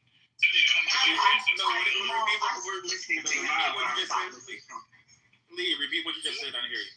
You said you're black, but you have a limited mindset. This is why I just. No, I'm street smart. There's two different people. There's dumbasses and there's street smart. Yeah, street smart means limited mindset. You're limiting yourself to the street. Okay, well you go. I don't know if you're black, but go ask your country for land. For the love of God, ignore him, please, like I have. Go to North Korea. Ask them tell them you want land, so they can let you Go ahead, Lee. Go ahead. So go to North Korea. So you want land, so they can put your black ass over here. Bro, nobody cares about racism if you, man. You have a limited mindset. Okay, because I know white supremacy is global. White supremacy is global. Take care of your inferiority complex. Like, stop talking to him, Lee, please. You found a cheerleader, Lee. You got a cheerleader. There's I put some information in the chat about Liberia. I think they've done this already before. I thought Lee was going to They're say not something American. about They're Costa Liberian. Rica. I don't know why people keep going to Africa. I don't Because know why. I don't even know why we're fucking talking about this topic when this is not the fucking topic. You said something about Costa Rica, Lee. That's why I was waiting for you to. Anyway, y'all need to get a private room. Because I've been quiet for a while. Y'all going back and forth over this fucking nonsense. But this is how you want to say something about an administrative area in Costa Rica. Get a fucking room. What do you guys think about chocolate chip muffins? About what? Chocolate chip muffins. I'm serious because Can you guys tell you how it's doing it? Reverend asked a question to Edward, and the way Edward was trying to explain it is that the reason why China is backing Iran and helping, because Reverend didn't know that at all, because she was like, is it Israel or whatever, is talking about the economic ties, the trade routes, etc. So from that question, Reverend got this from what I understand, this whole notion of, okay, well, if those two nations that are so different in culture, ethnicity, etc. can't align, how can the Black Americans? That's why I went down that road. I'm trying to get off of it. Then I went to religion. Do you know what Chinese? Do y'all know that Panama came from Colombia? It came from Colombia. They kid organs. You think you can go over there and get it? It came from Colombia. They, carved out a piece. They carved out a piece of Colombia, and that's how you got the nation of Panama. But it wasn't originally. It didn't start off. Oh, you see what her plan is? Her plan is to go to these countries, ask for a little land, and then steal it. You see what I'm saying? Colonization. That's what she wants. Bro, she that is fucking wild. She literally started the conversation saying she wants to go have her mini Israel. That's literally how she started. It's called a subdivision. It's called creating a subdivision. Bro, where are you getting ready to do that? That's different from colonialism. Did it already. Reverend, you gotta understand. Not everybody eats chitlins. That's what I was trying to. That's the word I was looking for, Ace. When you were saying it's colonialism. Not everybody eats chitlins. Creating a subdivision is a little bit different. So how do you feel about the subdivision quote that Israel has created with Israeli settlers, the West Bank? I think at this point, there can only be. It's still Palestinian land, so they haven't taken it over in the sense that now it's all of a sudden rolled back to Israel, right? Still Palestinian land, but they've gone and created a subdivision where they've gone through different beats, taken homes, sat there, now they have a pull, now their army comes in, there's preference for the Israelis over the Palestinian community. What do you think about that? That sounds like a subdivision. I think it's something that other organizations and nations, they can learn from it and not make the same mistakes. Look at what they went through, so you can. But are you okay with that? Well, so you don't run into the same problems. Avoid whatever it is. That's a great thing about history. But 1 second. Are you okay with Israel's actions? Am I okay with Israel's actions? What actions? Taking 700,000 illegal settlers with the West Bank who just taken Palestinian homes and set up their subdivisions. They've changed the street names. Well, obviously, I'm not talking about that. No, I don't think. Did they have permission to do that? Fuck no. Okay, well then, yeah, that has nothing to do with what I'm speaking about. I don't. But you're talking about off topic. That's how it started. I'm bringing the topic back, okay, to the point of this group. But Ace, you got to realize that's how that shit started. They're like, oh, we're friendly. We're gonna come here. The white people that went to South Africa. That's how it started. Now they got Afrikaners, their own land. Did all this fucked up shit. That would never work. What you saying, Riverland, is a fucking fantasy world. It was done already. Liberia. Can y'all read up on Liberia? Jesus fucking God. Yeah, that was a colony. That has nothing to do with. It was done already, though. It was done already. And the original people didn't like it. The indigenous people didn't like it. Hey, Wednesday, was Panama a part of Costa Rica? I don't know. I gotta check that out. No, I said Colombia. I said Grand Colombia, not Costa Rica. Don't believe anything. And on top of that, we live in the fucking 20th century, okay?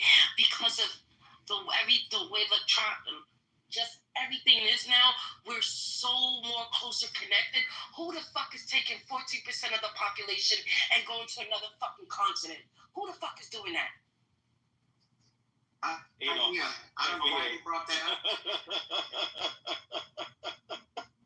FBA's doing that. This shit's crazy.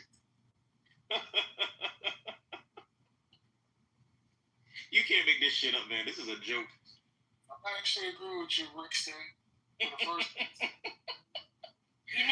for the first time? My ex used to always debate against Adolf because he's a Pan-African, right? And he was like, you know what? He's like, oh yeah, let's all just separate and go on one point so they can all just kill us at one time. You can't argue with that. You know, one thing I realized, I used to argue with these dumbasses before a long time, so you can't argue with these people. These people are stuck on stupid. Let them keep on waiting for the reparations. I don't give a damn. You get it? You don't. I don't give a damn. Now they're talking about going to they're talking about going to a different government paying for land. What kind of dumbness is that? It's been done. Look at Liberia, and this is before after the Civil War. It's been done. But Liberia is different. Like I said, Liberia was created. And they resettled former slaves in Liberia. That's not the same. But Lee, what kind of sense is that? Listen to what you're saying, Lee. So somebody worked for this country. They not only they came for slaves, right? They so much sacrifice happened within the United States. Do you think it was just easy? Don't you think all blacks would have just left during that Liberia shit? Why do you think a lot of us stayed? It wasn't offered to everybody. What are you talking about? Rickson. I think Pan-African is more better than isolation. Because when you isolate yourself, it's easier for those who are in power, which is white supremacy, because white supremacy is all over the world, that can take you out. Pan-African is way better. But like she was saying, she kept bringing up China, like the China man won't call her an N-word with the hard ER and spit on her in 2005. They will steal her organs. They will do that. They will steal her organs. Just like they're doing in Africa right now. They're stealing kids' organs. So you guys are projecting, right? You're projecting your insecurities. This world isn't Disney World and the biggie bum bum, okay? We're talking the truth. We are talking the truth. This is not no fantasy world. You're talking some bullshit from some. Well, I'm talking bullshit. What is Israel doing right now? Is that bullshit?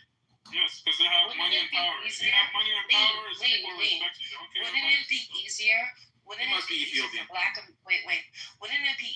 Black Americans to invest in Black-owned businesses and do what other I'm not finished. Do what other ethnicities in the United States do, right? Just invest in stuff. Look what the Chinese do. They always carry within themselves. A lot of Latinos carry within themselves, right? Well, wouldn't it be easier to do that than try to take 14% of a population and bring them to another continent where white supremacy is everywhere in all 7 continents? Wednesday, that will never happen. Within that 14%. Don't try to explain, Lee. You guys stop. Rickson. To Lee's point, I do believe, and I've seen this, and I can get many examples from just personal, whatever. When you have money, depends on what level of money, race, color, all that shit goes out the door. Money talks before anything else, but that's at upper echelon. You can play in that league. I'm telling you, race means nothing when you're playing with a certain amount of either you have access to something, some sort of privilege, something that you have other person wants. It usually has to do with some sort of business money expansion. That's true. However, the people that are going to be going to, let's say, the whole idea of China going there and taking their money and that. Most of anybody was born in China. Wait, hold on, perfect. That population that wants to leave, these are like this 10 to 15% of Black Americans who do want to leave and find somewhere in the world to That's the whole population. This 10 to 15% of Black people, is what she's saying, Black Americans. If they have an immense amount of 14%. Well, listen, she's saying 14% of the full Black population. 14%. Yes, not the entire population of America. But listen, for those people that Lee, where are you from? if they were, wait, Lee, Rickson, do you not hear me? Okay. Yes, it is. Those people do have somebody, right? That person is thinking they can play anywhere. They don't need to go establish anything that's safe for them or just for them. They can do it. But it's usually the population that struggles with certain things because of many things that's happening in America. That group is what I'm guessing what wants to leave, and what is going to be their bargaining power. That's my Peace. question. Even the Jews couldn't do it. Without Israel, the Jews would be. Let me answer. I'm just wondering with Lee's perspective. He's agreeing with whatever. No, I gave him a different perspective. This guy is a tyrant on the stage, and he's not stopping. Just like your PTR. Yeah, earlier you were talking about like Zionism and stuff like that. It's the problem isn't Jews relocating to the Middle East. The problem is relocating and then trying to establish Jewish supremacy. Right? This is not the scenario she's laying out. If Jews came to Palestine and they did purchase land, they ended up purchasing 6% of the land and then stealing the rest of the 90%. Right? And killing people, destroying the environment, destroying people, forcing people out. This is not the same situation. Right? This is apples and oranges. It's going to lead to the same situation. Why are you allowing this guy to do this? Mark, why are you Stop. Lee, I have a quick question. Let's just say that you go on with all these plans, and I know what you're saying. There's no extremity. There's no plan of becoming Zionist doing all that. But what happens when a group of people that uprooted and went and put all their strength, energy into one thing, and they don't get what they want? They don't get cooperation. Isn't it usually human nature that they're gonna revolt and fight for it because they feel they deserve it now because they put so much emphasis, money, energy into something? Thinking they get it. It can lead to it. That's what I'm saying. Yeah, it can lead to it, but that's not the question she's asking, right? He's talking from a starting point. You guys are bringing in all the we're bringing the human point. That's what we're bringing in, the realistic point. All the negative things that can happen. I can also say all of the asteroid crash lands on Washington D.C. and kills the Pentagon. No, I'm going based on experience. So, life experiences. You've been to China? You've been to Yes, I have. I've been 3 times. Did they spit on you and call you a nigger? No, they looked at me, they touched my hair, they wanted to take a random picture of me. I didn't ask for that. Okay, so what are you talking about?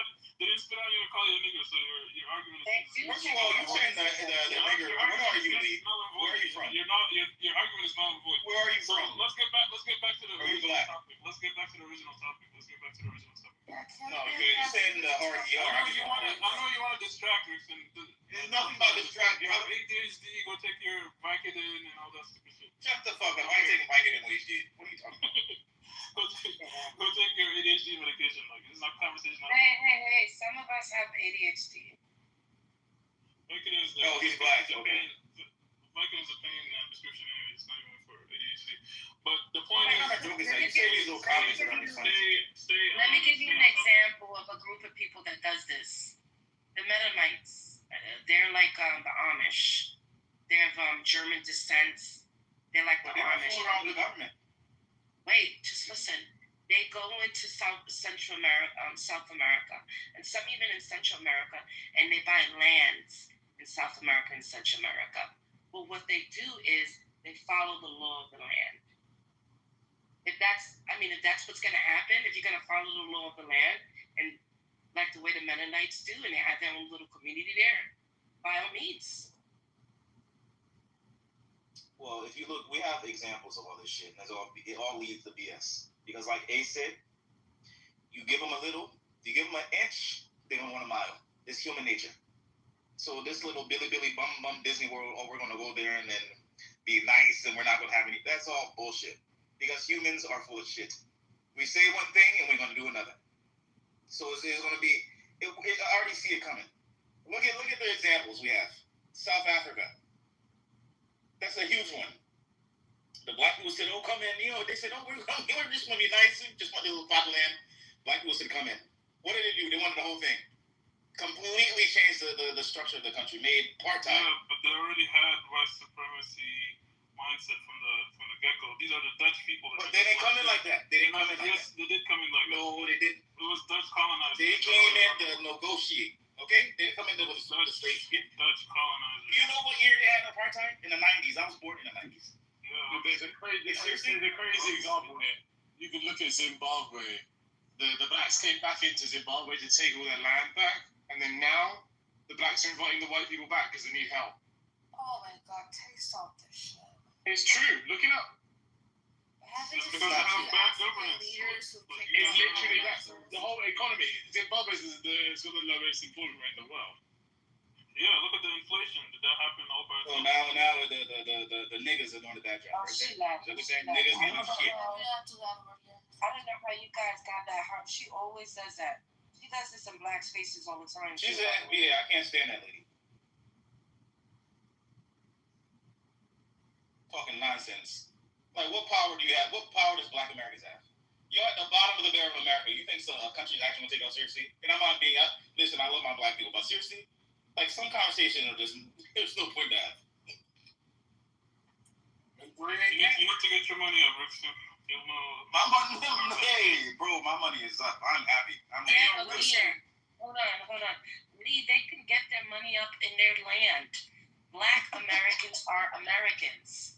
They have how many generations have they been in the United States? They're Americans. She went to a Mercedes dealership. You're telling her to go to a Chevy dealership because her family. There's ways of Black Americans to make up their money. She's not trying to take her and her entire family, a group of people, go to a Mercedes dealership and say, you know what? Of course she should be able to shop at a Mercedes dealership. No one should be telling her she can't. But she can't be going there and say, you know what? I'm going to go buy G-Class, I'm going to buy the E, and I'm going to buy a whole bunch of cars now. And then say, because I bought these many cars that give me this much business, now I need a part of your business. I deserve it, Mercedes. I'm not going to go buy That's the American. That's where the American comes in. It's like, these Americans think they're entitled. I deserve it because I bought 3 G-Wagons, I did this XYZ, I have my money, I've given you business for generations. That's one of the scenarios is overtaking a native population, but that's not all the possible situations. Like I said, anybody could literally buy. What almost? You can literally buy an island right now that nobody lives on for your own government. Yeah, if it's no one. Yeah, Tyler Perry has a little island for his little baby. Anyways. We're gonna take over. Chucky, before you go, believe that actually defeats your conversation. Because you're saying if the land is it's not been built up, then you're building it from scratch. Because you're saying, why would you go to a Chevy dealership and go to Mercedes? And Mercedes, you're referring to superpower emerging. The China. So anybody can go buy a fucking island if you want. But why would you want to go somewhere that's not even a Chevy? It's no name. That's what I said. When I'm talking about the dealership, I'm talking about the land, right?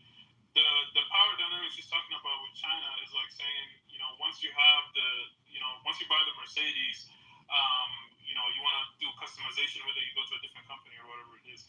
China is right now trying to get Taiwan. You really think they're going to give some land? Like, let's be honest. Let Chucky jump in. I keep interrupting you.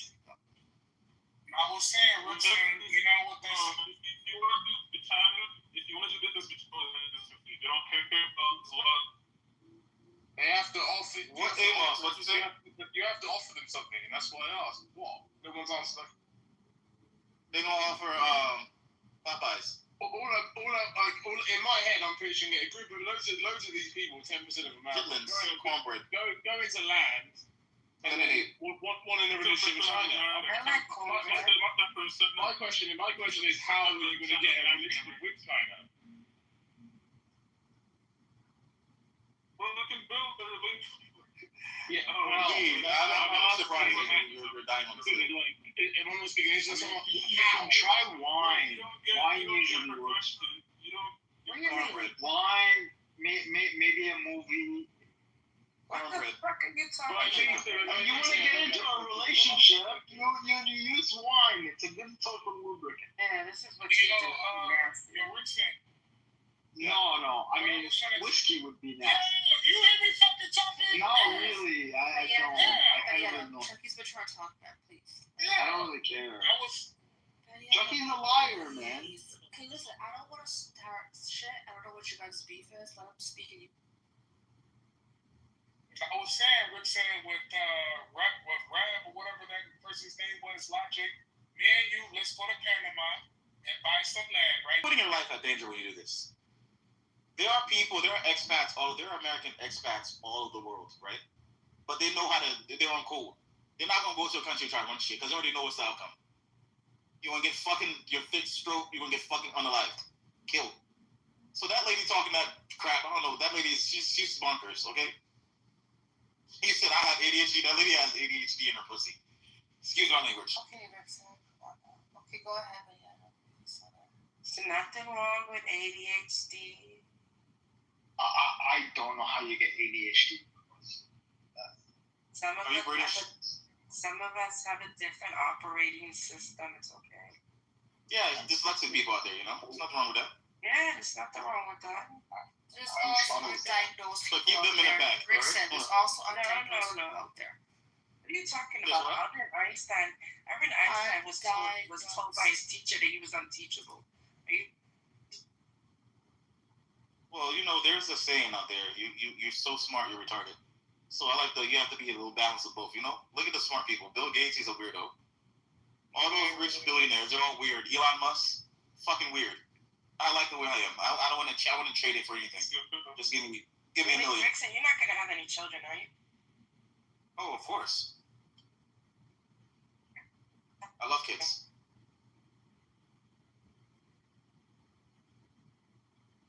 You cut out.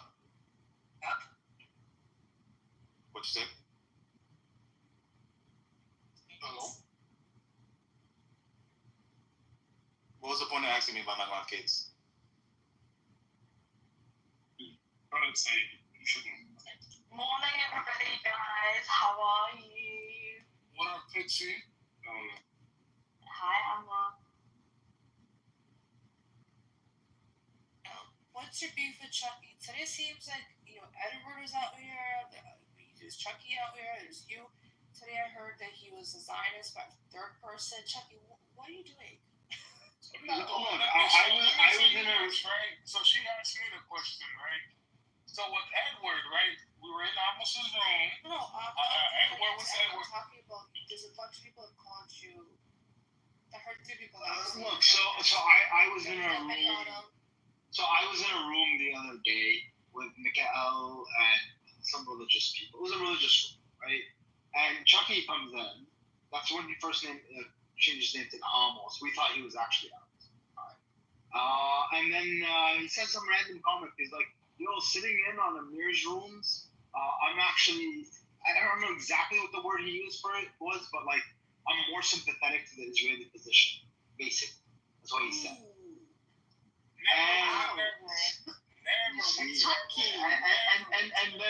And then I told him, like, I don't want to talk about this. Mikael started questioning him about it, so you can ask him about it. But then I was just like, dude, this is a religious room. Like, I don't care about it. Right? So, closed the topic. We moved on. He left. And then I come into this room, and I ask him, hey, dude, what was up with that comment? First, he stayed quiet. He was staying muted. Right?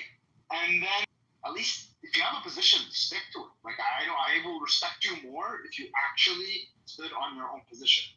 But for you to say something in another room and then say something else in this room and deny that you had said, this is some bullshit. This is Jew shit. I'm sorry, bro. We're just trying to stir the pot.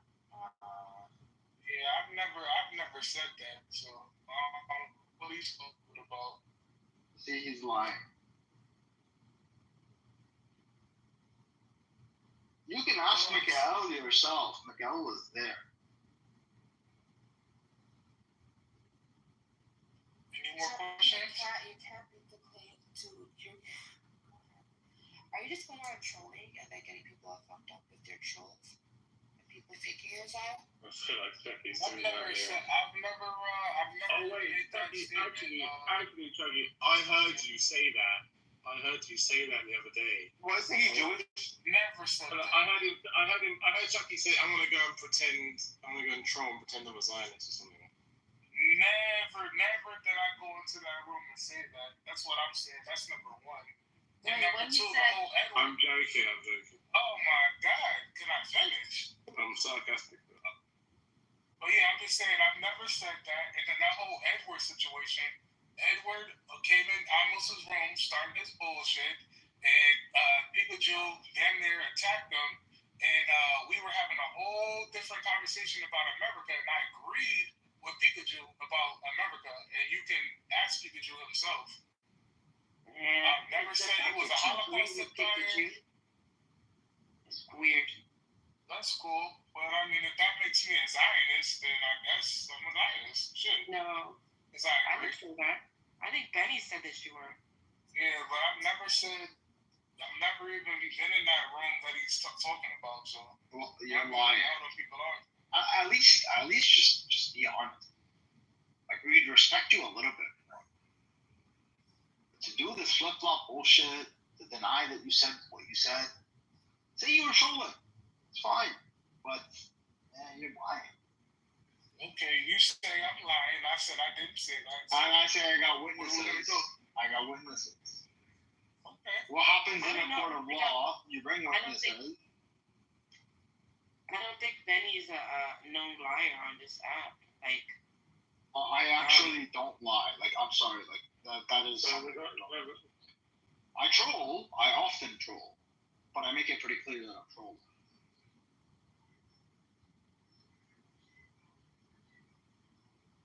Okay.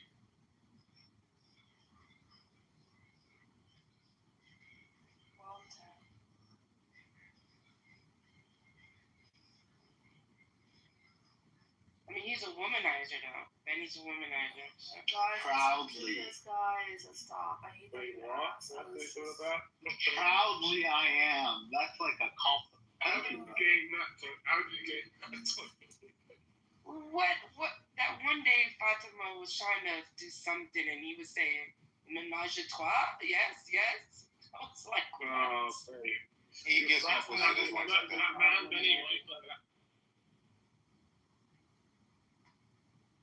You know, it's probably one of the hardest things about, like, going back to religion.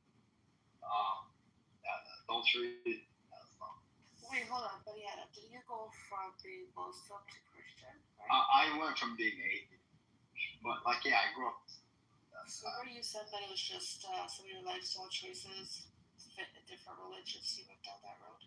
Yeah, but adultery is not okay in any religion.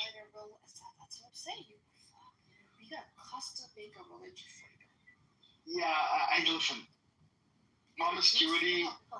Jews. There's a reason why. No. Forbes, Jews, they custom made it. So No. Yeah, that's fine. And Protestantism custom made Christianity, and that's why you have, like, gay churches. But the thing is that if you look at it from an objective standpoint, sorry. I said you're a Protestant. No. I said Protestants custom made their religion. Like, they custom made Christianity to fit whatever they want. That's why you have gay church. But the thing is that promiscuity is just not good. It's not healthy for the person. It's not healthy for the society. And that's why. It's not exactly the person, like the soul, the mind, the body. And it's not healthy for society for all people what do you to be. regret not being able to? I like pussy.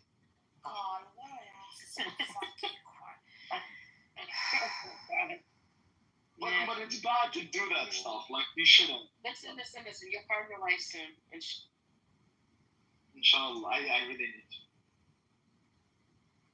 How old are you, dude? 32. Lay off masturbation. Let's breathe a little bit, okay? Yeah, I know Can we masturbation. solve this conversation now? It's just getting really fucked here. Okay. Airplane, you're back. Thank you. Any updates on what's going on in Iran? Not what's going on with your personal lives, or I don't fucking want to hear that shit. Yeah, leave the hands alone, guy. Oh yeah, I don't. Saying no to him. Women do it too. Don't do that. No, women do it too. Y'all do it more. Listen, we're gonna have a conversation, so let's. That's why you don't want to talk about it. It's not that type of room. Have you seen the room title? This room has been derailed thousands of times. I was about to say, we've been talking about nonsense this whole time. I know. This is what happens when I'm trying to do shit that I'm beer like here. Hey, listen, if I'm beer And Lee was agreeing to it. Like, come on, listen, bro. the Betty Adams and the Chucky thing, beer would have made that fake. You guys are lucky. I was gagging in there. Who was gagging in there? See his side of this. But you'll probably hear about it from somebody. You'll probably bring it up. Chucky. No, that time I came into this room and confronted Chucky about it, Amir was there. At first, he kind of believed me, and then he thought I was lying later. Yeah, okay. Airplane, do we have updates? You're going to be on mute.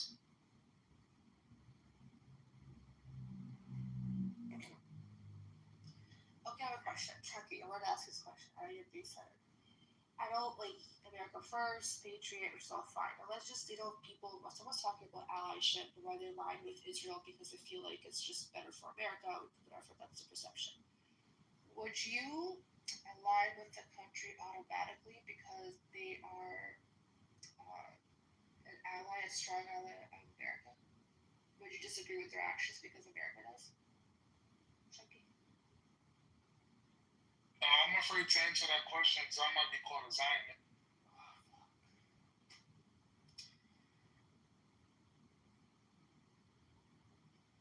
Actually, it's about your moral test, isn't it? I don't know, Wednesday.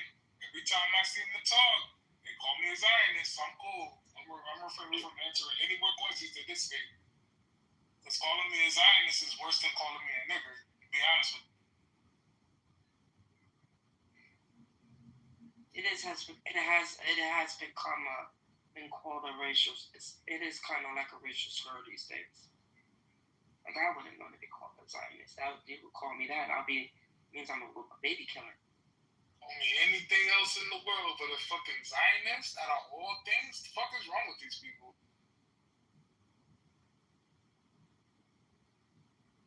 I don't know. But welcome to the stage. God. You're breaking up. I see me Shabazz on here for Christ's sakes. The fuck? You call me it. Anyways, Wally, welcome to the stage. If you want to share your thoughts, views, if you have any information on what the hell's going on, please on back and say. Oh, so wait, I think Zero is I think Zero kind of said what he's a Muslim, but he follows the Nation of Islam, right? Because he was quoting Elijah Muhammad. It's very I kind of figured that.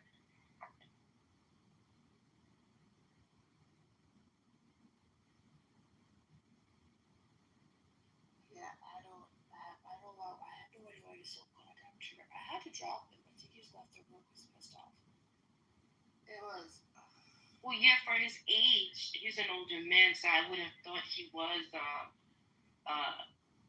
part of the Nation of Islam. And a lot of Black Americans around the 50s and 60s did become part of the Nation of Islam. So I kind of figured that. We just call it the Nation.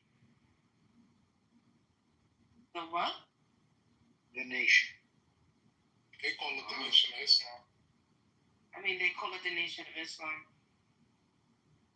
My ex actually grew up as a 5%er, which is like a subgroup of the Nation of Islam. Wait, hold on.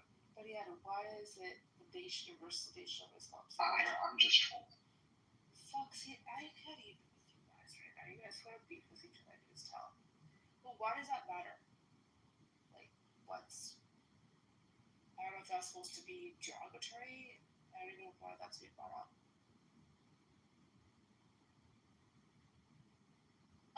They are a fringe group. I don't think it's derogatory. It's just that they are very fringe. Even with the Black community and Islamic. The 5%ers, that's even worse. Yeah, he's just a Pan-African. I mean 5%ers is kind of built on Pan-Africanism, right? I don't know that much. They just believe in like black people around the world need to just unite and stuff like that. Is it rooted in supremacy, or is it just? No, it's not rooted in supremacy. It's rooted in like brotherhood and a connection to the motherland, which is Africa. Hey, Essay, see you back.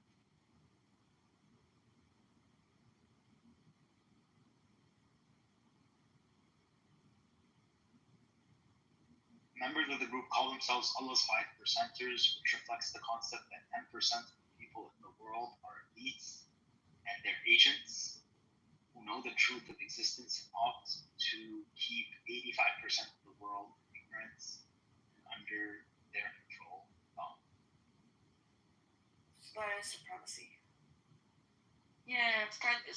The remaining 5% are those who know the truth and are determined to enlighten the 85%. Well, I mean, it's not really supremacy, but it's kind of like, you know, like we know the truth, and we're gonna help get to it. Yeah, but that guy could grow out of that. Yeah, it's very healthy. Mm-hmm. What's that cult you brought up earlier? Children of God? Oh, yeah, the Children of God. Yeah. Yeah, but have you heard of them? Children? No. Oh, Wednesday, you got talent. What? Trevor Zero said the white men are the devils. No, that's BHI. That's PHI. That's Hebrew Israelites. I actually grew up with them in New York City. They would be like in a corner yelling shit, or in the trains yelling shit. They do a lot of yelling. Yeah, I got yelled at and called a white devil once walking down. You was called an Edomite? I was called a white devil. That's what Zero believes. But do you understand? You know, if we had to do like break down like the most evilest race, who would be on that top? Who would be on the top list, first place? I don't know. White people. Oh, thank you. You know, white people never want to admit it, but guys, you would be on the top of the list. You would be on first place. I mean, the thing is that like I look white, but I'm from the Middle East. Like I'm serious. That wasn't the question. Yeah, No, because do you look white because of colonization? No. Because the Greeks and the Romans, that part of that area that you lived in Levant, they did a lot of conquering too. No, the white phenotype stems from the Caucasus. So there was Caucasian migration to the Levant 40,000 years ago. So this is like well before Greeks and Romans and even British civilization. So that's why you have a lot of white people in the Levant that are native to the Levant. My family is very native to the Levant. Okay, you're white. Sure. White refers to you. But yeah, I'm very white passing, I guess. No, I can't stand that word. You're either white or you're not. You're white. I mean, yeah, I'm more white than most white people. And a black albino is still black. They still have black features. Yeah. You most likely have the white features. You're white. I'm sorry. Not sorry. Sure. I mean, I'm not. You don't have to be sorry about it. I don't think it's a bad thing. But like when that guy from the Nation of Islam, from the BHI, called me a white devil on the street, I looked at him and I was like, are you talking about me? He's like, yeah, you're white. You're a white devil. And I was just like, yeah, but dude, I'm from the Middle East. And then he was like, oh, where are you from? I was like, Syria. He's like, and there's a civil war in Syria, isn't there? Like, yeah. He's like, the white people and the brown people are fighting, right? No, that's not what's happening. And then he just kind of got like, he just didn't know what he was talking about. So he kind of moved on and picked another way. Started calling it. Okay, but do you agree that white people are the most evilest race? I don't think so. Why? Because there's plenty of like really evil people. I'm saying worldwide, global powers. Yeah. White people like, are the most evil. I would say probably one of the most evil empires to ever exist was the Mongol Empire. Yeah, that was true. And then they did. I'm saying in modern history, within modern human times. Yeah, but I now you're just filtering. I'm well informed about white people. history. You could try to run away from that question. Listen, white people over the last 500 years have been the most dominant. Sure, that's most evil. I didn't say dominate. I said most evil. Well, domination tends to come from evil shit. Yeah. Dominate sounds nice. Evil sounds better. No, but if you go back further than that, the Mongols were quite dominant for a very large period of time, and they did horrific shit. Well, when's the downfall? Shit they did to when's the downfall for Chinese people? There will eventually be a downfall for white people, and then some other group of people will do horrible, evil shit and be dominant. So, Bani Adam, I don't know, I heard Bani Adam say that the Turkeys are Zionists. Can you swear on Cynic? Well, I do know. I don't swear. Can you swear on your mama? Can you swear on your I don't swear because it's... Can you swear on your dada? As the Bible says... Baba? You call her Baba, right? Your dad? Yes, I have a dad, naturally, biologically. You have a dad? How many dads do you have? But biologically, I must have a dad. Right? But as you know, my religion says, let your SBS. So this Amos guy, he's never been into your room, I heard. Well, you heard wrong. How do you know that he's been in there? How do you know that? I had a conversation with him. When did you have a conversation with this guy? That was the same day that I came into this room and told you what happened. Does he follow you? Let me see. Does he follow you? I don't know. Bro, he doesn't even follow you. He was in the room. I don't know, man. He was in the room. I don't know who he follows. I don't follow him. I don't care to follow him. But he was in that room for sure. Hold on, I'll be back. Was it his voice? Because there's another Amos too. That's not the real Amos, but it's a name Amos.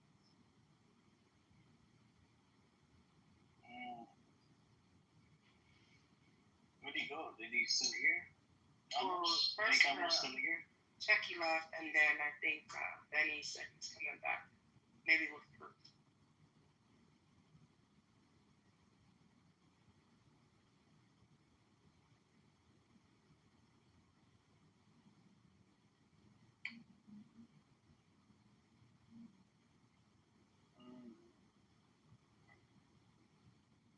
What's up with this NN emoji, man? We got 2-3 NNs here. NN. What are you saying? Alright, I'm back. In the audience. Yes, Mariana. Thank you for coming back.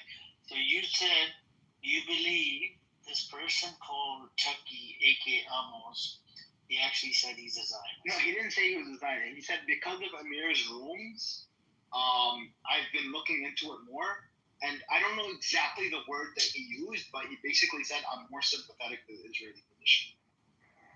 That's the gist of what he said. Which I kind of believe that because he has been hanging around, Amos' room more, and having had conversations with, what's his name? Jew, whatever. What's he Jew over there? Pikachu? Yeah. Sorry. You drilled that in my head, man. I'm sorry. Look, I'm not asking you to just believe me. I told you there was 3 other witnesses in that room that I can remember, and I know that there was a Jewish guy there as well, who, I forgot who it was though. It may have been Eitan, I'm not sure exactly who it was. There was a Jewish guy in that room as well, and he was like, hey, and started talking to him too. So like, there were at least 3 other people in there that I have named. Mikael, Princessia, Noura, and Zunaira. They were all there, they all heard it. Seriously? But are you sure that this was the guy? Yeah, I'm 100% sure. Because it was just when he changed his name, and we actually thought it was Amos. And then we thought it was Nair. You know, Nair also changed his name to Amos. And then when he started speaking, I was like, oh, that's Chucky, I know him. So how can we trust him? The Wallahi won't work with you. Well, I mean, to be honest, like your yes be yes and your no be no, and I brought 3 other witnesses. You know what I mean? The other 3 witnesses. So I think Daenerys, didn't she become Christian? Daenerys kind of confused about her religion, but it doesn't matter, bro. Like, who brought her back to Christianity? Was it you? No, it wasn't me. No. It was actually Sam Shamoun. Was it Harper? That guy Bart Simpson, that piece of shit? No, it was Sam Shamoun. It was, did you see that debate about the Islamic dilemma? It was Sam Shamoun, Jay Dyer against 2 other Muslims. And the Islamic dilemma broke her. She was like, oh my god, this is really messed up. But she's not exactly a Christian either. She was a Christian for like 5 minutes, and then she's like, yeah, this has problems too. This has problems too. Everything has problems. And at one point I heard she was a Shia. That's another thing as well. I don't know, man. And she's had an interesting religious journey, but you know what? She's an honest person. That's all. Yeah, she's a good person. She used to come in here. I don't know what happened to her. I want her to come in and talk to me, but I think she's just into religious. She is. Yeah, she doesn't do the political stuff. Yeah, I mean, this is more interesting, debating the fucking Zionists. I mean, for her, she doesn't really care that much. I mean, she is pro-Palestine, but it's not really an issue that she really cares about that much. I don't think. Not an issue about humanity. Okay. No, there's a lot of people who don't really, they're not animated by this issue. You want to bring Ron up. Ron, you like to bark a lot in the chat. Come on up. Stop barking in the chat. Come on up. I know you're not an old man. Come on up. Instead of barking in the chat, just come on up. I know you're a Zionist. You might be Iranian. Come on up. Let's have a conversation. And I like to talk to new Zionists and use them as punching bags. It's simple as that. You could use me as a punching bag. You look at pro-Pallies as pro-Nazis. Whatever. I look at you as a pro-Nazi. Is he still Anybody there? that believes in killing babies and, a whole bunch of crazy shit what the Zionist entity is doing, yeah, it makes you a terrorist. Ariel, stop raising the hand up, man. I'm not going to bring you up. Earlier today, I had the hand raising off, and he just came up on his own. I'm like, why the fuck did he come up? Yeah, he hasn't been brought up by Because he likes Nobody likes him, and none of the rules. He wasn't brought up by me. None of the rules like him, they always pick him up. He loves you. I think you're replacing his father like a father figure. You know what I mean? Probably. And Wednesday, he needs to go fix his attitude. Oh, is this Pixie? What's up, Pixie? Assalamu alaikum. How you doing? Is Ariel back in the U.S.? Bro, he lied. Edward cornered him really badly in one of the Amos' room 3-4 days ago. And, Yaakov was asking, how you doing? You're in America? He goes, no, I took an emergency flight to Israel. And Edward, brought the point. He's like, Bengal Airport got shut down. How the fuck did you fly over there? And then he was like mumbling or whatever. He couldn't answer the fucking question. Al Norma jumps in to protect him.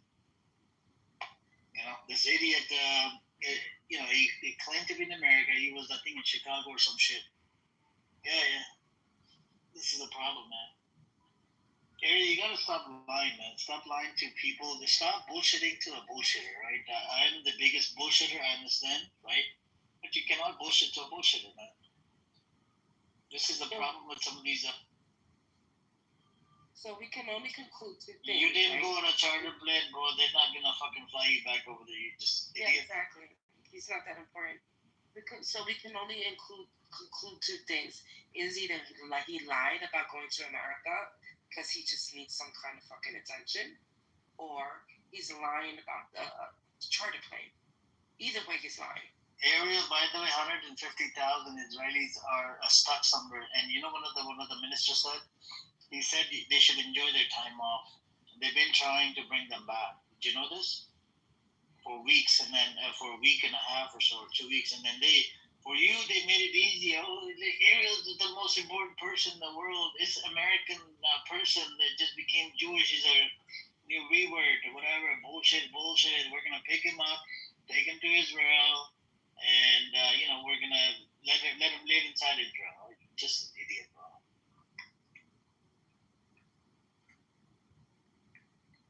For the government. Let's bring him up one time. Let's see what he has to say. Go on. Defend your position. Go on.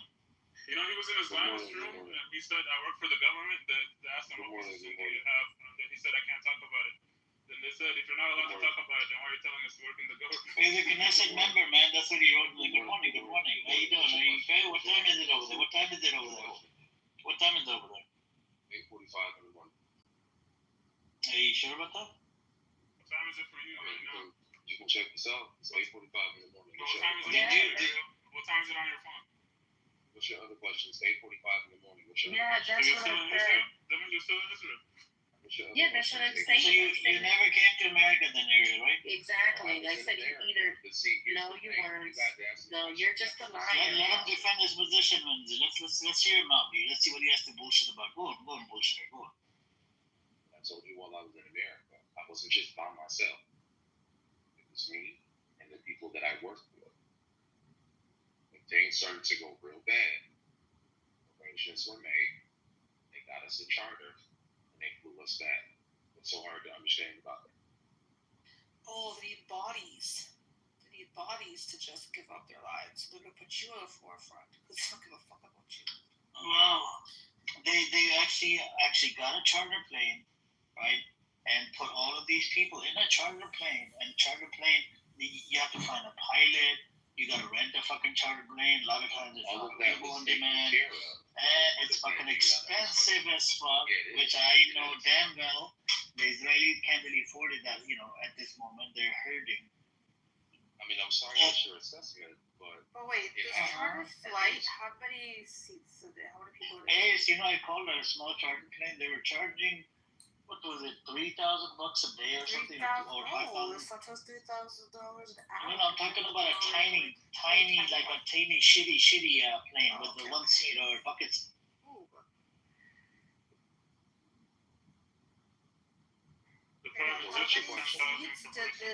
How many seats did this charter plane have? How many seats were there on the plane, or how many people were seated on the plane? How many seats were on the plane? There was 1, 2, 3, 4, 5, 6. How many bathrooms? 9. There was 9. 9. And how many bathrooms? There was 2. Okay, how many exit points? I beg your pardon? How many exit points? Do you want the model number on the tail too? No, I'm getting at something. You're getting at something. What are you getting at? Well, you've been exposed already. Anyways, continue. Yeah, thanks a lot. Anything else you need to know, sweetheart? If you're on a charter plane, you will be able to answer those very simple questions. The first thing that they do is they talk about safety, precautions, etc., especially since you're flying over a war zone, per se. You would have even more safety protocols being spoken of, and they would speak about all the different exits. You'd be able to tell me in a heartbeat if you were actually on that charter plane. Which you So you mean to tell me? I'm just trying to understand this from your point. And last time I checked, and I believe you when you say this, you're a lawyer. So your line of questioning, based upon the safety protocols and my ability to recall those safety protocols, is enough for you to decide as to whether or not I'm telling the truth. No, I've asked multiple questions. So those multiple questions that you're asking are enough for you to individually assess as to whether or not I'm telling the truth. I can gauge. Okay, so here's my follow-up question. You said that you're a builder and you did this, and then I talked to you if you're gonna get a land and build, what's the first thing you need to do? You had no fucking idea. You didn't understand how you have to have a land surveyor. You didn't understand how you need to assess all those. If you're a builder, that's what you said you were. You will be able to easily tell those things off the top of your head because it's at the back of your head.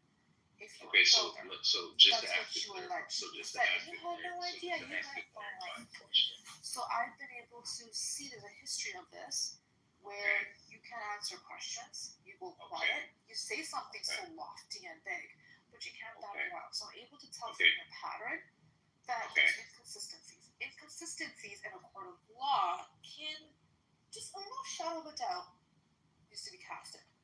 All right, so can I ask you a question? No, this is not about me. This is about you right now. Yeah, it is about me. Right, I'm not the idiot saying, "Oh yeah, Israel gives so many fucks about me." They chartered a plane to what, Michigan? Or were you, New York? I'm sorry that hurt your feelings. Oh shit, my feelings are not hurt. I'm kind of glad that you're back in a war zone, if that is true. Okay, well, let that be your joy. It's not my joy. I'm just saying I'm glad. You said you're glad. It would have been worse. Glad and joy are two different things. It would have been worse if it was not taking you out of a war zone. And I think, oh shit, they really give a fuck about his life. That's how they're bringing you into hellfire. Yeah, no. I'm glad that makes you happy. Actually, you know what? I take my words back. Even a shitty garbage plane, I thought it was 3,000-4,000 for the whole day, but it's actually an hour. Yeah, that's what I'm saying. It was an hour. Yeah. 3,000-4,000 Do you think that we paid for that out of pocket? Wait a second. So what was the name? What was the name of the company? What's the name of the company? Yeah, it's charter plane. It's obviously not. You're not. Have you come in? What you said you was in Miami?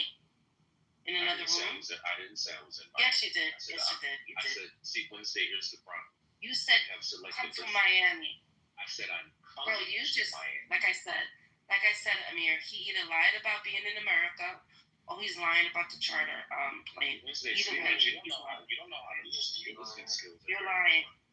You're a pathological liar, bro. Okay, I'm a pathological liar. I didn't know pathological was a word. Anyway, what was the company that you came out of? Pathological is a very real thing. You don't know that pathological liar is a very real thing. You believe your lies. Pathological liar. No, it's called I have a fucking accent. I'm Spanish. Yeah, I did actually. What's wrong with that? I had a lisp when I was younger. I went to speech therapy. What's the problem? Congratulations. Are you being an ableist? What are your other lines of questioning? Are you being an ableist? I know that you guys have said that I'm safe. Are you being an ableist? That I'm able to travel. No, nobody can get over it. What's the name of the company? What's the name of the company? You really think that this guy really wants us to think that a corporation or a branch paid $4,000 an hour, but his sorry ass got the fuck out of here, bro. Sit several seats down.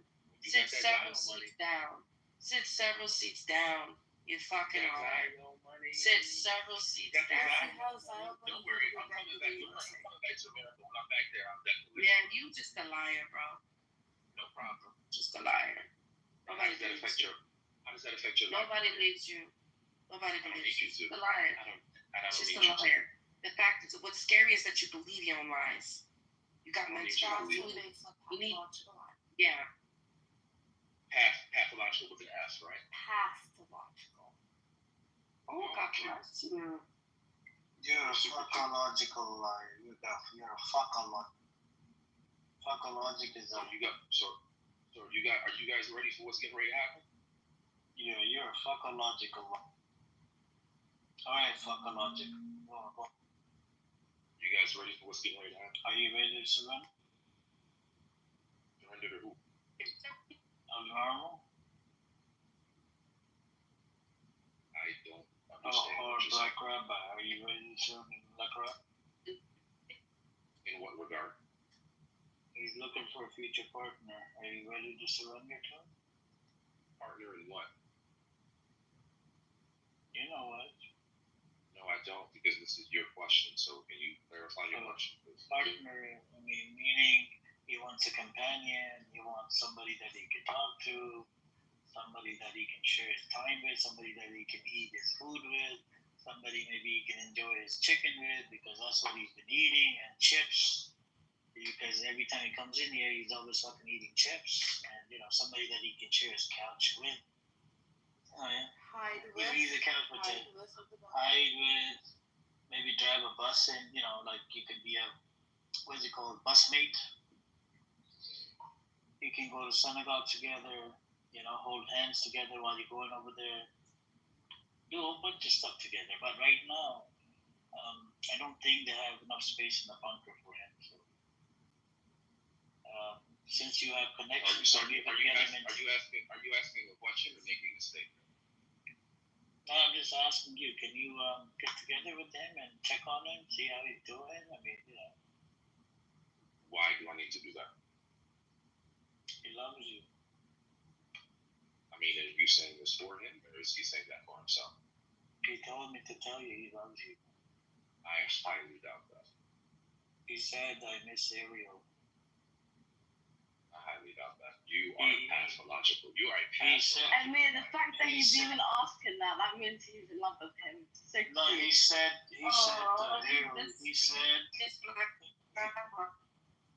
he said he's gonna take off the restraining order off the books, off the table, so you can be buddy with him.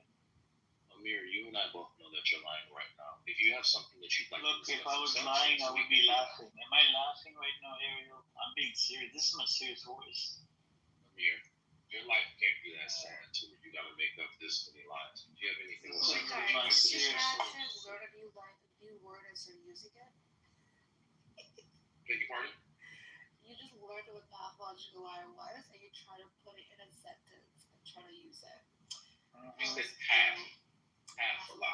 There's no anthropological. You're You're a fuckological liar. Is that what you did? You're a fuck. Bunker? Encyclopedia? I'm adding the F word. You're a fuckological liar. Amazing. Do you guys have anything of substance that you'd like to discuss? Are you inside the bunker right now? No, I'm actually getting ready to go to the market. I meant it wouldn't let him in. They didn't let you in, Ariel? I have my own mind, thank you. Ariel, I heard, I watched the new clip that came out. Why would that brother, why did that idiot white Polish person inside his, what was it? I think he threw a milk container or something on his head. Oh, I seen that, Amir. Yeah, why would they do that, Ariel? Why would you do that? And then you're preaching the same brother instead of calling out your own? I'm sorry, you're gonna have to walk down exactly what you're trying to explain. You should not do it. That video where, this white guy. There's so many videos. You got. No, the latest one. That white guy pulls up to this guy that's preaching about Christianity. He's got a Bible in his hand, right? And he's shouting at this brother, that Christian brother. And that brother just looks away. He's just walking away. And that idiot, the Polish man, the Polish Ashkenazi Jewish, whatever, he's like trying to run up to him. And then, he takes a cup of, milk or water or something. And just Milkshake. It looked like a milkshake. Milkshake. Yeah, milkshake. That one. Well, since you spoke to him, then you should have been able to ask him, right? No, I didn't speak to him. I'm asking you. Then how do you know that he's Polish? That video. He looked Polish. He looked Polish. What do Polish people look like? He was white as fuck. Trust me, we know an East European when we see East European, okay?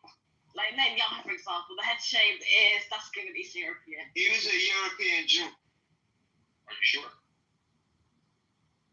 100%.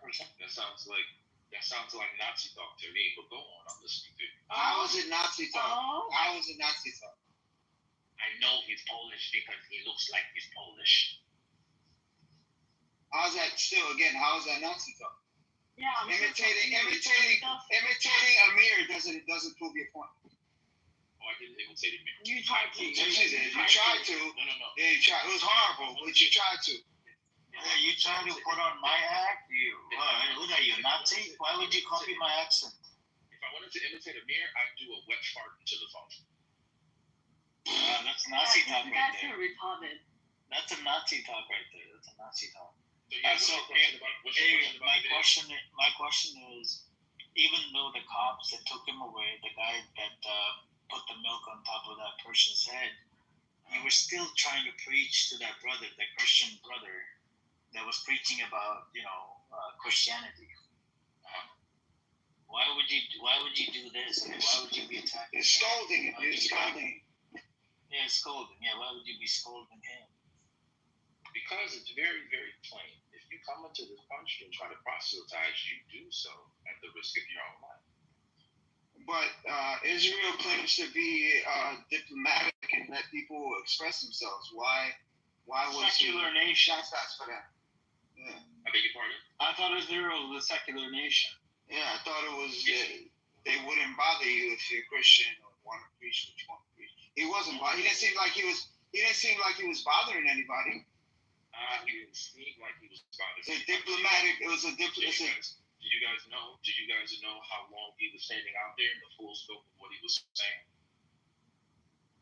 Why does that matter? I thought it's a free, it's a free country there. It's a democracy, right? It's a democracy, right? It's a democratic secular nation. Let me tell you. Yeah, that's what. It's a democratic secular nation and a nation of rule and law and order. If he was saying something that was illegal, then you would lodge a complaint with the police, take him to court, and he would be tried by a jury of his peers, right?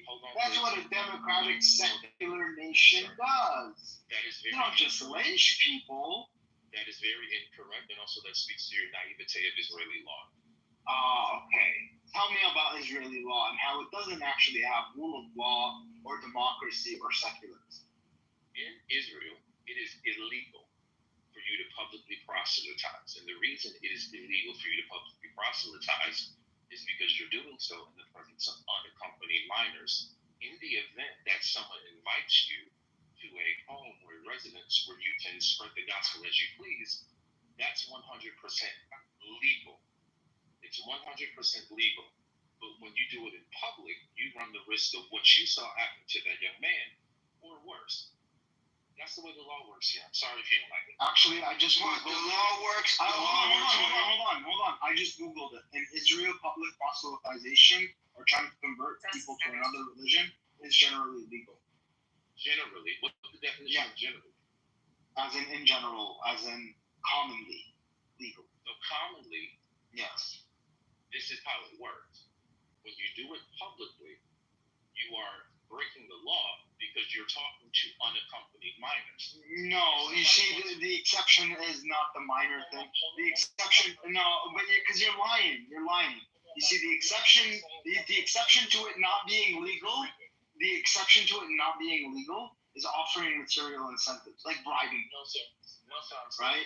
Yeah, I'm reading it. I'm reading it right now, so you don't have to lie. You know, while there have been bills proposed to make proselytization illegal, they have not passed. So you're lying. And Google is giving you the whole scope of the law, correct? Absolutely. Google is giving you every single nuance of the law. Do you care to provide sources to back up what you're saying? 100%. Provide the sources. Mute up, provide the sources, and then you can talk. Can you read Hebrew? I don't have to read Hebrew. Give it to me, and I'll translate it. No, give it to me, and I'll translate it. It's 2025. We all have smartphones, translations on them. Oh, bless your heart. Yep. You'll be all right. Bless your heart. Yeah. So provide the sources, please. That's what happens. Yeah, provide the sources, please. No, listen, you shouldn't be talking right now. You should be providing the sources. So that's why I asked you to mute up, right? Provide the sources, and then you can talk again. Until then, shut the fuck up. He did say 100%. You got the sources. So provide them. Your request is wholeheartedly denied, my son. Oh, an Israeli denying a request. How would I ever see that come?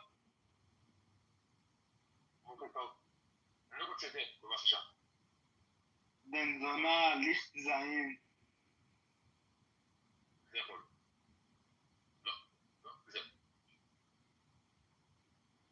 לא.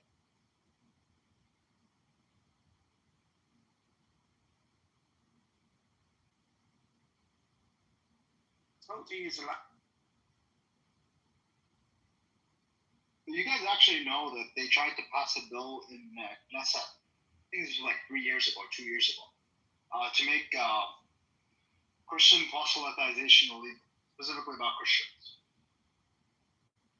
It failed not because Israel cares about Christians, because Netanyahu realized that, hey, our base of support from America comes from the evangelical Christians. We can't do this with them right now. Right now being the operative term, because once Israel, gets strong enough to not meet Daddy America, then they're definitely going to start persecuting Christians. I was going to ask him, why is a 30-something-year-old man walking around with a book bag? They hate Christian. From the bottom of their heart, they absolutely hate Christian. Nah, you ain't gotta answer that. I walk around with a book bag. It's just a convenient way to walk around. I'll give you that. Let's just get to the proof that he has to provide. Let's not get sidetracked. Sorry, I didn't mean to sidetrack. I'm hearing you talk and I'm not seeing any sources. Can you please provide the sources? No. All right. You said you would, though. You just said you would. You guys remember, Zions are liars. Don't trust anything I say. Oh, he said it. I didn't.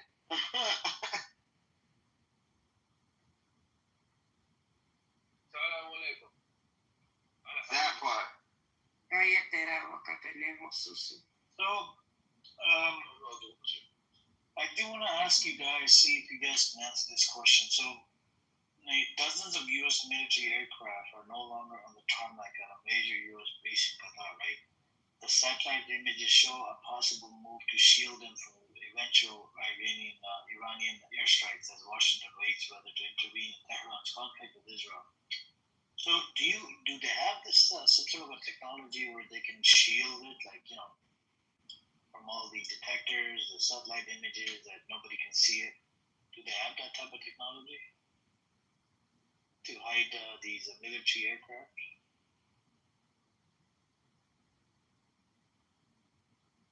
If they're not in Qatar, where the fuck did they go?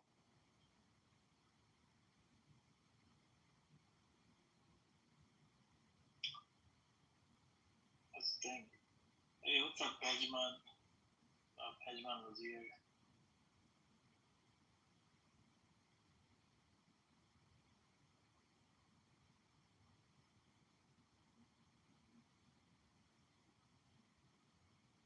Yep. So provide evidence and we'll go from there. There we go. Pajman wants to come up. Come on up, Pajman. I send you in. I check your profile.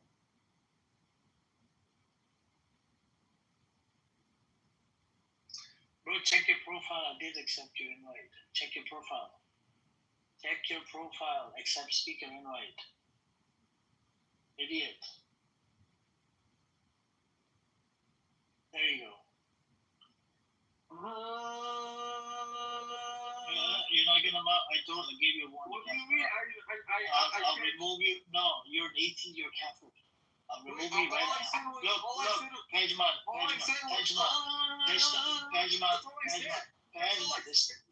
This time I'm not gonna remove you down. I'll remove you out of the room. Amir, that's literally. I gave you last warning last time. Okay. Moving forward. Moving forward. I actually kicked two Islamophobes out of my room earlier. Okay. And it's not actually matters to me. Hold on, Pajman. Amir, last warning. I'm giving. No, you're doing it on purpose. I'm giving you last warning. I remove you out of the fucking room. I don't give two fucks. He was just imitating. He was just imitating Master P, bro. Let him go. Can I say? I think he was imitating. I don't know. Can I sing a different Did you see something on Shamuli's Pornhub website or something? Can I sing a different song? Just don't sing. Just don't sing. Yeah. Amir will get annoyed. Ears start to bleed. Don't do that. This guy's offenses. Anyway, so that's that. Wow, Iran appoints new Revolutionary Guard's intelligence chief. Oh my God. Hey, we're gonna Yes, sir. Yes, sir. Wow, Russia's defense of Iran show need for more sanctions. Zelensky is going down. Anyways, so you still support Israel, Pajman? We're gonna do this every time I come into this room. Are we gonna do this every time? This room is about fucking politics. It's not about yeah, but we're gonna. You sliding into women. You simping for women. You want to fucking be women that you found. I actually. You slide into women's DMs, and you do this. You actually slide into men's DMs. Oh my goodness, for real? No. Let's not do that. Let's stick to the topic. All this like person. Wait, there is a Haaretz article that just came out. I just put it in. It says, I like Times of Israel, Haaretz. I like a lot of newspapers. Okay. Do you like Hamas.com or Hamas.com? So Hamas.com is created by Zionists, rather. It's by Israel. Says Haaretz. Go look it up. Israel must let the UN take over Gaza food distribution system. It's a distribution.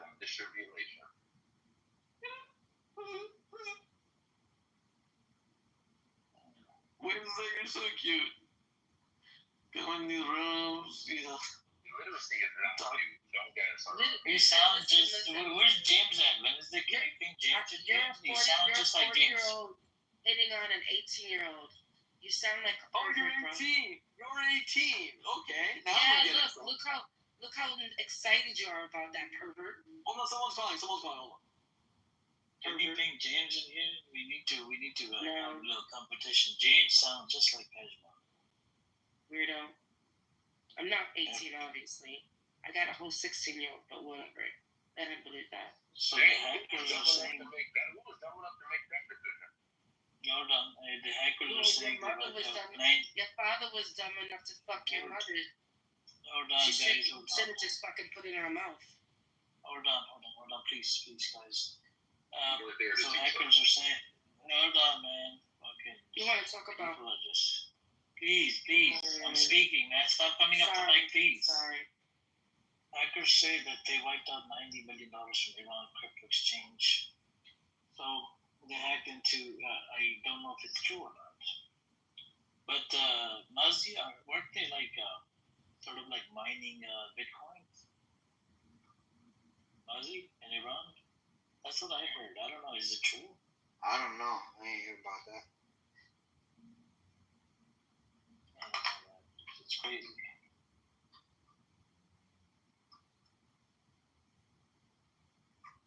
Wow. U.S. envoy Tom Bragg warns Hezbollah not to join Israel-Iran war. Well, what's going to happen if Hezbollah joins? This came out with warnings. Right now is a good time to knock them down from 2-3 different nations. They should join hands with Iran, and Israel will be done.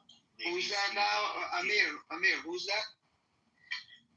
Hezbollah, right? So U.S. envoy Tom Bragg warns Hezbollah not to join Israel-Iran war. You think if Hezbollah joins, it'll be the full and final end of Israel? You'd like that, wouldn't you? No, it'll be end of Zionism, man. There's no more Zionism. Can you imagine you have to run back to America here? Nope. But what I can imagine is all of this destruction that you guys are about to see for Israel, but also means that your precious Palestinians are going to be destroyed. The poor hospital. Oh my God.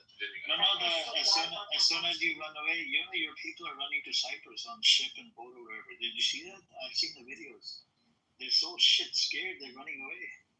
So, are these missiles not aimed at Palestinians by some level of science? No, they're aimed at Tel Aviv, they're aimed at Haifa, they're aimed at anything to do with Israel. There's no Palestinians in Tel Aviv or Haifa, is that what you're telling me?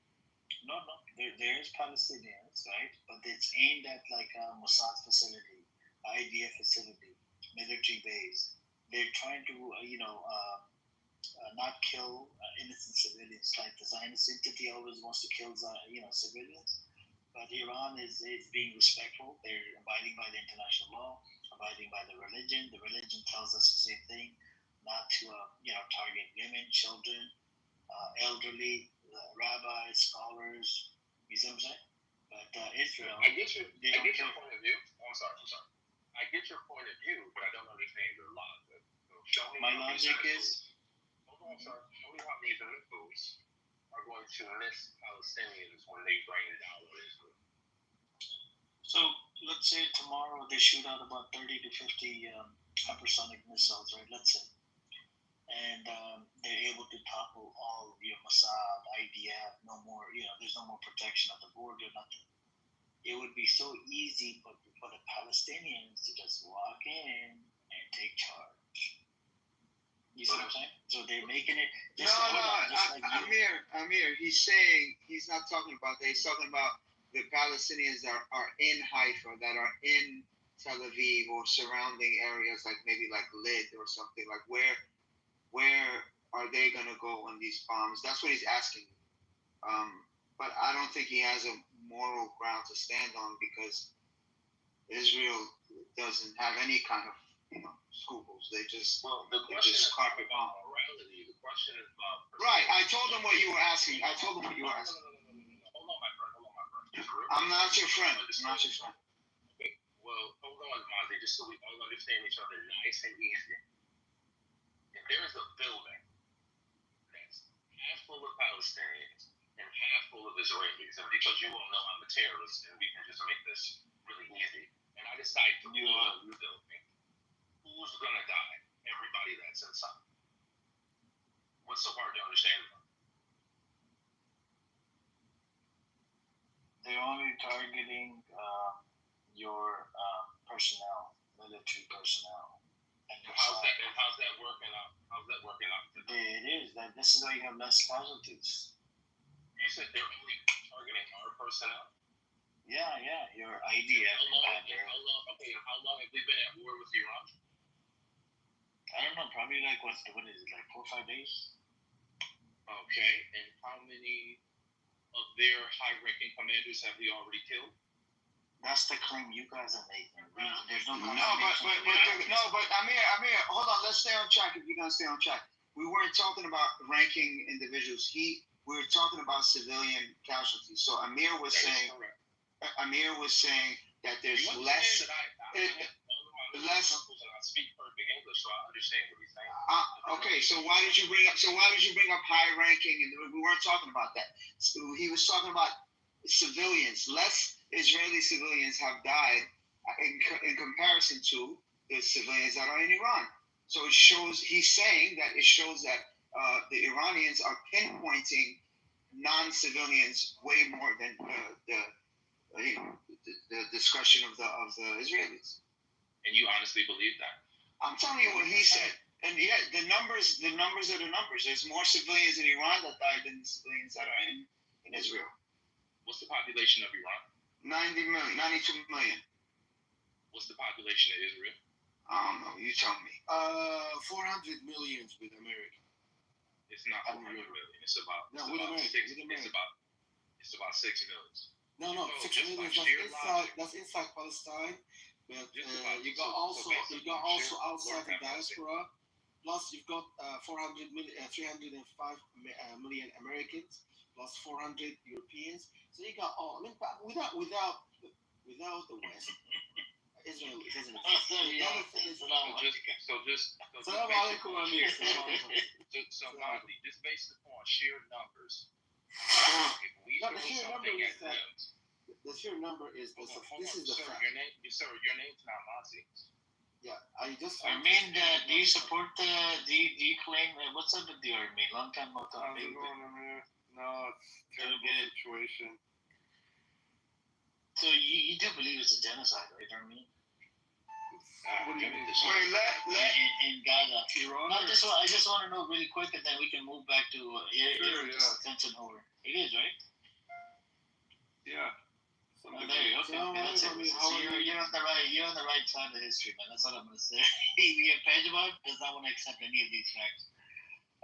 Go and Ariel, the attention is back on you. I just want to say salam alaikum. How are you? Alaikum salam. I'm doing good. How you been, man? How you been? Good. Watching the news. Wait, let him ask his question, bro. Let him ask.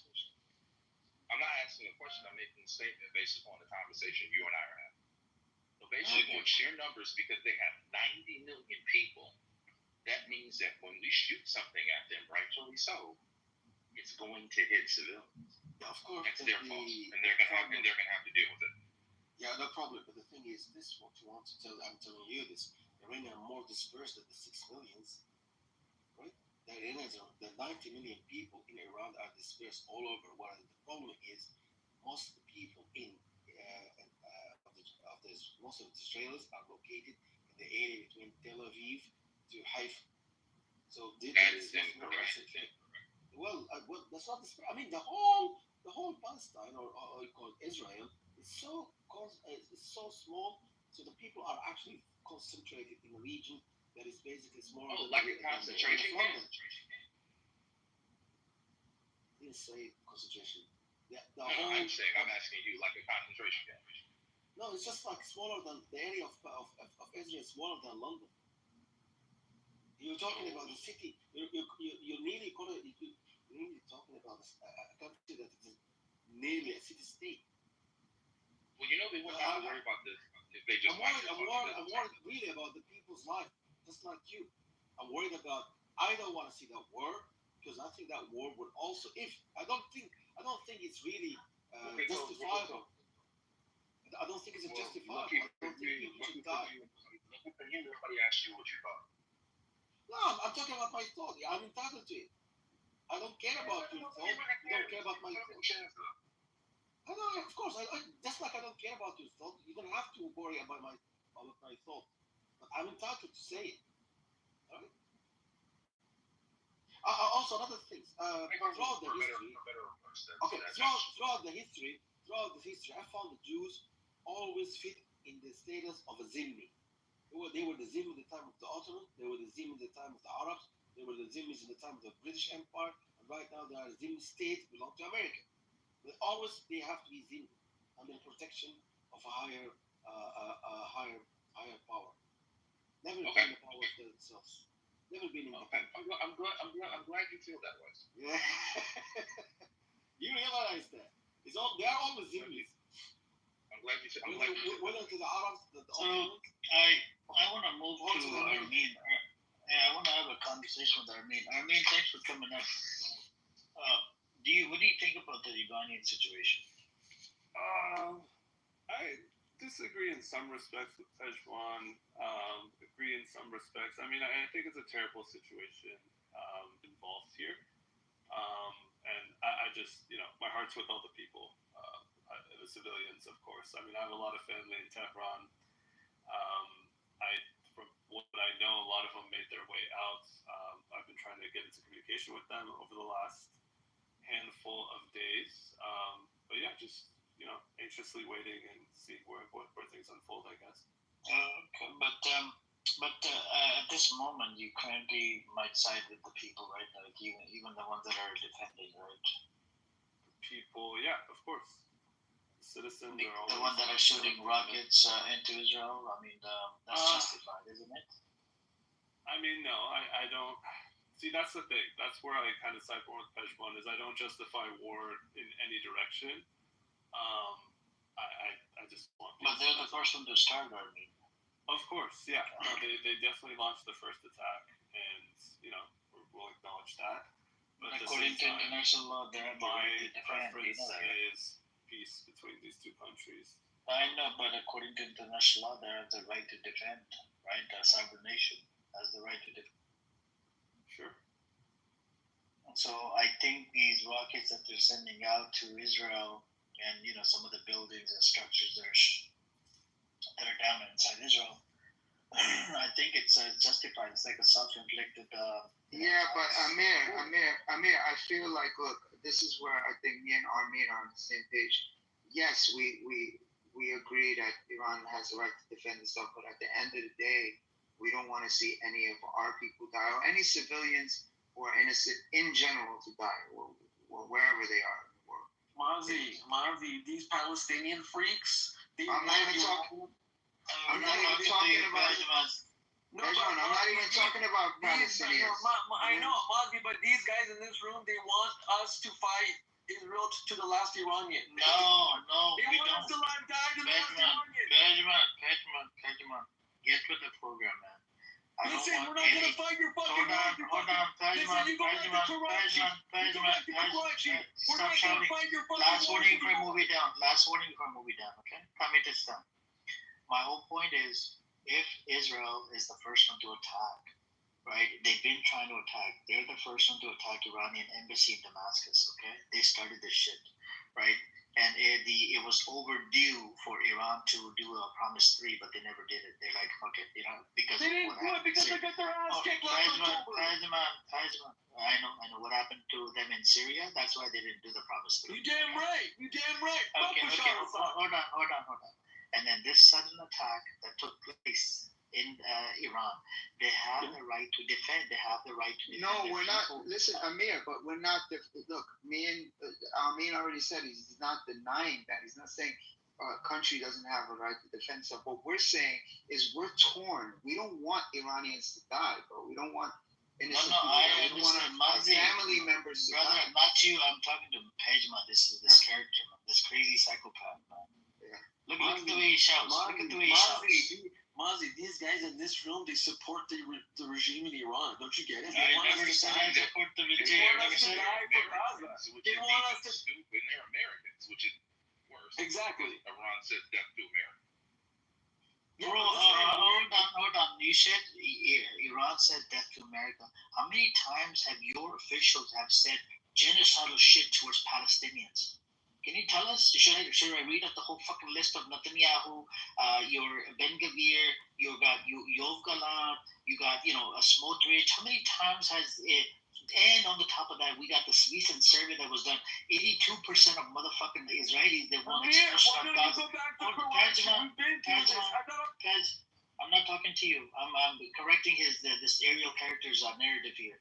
Because he just everything he opens up, he bullshits. No, you're asking me a question. I'm not asking you. I'm actually educating you. I'm not asking for shit. No, I'm educating you because you know for a fact. It doesn't matter. You know for a fact how much ginseng. Oh my God, Kajman, calm your tits down. The mic is not on you. Last warning before moving down. Okay, stop shouting like a little bitch you are. Okay, this is not your room. Do not dominate my fucking room. And so go look into your genocidal maniac ministers, how much, what they have said against the Palestinians. They want to kill them, no electricity. They look at them as grasshoppers, cockroaches in a bottle, and a whole bunch of other crazy shit since the 1947 up till now.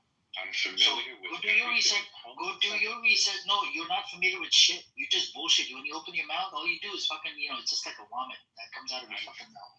What's a vomit? Like Wallace and Gromit? What are you saying? Come on. Can we just... everybody got to stop with the personal attacks. Just get to the point you want to get to. It was a very direct question. They said this guy... death to America, and they called you the big Satan. So why are you supposed They have the right to say what they're good at.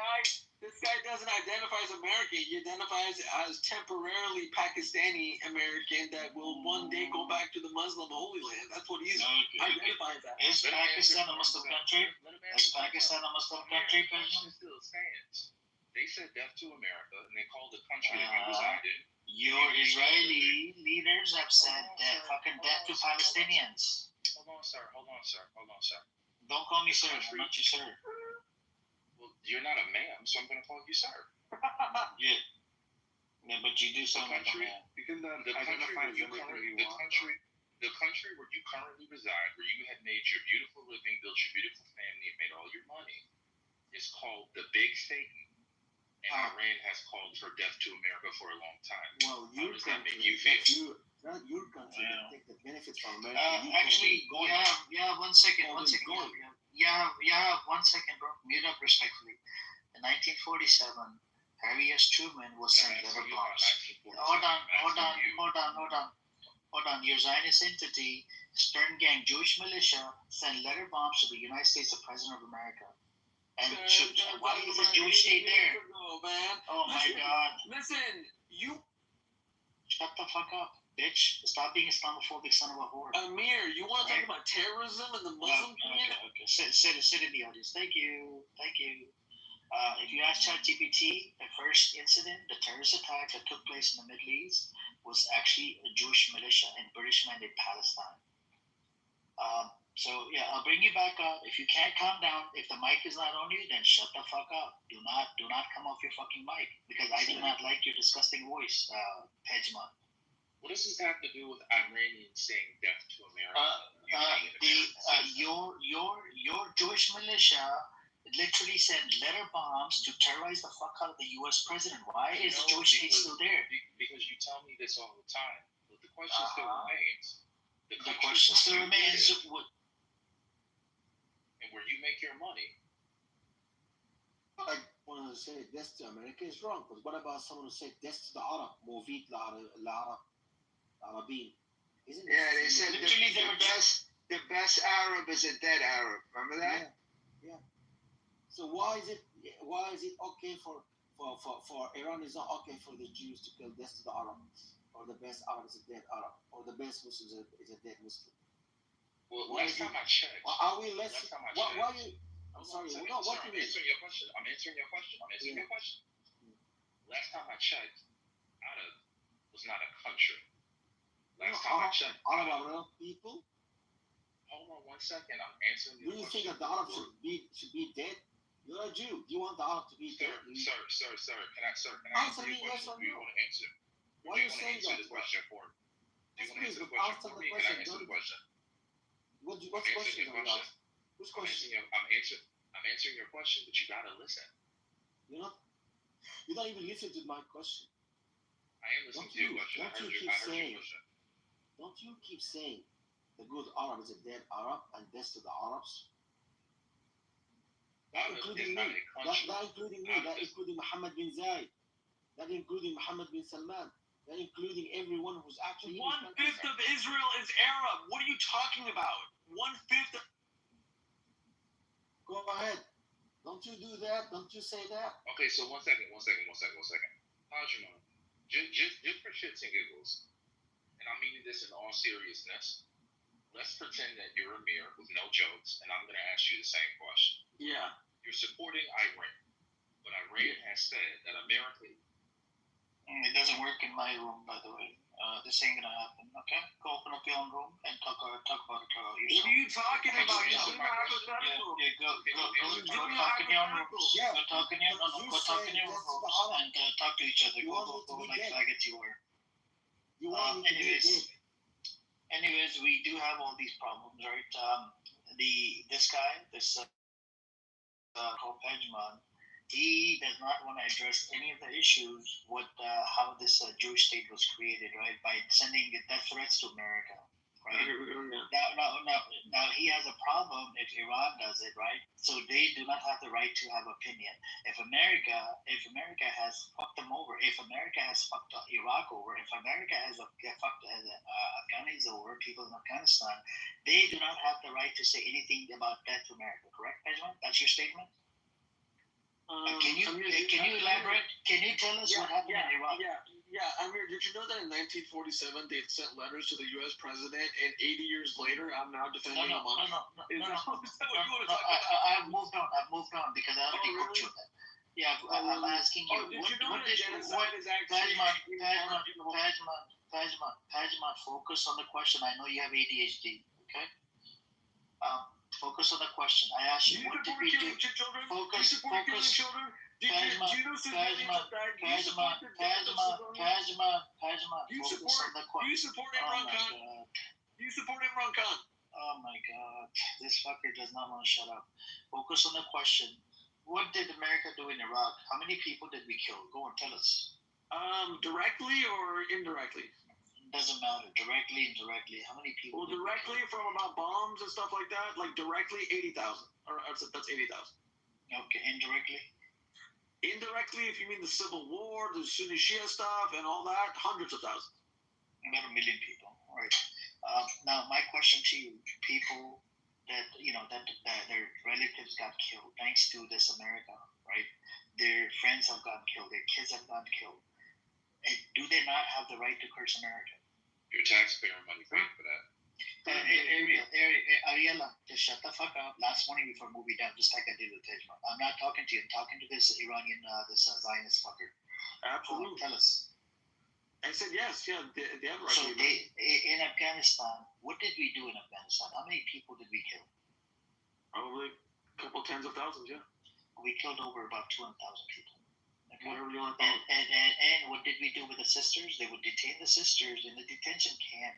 A whole bunch of soldiers. Why do you call them sisters? It's kind of weird. The reason why I call them, out of respect. Okay. No, you can't say women. Sister. You can't say women. Women, sister, whatever, because they're Muslim. That's why I'm calling them sister in Islam. Right? I know you're. I know. Right? You can call them whatever you want to call them. They parted ways with ICC, the U.S. Okay. So do they have the right? People that got raped, people that got carpet bombed, a whole bunch of villages got carpet bombed inside Afghanistan. Do they have the right to say death to America? They can do whatever the fuck they want. No, hold on. They have the right to say this, and it's justified because America went in there and killed their people. Does India have a right to take back Kashmir for Pakistan? Bro, fuck India. No, I don't get too fucks. I don't get too fucks. Why do you occupy Kashmir then? Why do you want to occupy Kashmir? Oh my God. We're not talking about India. Hold on. Yeah. Please stay muted. I'm not talking about. I need to focus on the same Amir, during the Indian this guy has a problem. This guy has a problem. He cannot focus on the same topic. No, because you're obsessed. Hey, Pejman, bitch. Hey, bitch. Focus on the point. I raised this concern to you. Oh my God. This room is about Israel. Do you see the Israeli flag up on the top? Do you see America and the Israeli flag up there? Do you see that? But why do you only next focus on Israel? Next time, don't come into the room if you can't have a conversation about Israel and America. Okay? Yes, but why do you Otherwise, only I'll focus on kick you Israel? out. Why Okay, only Israel? Okay. Why Okay. Sit in the audience. Sit in the audience. Thank you. Can I Thank you just for say coming. Appreciate something, it. bro? Yeah, go on. So, Amir, can I come in with this? Yes, go on, Wayfan. Okay, so in Farsi, mag is not necessarily death. Like, for example, this peshmar. Brother Wayfan, I think Pixie wanted to say something. No. I was just gonna get at him with this one box. Okay, go on with. So for example, I can tell this peshmar Beni Ola. So what I said is like in translating, I can say die, donkey, but none of it has literal meaning. Beni means like shut up, kind of go down, and Olav is like a donkey. It's like I'm not really looking at him as a donkey as an animal. It's more like stupid. Yeah, but Wayfan, let's be real, bro. Magbar, because دیگه همونه دیگه. No, Magbar, come on. Down to capitalism. America in Iran is the symbol of capitalism, and Islam is a socialist kind of Islamic way. So when they say down to USA, they are talking about down to capitalism, down to England, which is the symbol of capitalism. This down, you cannot translate it to death. It's like, hey, capitalism died, like communism died, or go down. That's why they are saying that. Yeah, when they say death to America, they don't mean death to the American people. They mean death to the American way of imperialism and government. Down, like capitalism go down, like shut up, like let us live our lives, go somewhere else, take your army away. That's what they are trying to say. Okay, not so, death in a okay, that's Koso Sher. Khamenei last year he said this. Khamenei last year. بذار من حرفمو بزنم. بابا فوش ندین به هم دیگه حرف بزنین دیگه فوش ندین. Mazi and Amir last year Khamenei's. Alright, بیا کیر منو بخور. That's what it means. Come on, فوش ندین به هم دیگه فوش ندین. And so last year, Amir, let me tell you something. Amir, can I talk or is this Iranian sellout gonna talk? So about a year ago, Amir, they're cursing each other out, bro. Hey, bro, calm down. About a year ago, Khamenei made a speech. He says, "Death to America is not a slogan; it is policy." That means it's a policy. Yeah, down to capitalism is a policy. And Magbar John Bolton, yani down with his mustache. نگفتن Magbar. Hang on. Benjamin, let's dive into this statement, death to America. Yeah. Can you tell us what does he mean when he says death to America? He means death to the United States of America. Now, what does he mean? Like, especially who? It means the American system. The American government. The country. American government. Whatever you want to call it. No, American government. But when he says Magbar Israel, that literally means Pajman, what death to an American government. Okay, now let's dive into why does he say death to America? What has America done to Iranian government? In the Islamic Republic? Yes, what has America done to the Iranian government? Well, they started the fights. They started it when they took the hostage in November of '79. They took the hostages. Khomeini, that monkey goat fucker, has a animosity towards Israel and the United States. And their policy has been a few things: mandatory hijab, animosity towards Israel and America, and the Velayat Faqih system, which is the guardianship of the jurisprudence system of the Supreme Leader and the Guardian Council and all that bullshit. That is the system of the Islamic Republic of Iran. If you take away one of those things, the entire system goes. If tomorrow Iran says, okay, the hijab is not mandatory, it's going to be by choice, the regime will collapse. It's going to be slow, but it's going to collapse because the identity, the ideology. Wait, you think so? I don't know if I agree with that, bro. Mozzie, it's like saying, Mozzie, it's kind of like the Berlin Wall of the Soviet Union. Once that shit broke. So hang on. Let's dive into this, right? So I asked ChatGPT the U.S. role in the 1953 coup. Iranians were still angry about Operation. Hold on a second. Hold on. This was all connected, okay? Iranians were still angry about Operation Ajax and the CIA-backed coup that overthrew Prime Minister Mohammad Mossadegh in 1953 and reinstated Shah Mohammad Reza Pahlavi. Mossadegh was seen as a nationalist hero for trying to nationalize Iran's oil, while the Shah became associated with Western exploitation and dictatorship. The number two, the Shah's admission into the U.S. after being overthrown during 1979 Iranian Revolution. The Shah fled Iran and was later admitted into the United States for medical treatment. Many Iranians believe this was a prelude to another U.S.-backed coup to restore the Shah, just like in 1953. Is that true? Yes. So they did. People did believe that it was backed up by the U.S. right? Because he was getting medical help while he was in America, or whatever. At the very last second, Jimmy. At the very last minute, yes, Jimmy Carter. Okay. Number three, revolutionary zeal. Iran was in the midst of a chaotic revolution led by Ayatollah Khomeini and hardline Islamic revolutionaries who were deeply suspicious of Western influence. The hostage-taking was seen by these revolutionaries as a way to defend the revolution, unite the country against a foreign enemy, expose American imperialism. Did they do that? Did they do? Well, yeah, that's their perception, yes. So you think it was justified? I mean, they wanted to take the hostages, to defend the revolution, unite the country against a foreign enemy, which is the America. America is a foreign enemy. You agree? No, America is not the foreign enemy of Iran. No. It was back then, right? No. Why not? Because Jimmy Carter and Ronald Reagan initially were neutral on the Islamic Republic. In fact, Jimmy Carter told the Shah to leave. He said, leave. In January of '79, his pussy-ass Secretary of State went to Iran and said, yo, your time is up. You got to go. And then a few days later, he left. No, Jimmy Carter this is why they took the hostage. Didn't they take the hostage because of that? Like they took the hostage. They took the hostage after in November of '79 to get the Shah back as a bargaining chip. Okay. And then number four, it talks about the weak central authority. The newly formed Islamic Republic lacked strong central control. Radical student groups acted independently, believing they were safeguarding the revolution. The hostage crisis quickly escalated and became a political tool for consolidating revolutionary power. And number five, Ayatollah Khomeini's support. While the hostage-taking was not initially ordered by Khomeini, he quickly endorsed it as a second revolution, using it to marginalize moderates and liberals, strengthen his control over Iran, build popular support by standing up to the U.S. So the whole issue is Iran. What I'm getting out of all of this, they have problems. U.S. trying to get into their system, and that's the part. U.S.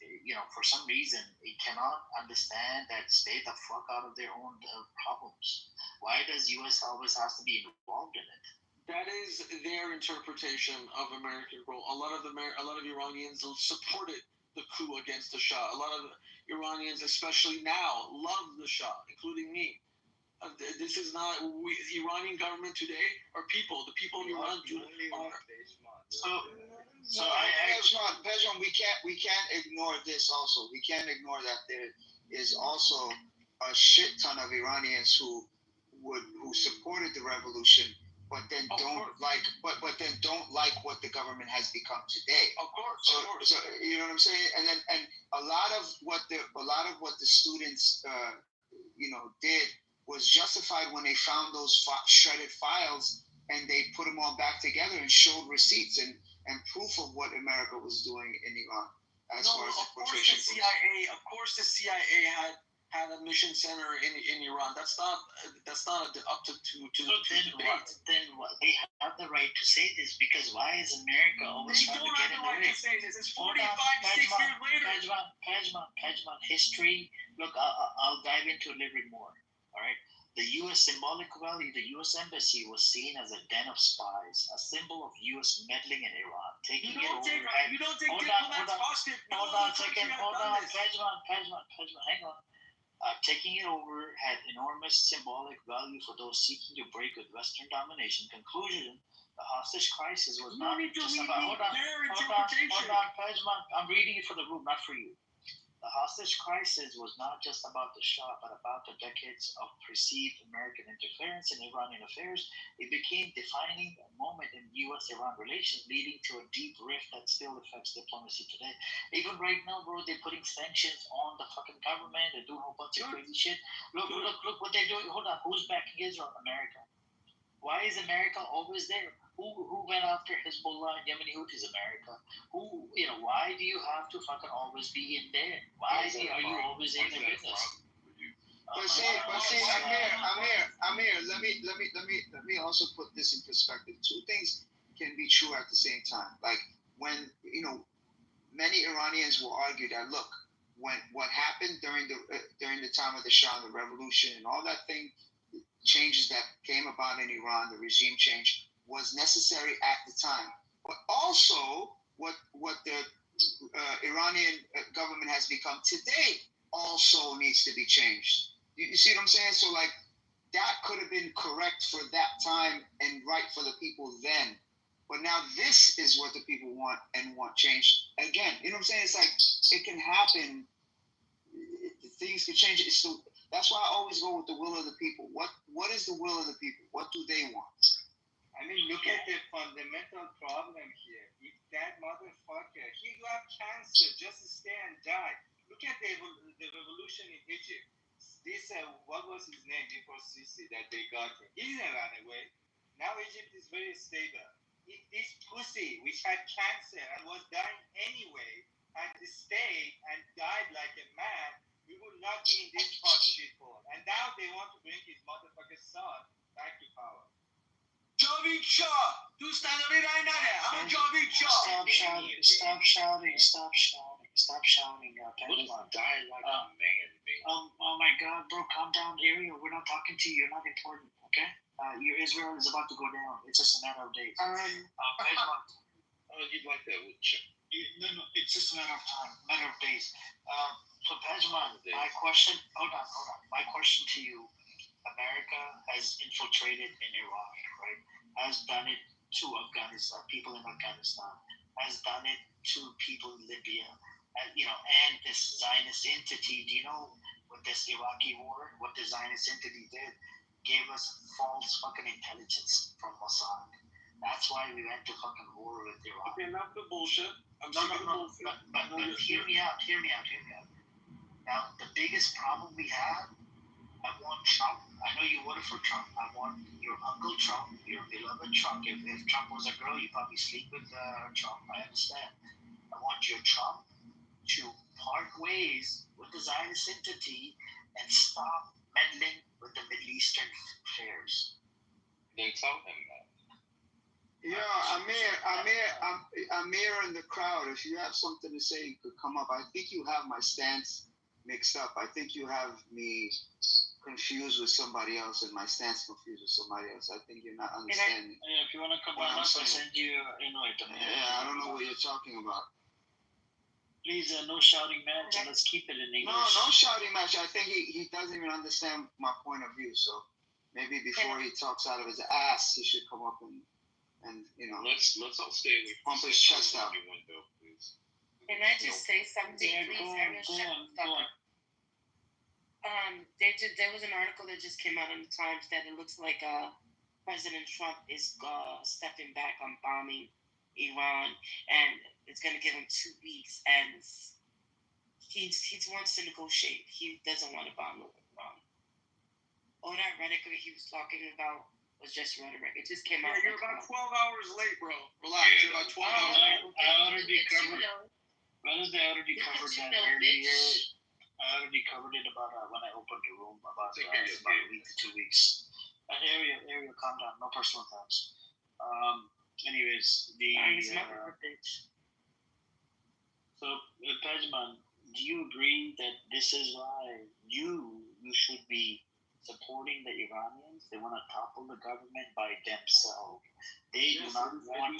They do not. But Pejman, they do not want help from the Zionist entity. That's a separate topic. I absolutely No. It's not a separate topic. It's the same topic. Support It's the same overthrowing topic. the Iranian regime by the will of the people of Iran.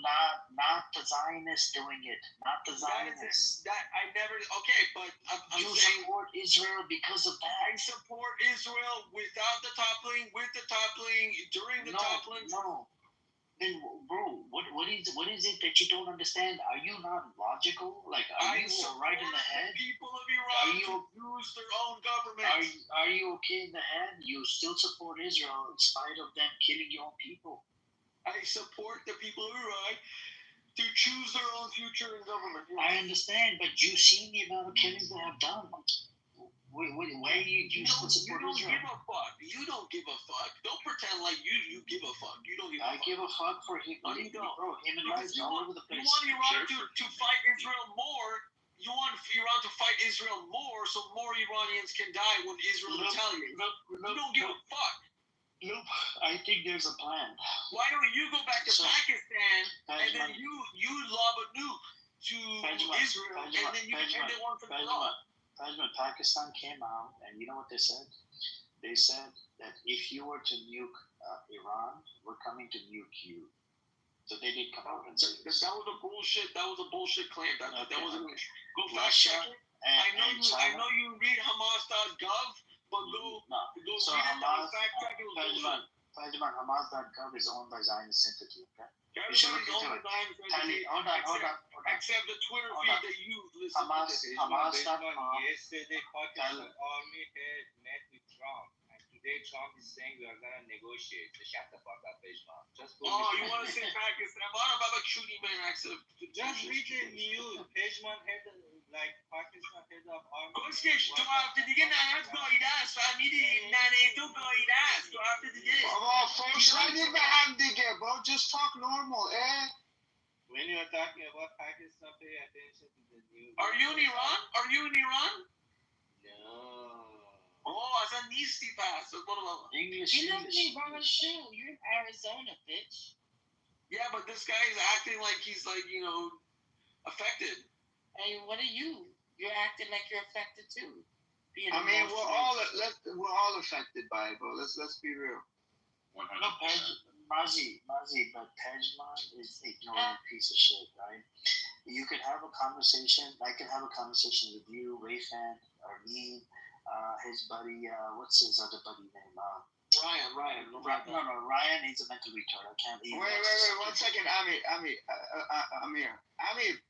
Amir Profuse. Are you retarded, bro? Listen to. You have no idea what you're talking about. Come up. I can magni bia bala. Look what he's writing. Everybody has to believe what you believe in order for them to be right. Why do you have to be important? Why do you feel important? Like, attention whore, man. Seriously. Guys like you. Ariel. The guy with the aerial, this guy is not important. Conversation just like everybody else. No, you're not part of nothing. You're not part of anything. You're not important. You said I was. English. No, I have to, because he's racist. لهجه کرمانشاهی دارم کونی. آخه این عکس ستارخان رو بذار. ستارخان رو گذاشته رو پروفایل پیکچر مثل کونی هم یه بارا کسکش مادر جنده. Bro, let's keep it down. I'll turn up the chat. Nah, leave it on, leave it on, because it shows how feeble they are. Yeah, bring them up. I can send him my invite. He doesn't want to come on. Ryan, oh my god, he's gonna suck Pejman's dick again. Okay, come on up, dick sucker. Listen, Amir, you need to understand this.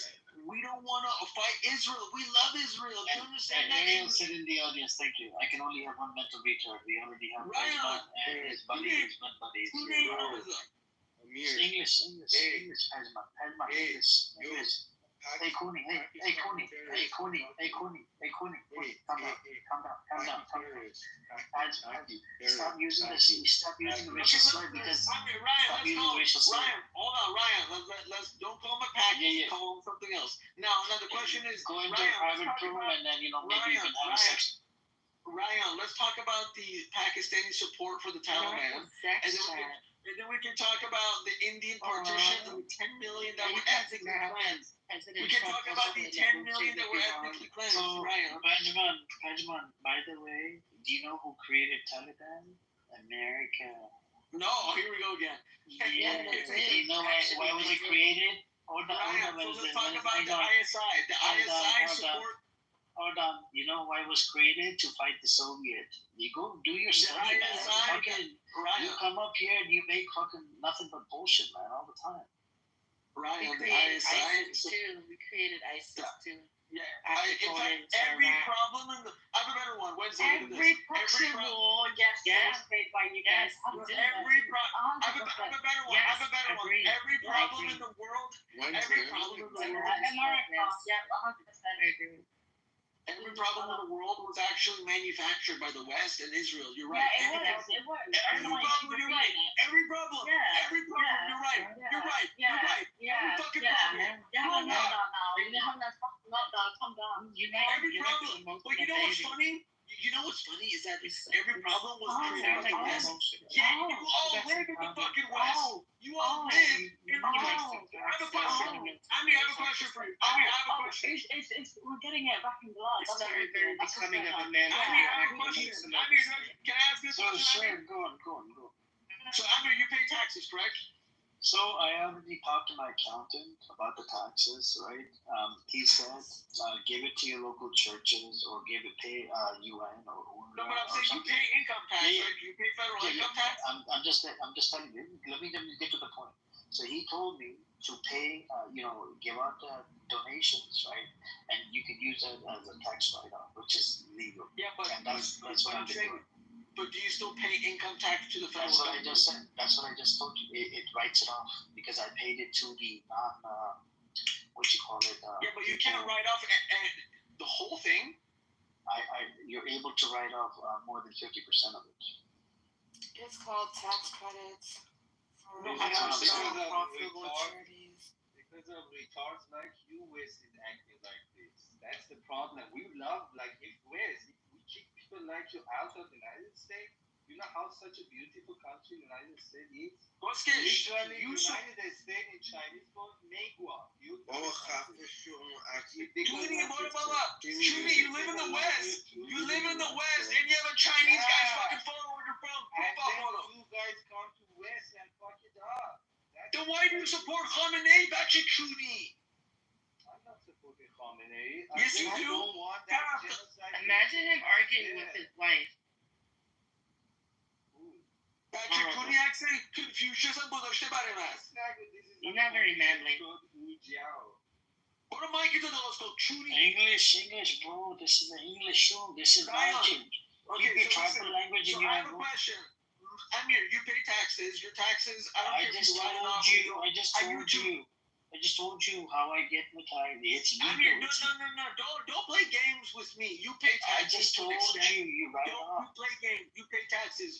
The weapons that you buy from Lockheed Martin that go to Israel, how do you feel about that? How do you feel with the bombs you pay for that go and aid the genocide, Amir? So why don't you go live in a country that doesn't support the bombing? What do you do to that swab? Amir, why don't you live in a country that doesn't support Israel? Go live in Pakistan, Egypt, whatever. Pakistan, Afghanistan. Yeah, there's so many countries. So many of these like. So Amir, you know what? I'm kind of tired as an American citizen. For Israel and 19 years old, I can hear you. She's 18. He admitted she was 18. Nobody likes Israeli United anymore. America. You fucking people are getting out, like kicking you out. Amir, you know Israel gets the weapons. Having so much power in our politics. Wednesday, go back to TikTok. Go back to TikTok Wednesday with your 18-year-old ass. You have to go get asylum from IRGC. Wait, fam. You've been living through America, $20 and making funny accented and not Syria, dude. Shut up. I love my accent, Ryan. I love it. No, you don't do not, Jax. What is that? Nah, Jax, خیلی خوبه عجب عالیه Don't worry about it. امیر مارا بابا تو کی منو تیک اوور نمی‌کنی مارا بابا تو بیا کی منو تیک اوور کن Ice is coming for you. Okay, Amir, listen, Amir. Amir, I'm talking to you, Amir, listen. So, Amir, you know the U.S., Germany, be quiet. You're talking out of turn. No bad yet. Amir, you know that Israel gets the weapons from America and Germany, Italy, and a little bit from France. So you can pick any other country to live in. So why don't you go into any other? Why don't you go live in Bulgaria? Okay, they don't support Israel. They're neutral. You know, they're on the east. They're Eastern Europe, and they have some hot chicks that live there. Why don't you go and live in Bulgaria? Why don't you stop screaming? Why do you live in the most Zionist country in the world other than Israel? Why do you live in the second most Zionist country?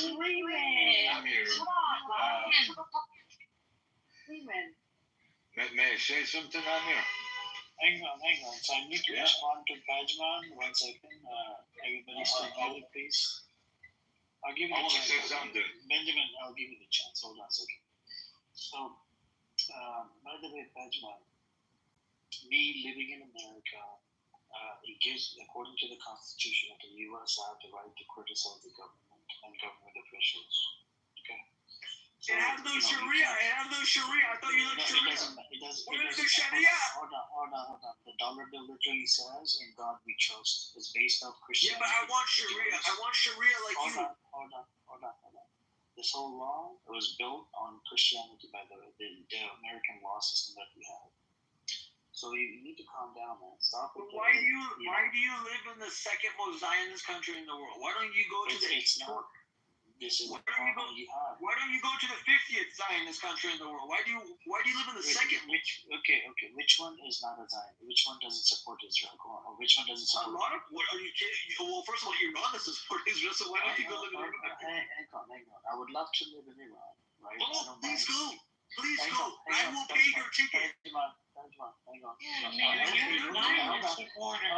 I would pay your ticket. Can you go to Iran really quick? I'll pay it today. No, I don't want to live in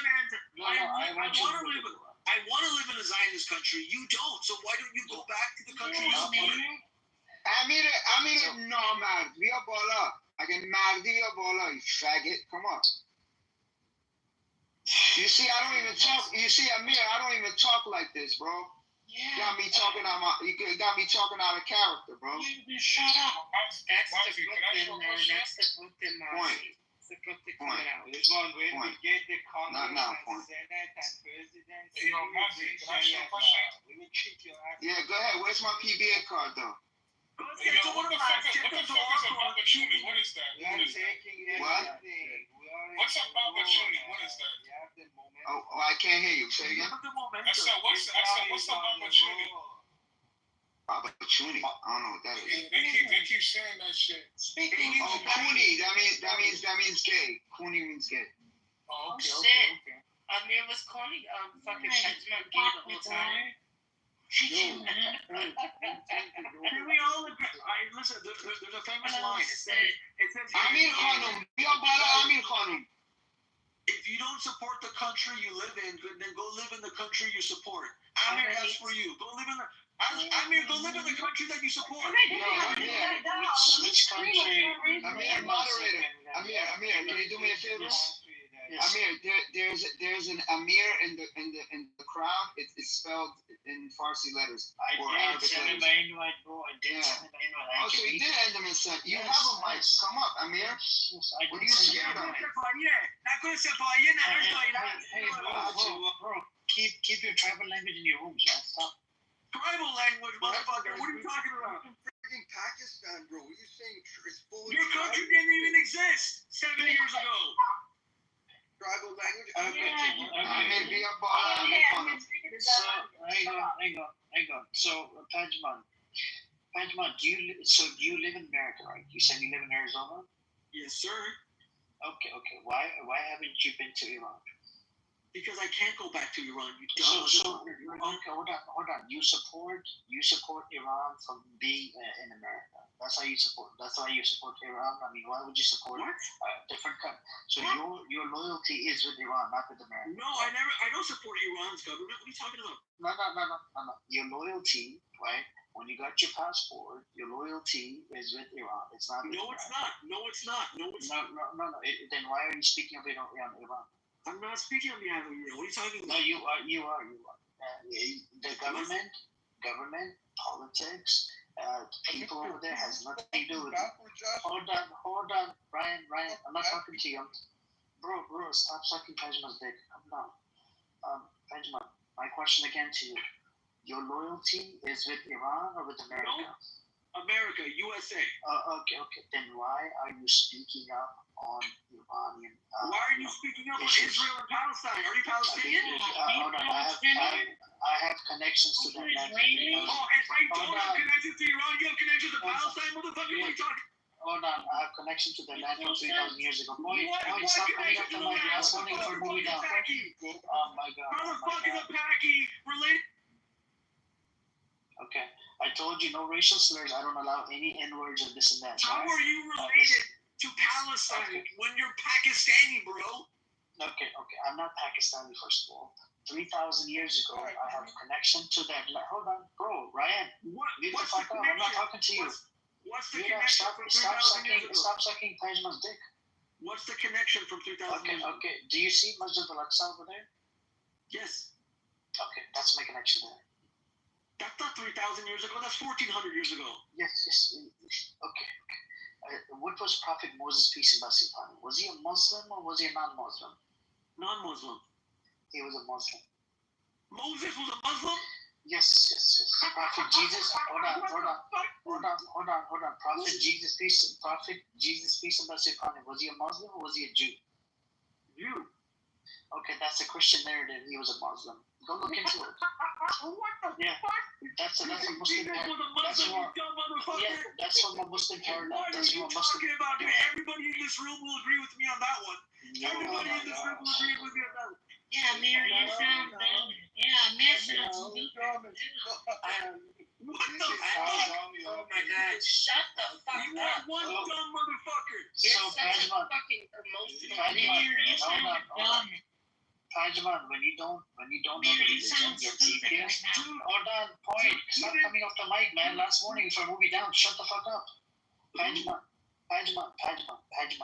When you're a Catholic, Jesus was not a Muslim. What kind of... You're a Catholic according to my paradigm, which means you're a disbeliever and you don't believe in any religion. How the fuck are you gonna come up here and talk about religion when you don't know nothing about religion? Can you answer my question? How can Moses and Jesus that predate Muhammad by 1,400 years, 2,000 years, be a Muslim?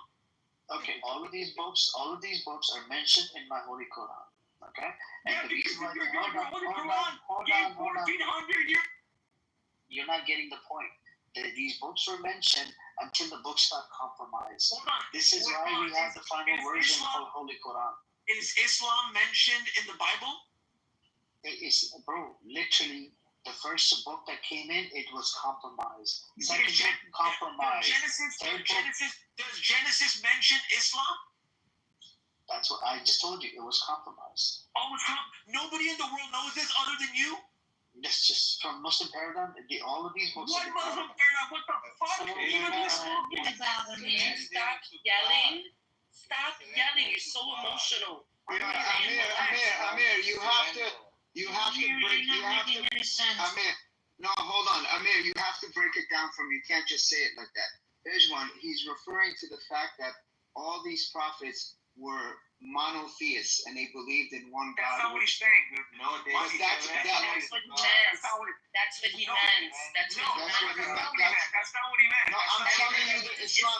I'm telling you the Islamic paradigm. Mark, I know the Islamic paradigm, but he didn't say Jesus was a prophet. He said Jesus was a Muslim. Yes. No. He was a prophet and a Muslim. You're gonna pass me then. What does Muslim mean?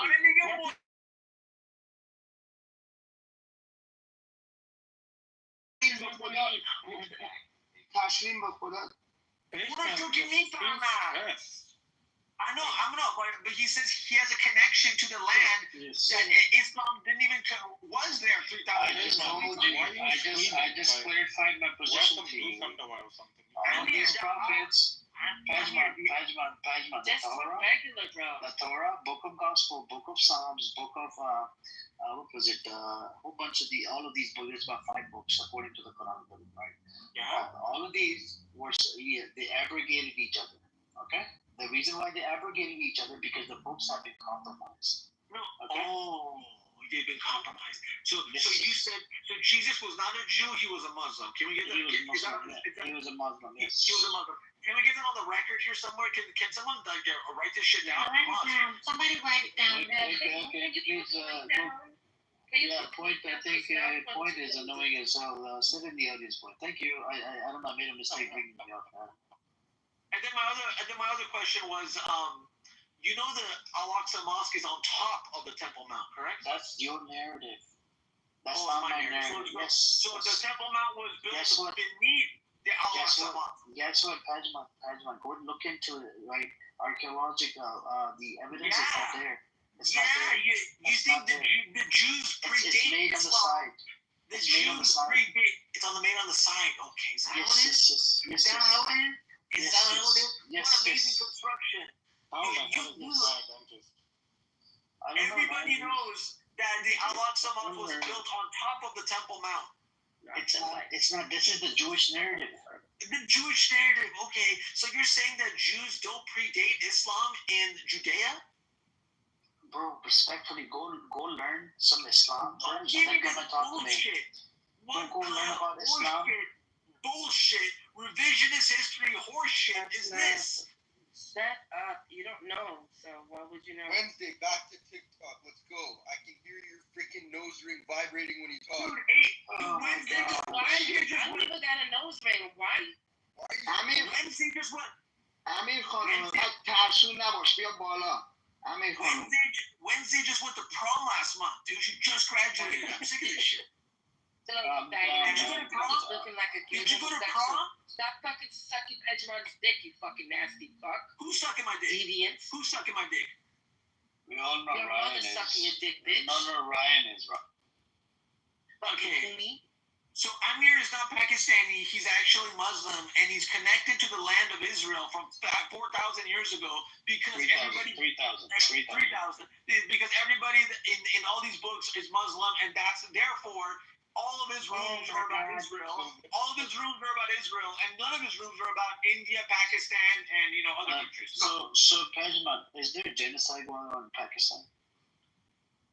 Right now, no. Okay. So where's the genocide right now? In Sudan, in Palestine, in Did you make a Syrian genocide room? I missed it. I might have missed that one. Yeah, you missed it. All right, I missed it. I missed that one. I think I missed it. I miss it every day. I made it. I even been to the Masa meeting. How many people died in Syria? How many people died in Syria? How many people died in Syria? How many people died in Syria? Pajman. I even been into Masa mini room quite a few times. Masa mini room that was running for a year. Amir, how many people died in Syria? How many people died in Syria? A lot of people. How many? 50, 100, 200, a million? A lot of people. Did you make a room about them? A lot of people. Did you make a room about Syria? A lot of people. I didn't make a room. I joined the room and I added value to the because I wasn't into opening up. How come when you're Muslim? How come when your Sunni Muslims were being slaughtered by the Alawites of Syria, you didn't make a room? Why when your Sunni brothers? Because other people were making room, just like about Masamini. But I thought you cared about your Sunni brothers. Why didn't you make a room about your Sunni brothers in Syria being slaughtered by the Assad regime? Why didn't you make a room? I just told you there's other people that made rooms, and I would join. Oh my god! I just told you.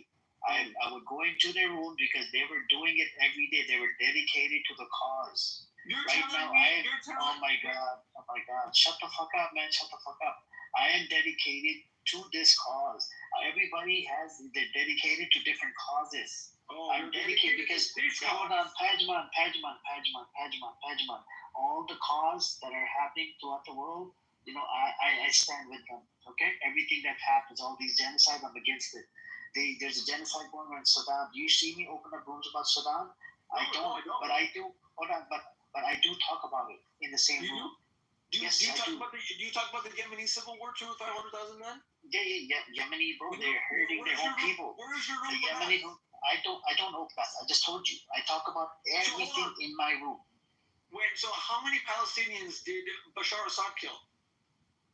How many?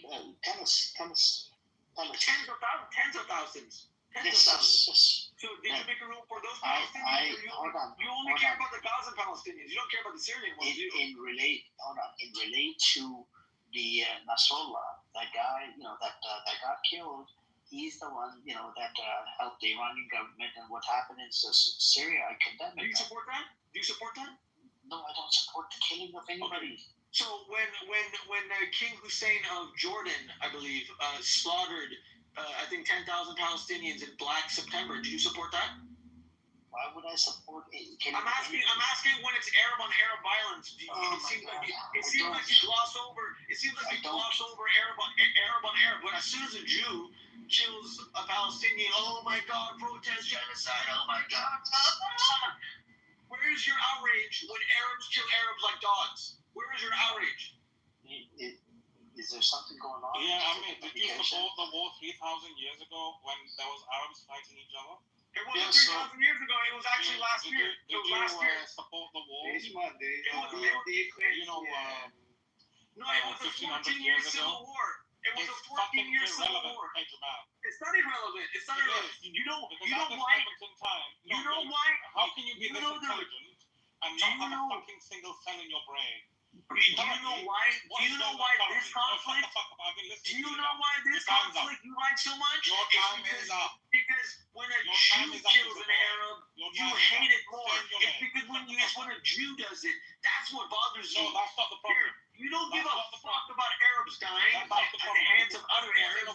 You only give a fuck when Arabs are slaughtered by Israel. That's why. You don't give a fuck. You don't give a fuck. You're not pro-Palestinian. You're not pro-Palestinian. You're anti-Israel. Shut up. Yo, you've been so fucking emotional this whole fucking time. There's no way you got a dick between your legs. There's no way you got a dick. We gotta pass the mic to Benjamin. I think dick between your legs. No way. Benjamin, you've been screaming like a fucking bitch all for a fucking hour already. Yeah, at least it's okay. We're gonna use him as a punching bag. He's a punching bag. Pajman is a punching bag. Go on, Benjamin. What's your question? No, I got tired, sick and tired of the way nation thoughts in a sense of totalitarian behavior. So, Dean, what's your point? So you pro-Israel, you against the Islamic Republic. Okay, we all got it. What's next? English, Ryan. Keep your tribal language in your disgusting rooms. Amir, you call Farsi a tribal language? It's a tribal language. Keep it. It doesn't matter. Go shit on it. Go shit on it. Go fuck yourself. Yeah, dude, it's your country.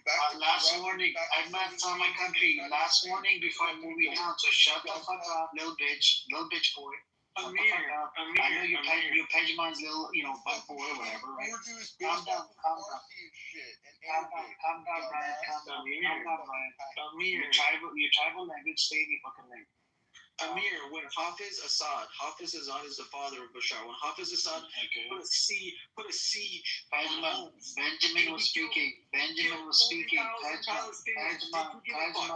Pajman, shut the fuck up.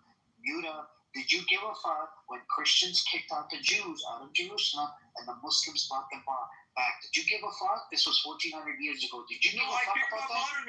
No, did you give a fuck? No, I don't. Under Ottoman Empire, did you give a fuck about Ottoman Empire, how they protected the Jews? Because Christians wanted to butcher and slaughter them into tiny pieces. Did you give a fuck? Did you give a fuck? The issue is I'm not selected. You're selected. No. Did you give a fuck? Okay. Did you give a fuck? Hold on. Pajman, did you give a fuck when British gave weapons to the fucking Al Saud in Saudi Arabia to, kill our Muslim brothers in Ottoman Empire? They went after Ottoman Empire. That's how Saudi Arabia was built. That's after World War Yeah. One. This is how Saudi Arabia was built. Yes, this is how Saudi Arabia was built. I'm asking. I do you support it? Did you give a fuck? Did you? I don't No, I support don't any because killing. I'm fucking not. No, I don't because because first of all, I'm not pro-Arab or pro-British or where. I'm just trying to see. I did not say pro-Arab. You're pro-British. You want the British to come and suck your dick. No, Pejman, the why do you give a fuck that Amir is giving a fuck? Why do you give a fuck that Amir? Because because I he live has some. rent-free in his head. I live rent-free in his head. Because you practice selective outrage. That's You the need to problem. get out of my land, actually. So do you, Peggy? No, I don't. First of all, I choose. I practice selective outrage when it comes to my people, of course. I do because I'm talking about Iran. Oh my God! You like pegging? Ryan, do you peg Pejman every day? I don't give a fuck about this. Do you peg Pejman every day? Can you say fuck Jews? Ryan? I would say fuck everybody but Iranians and Americans, yes. So say fuck Jews, please. Fuck Jews. I have a question. I have a question for Pejman.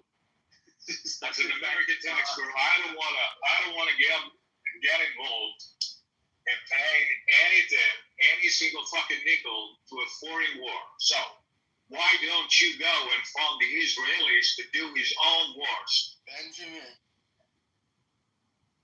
He said what he said, bitch. Benjamin, if you want that, then go vote for the person that agrees with you. If you go vote for the communists, You should be mad. You should be mad right now because Iran is not going to go anywhere. Trump is going to have negotiate, and the Islamic Republic is still going to be there. So stop bringing your shit. sorry. I don't understand. I don't understand the way these. Let me say something.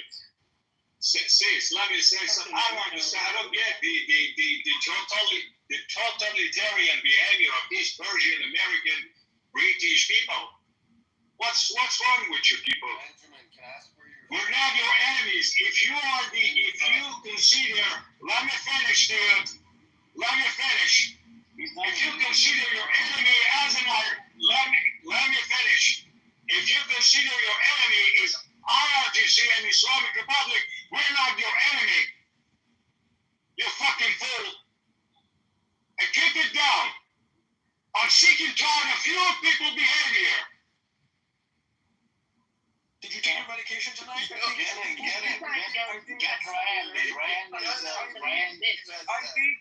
You got some. Yeah, I got my medication. From the hands of your fucking mother. No, but I think you're supposed to take 2 pills. I got my medication from the hands of a fucking mother.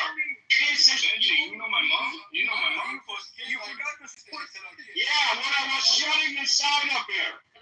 Stop yelling. Don't yell at me. Yo, hold on. Benjamin, did you pay her? My mom. They gave you the bill. No, that was for free. For pleasure. If you don't have money to fucking hold, then don't fucking hold, bro. I'm sorry, but I shouldn't pay her, dude. I shouldn't pay her, dude. She offered her, dude. You fucking idiot. Listen.